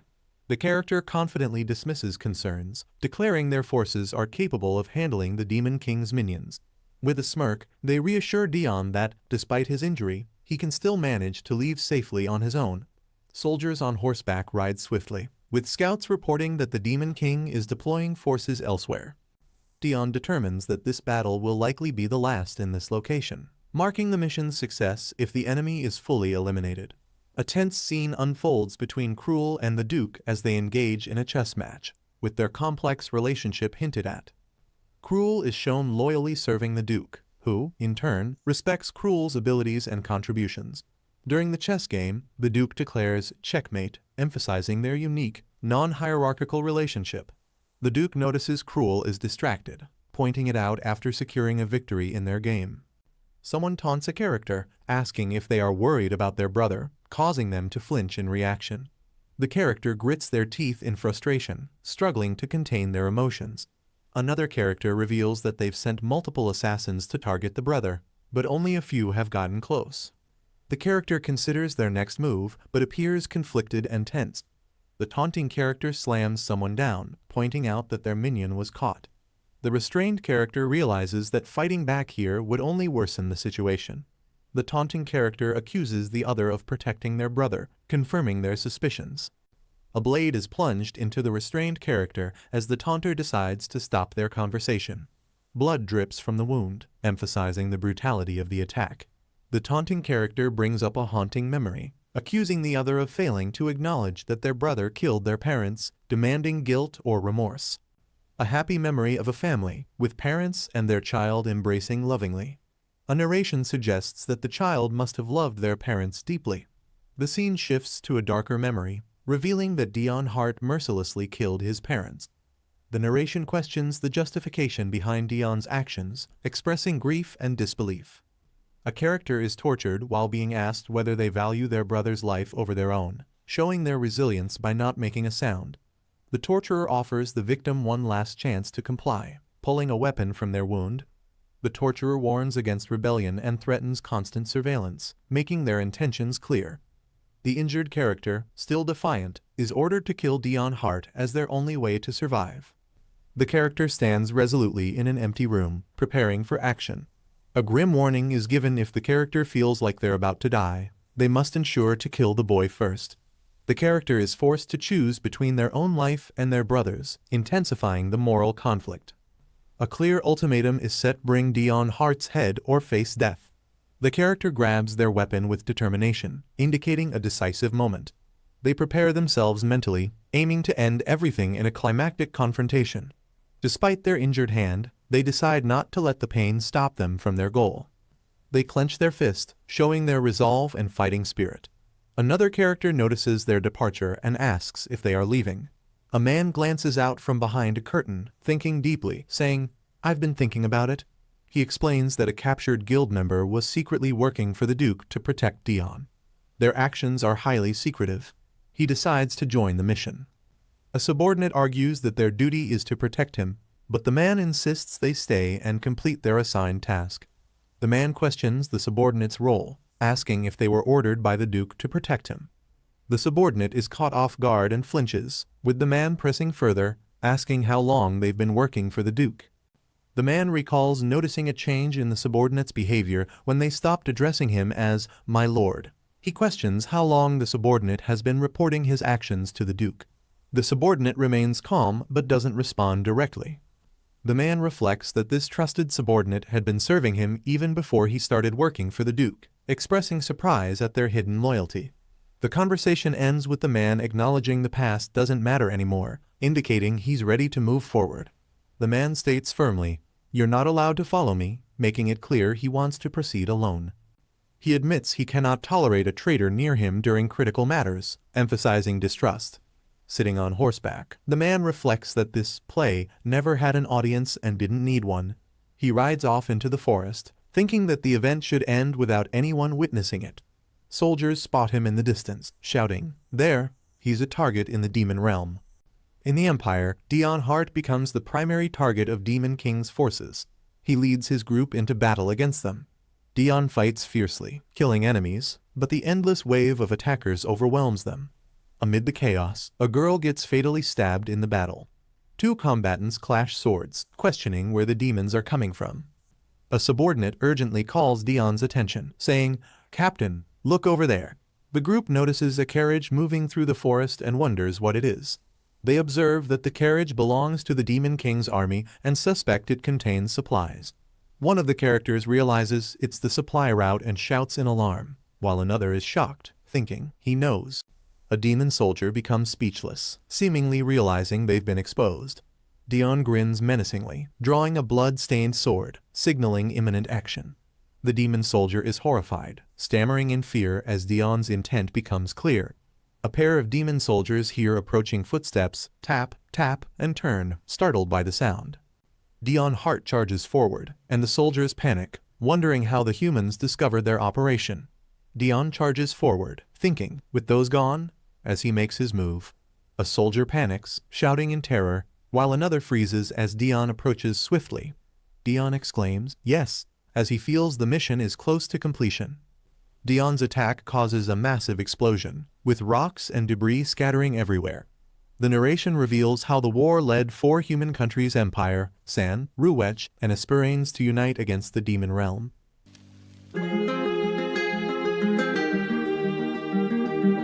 Dion was told by his elder brother, Cruel, to go to the other side and never return.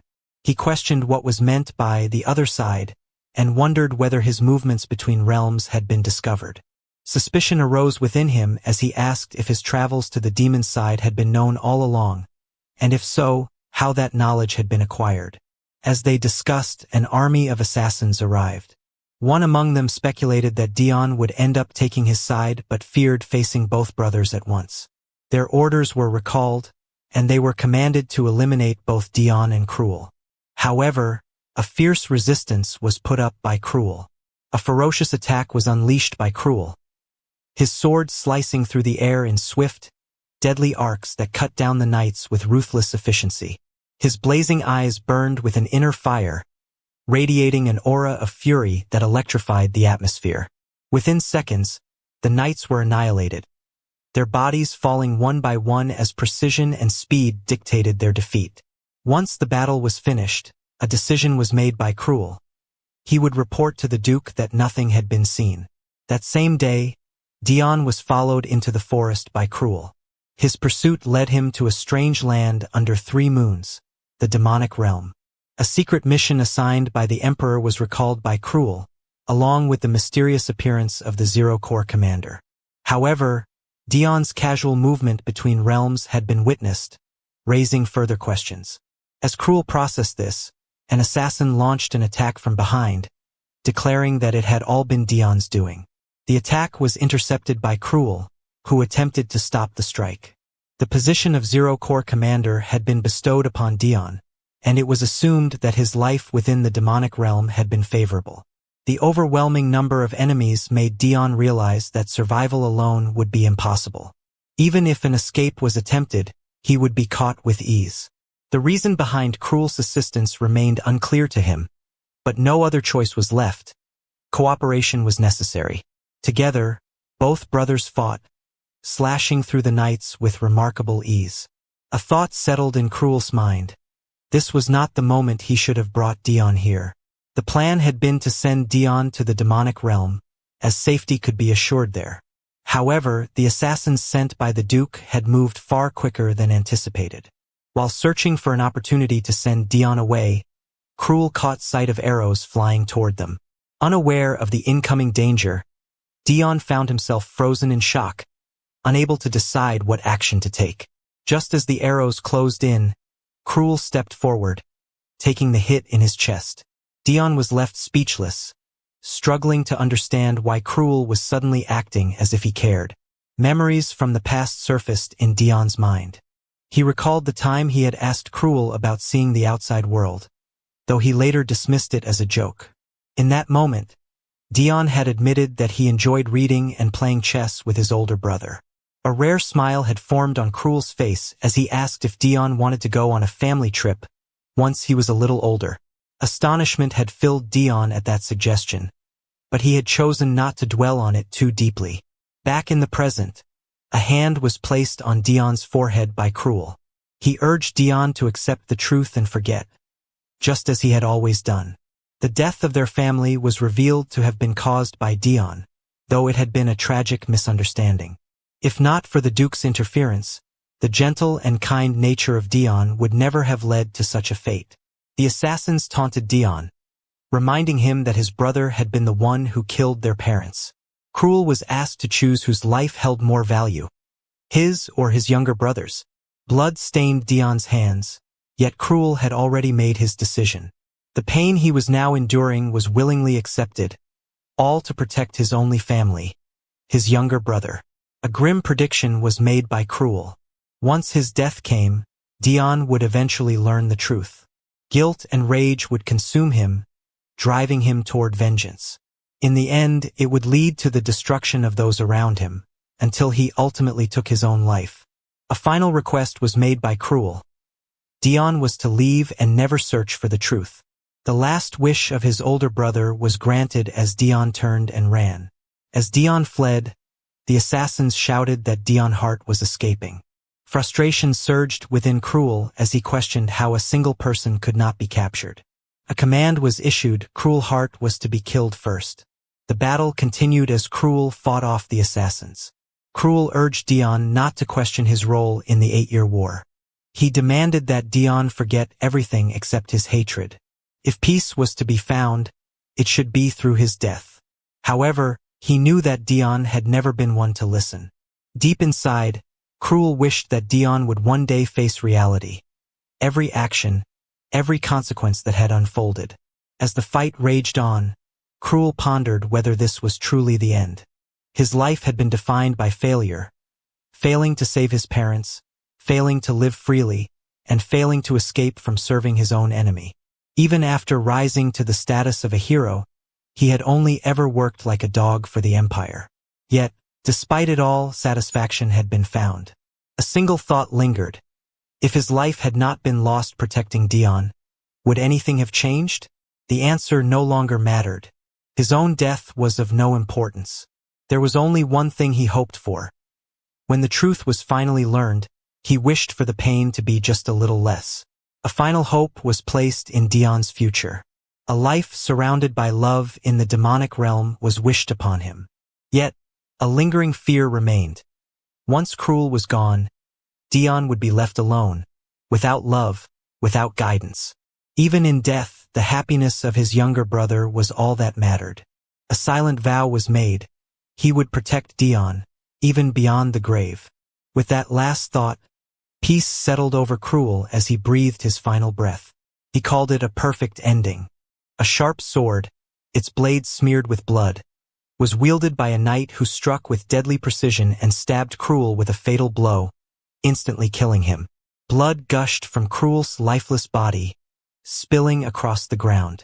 With anger, the man remarked that Cruel did not bear the title of hero for no reason. A great number of men had been lost to him, and so few remained. His teammate called Cruel a stubborn bastard, noting that not a single noise had been made by him until the very end. Then, a question was directed toward their boss.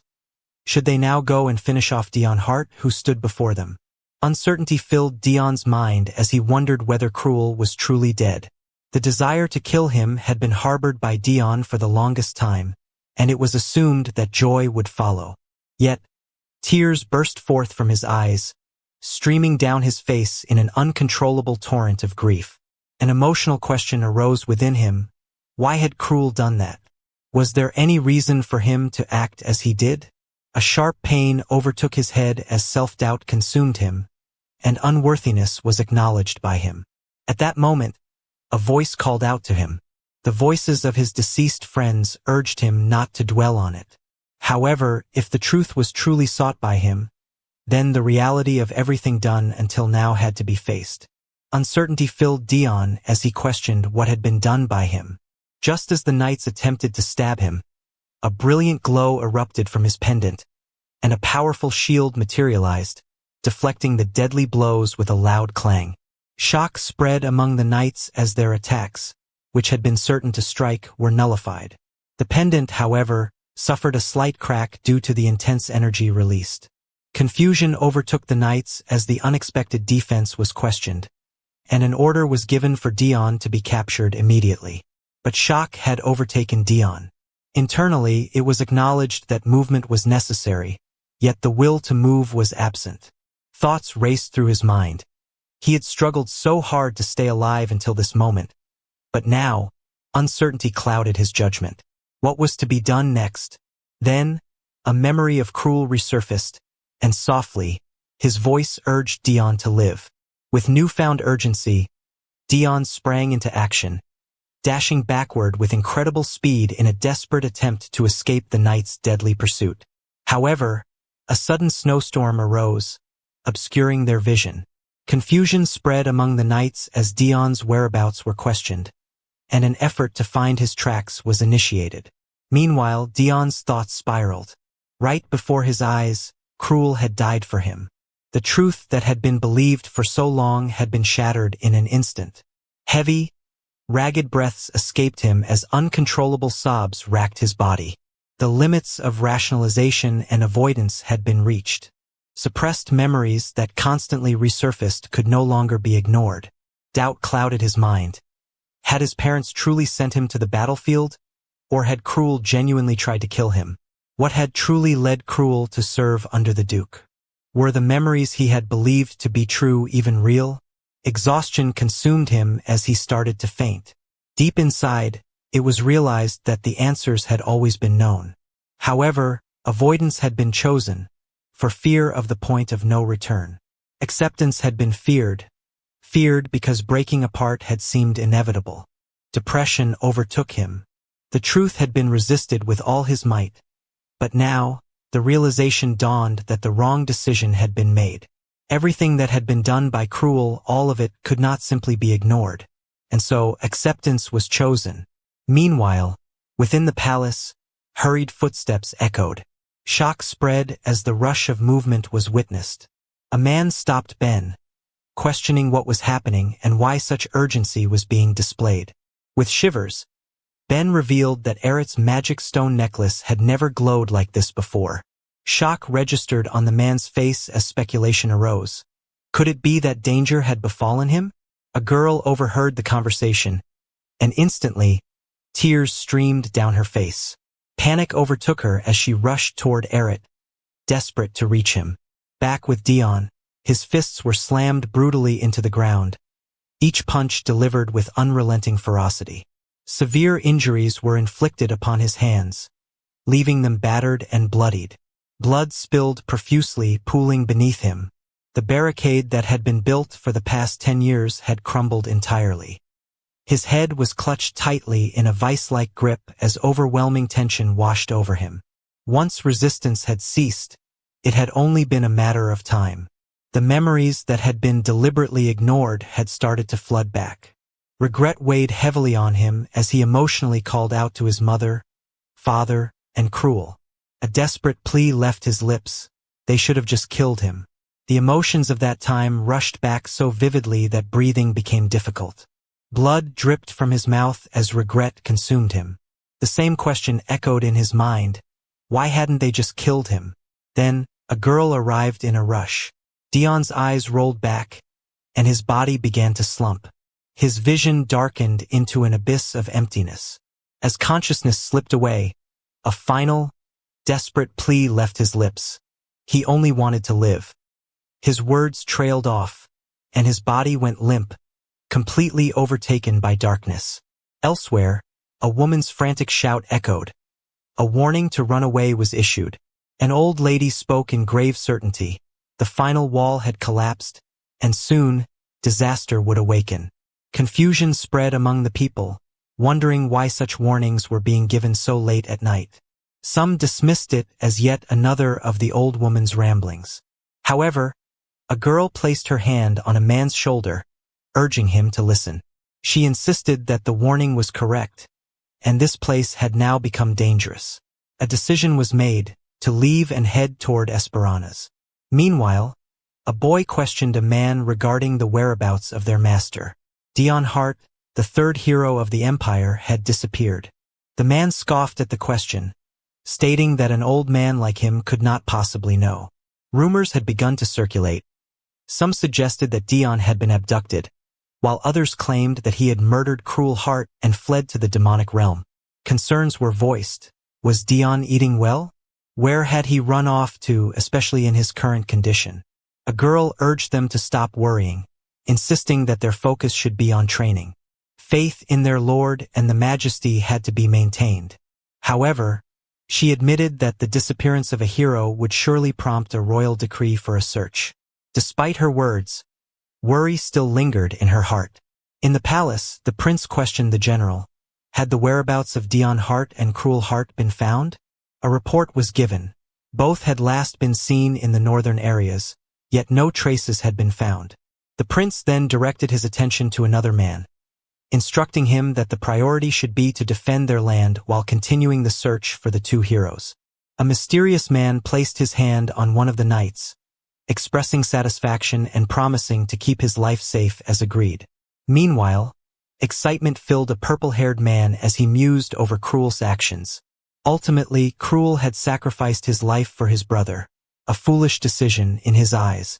Regret was voiced at not being able to personally kill Dion Hart. Now, speculation arose. If Dion had indeed fled to the demonic realm, how would his actions shape the Empire's future?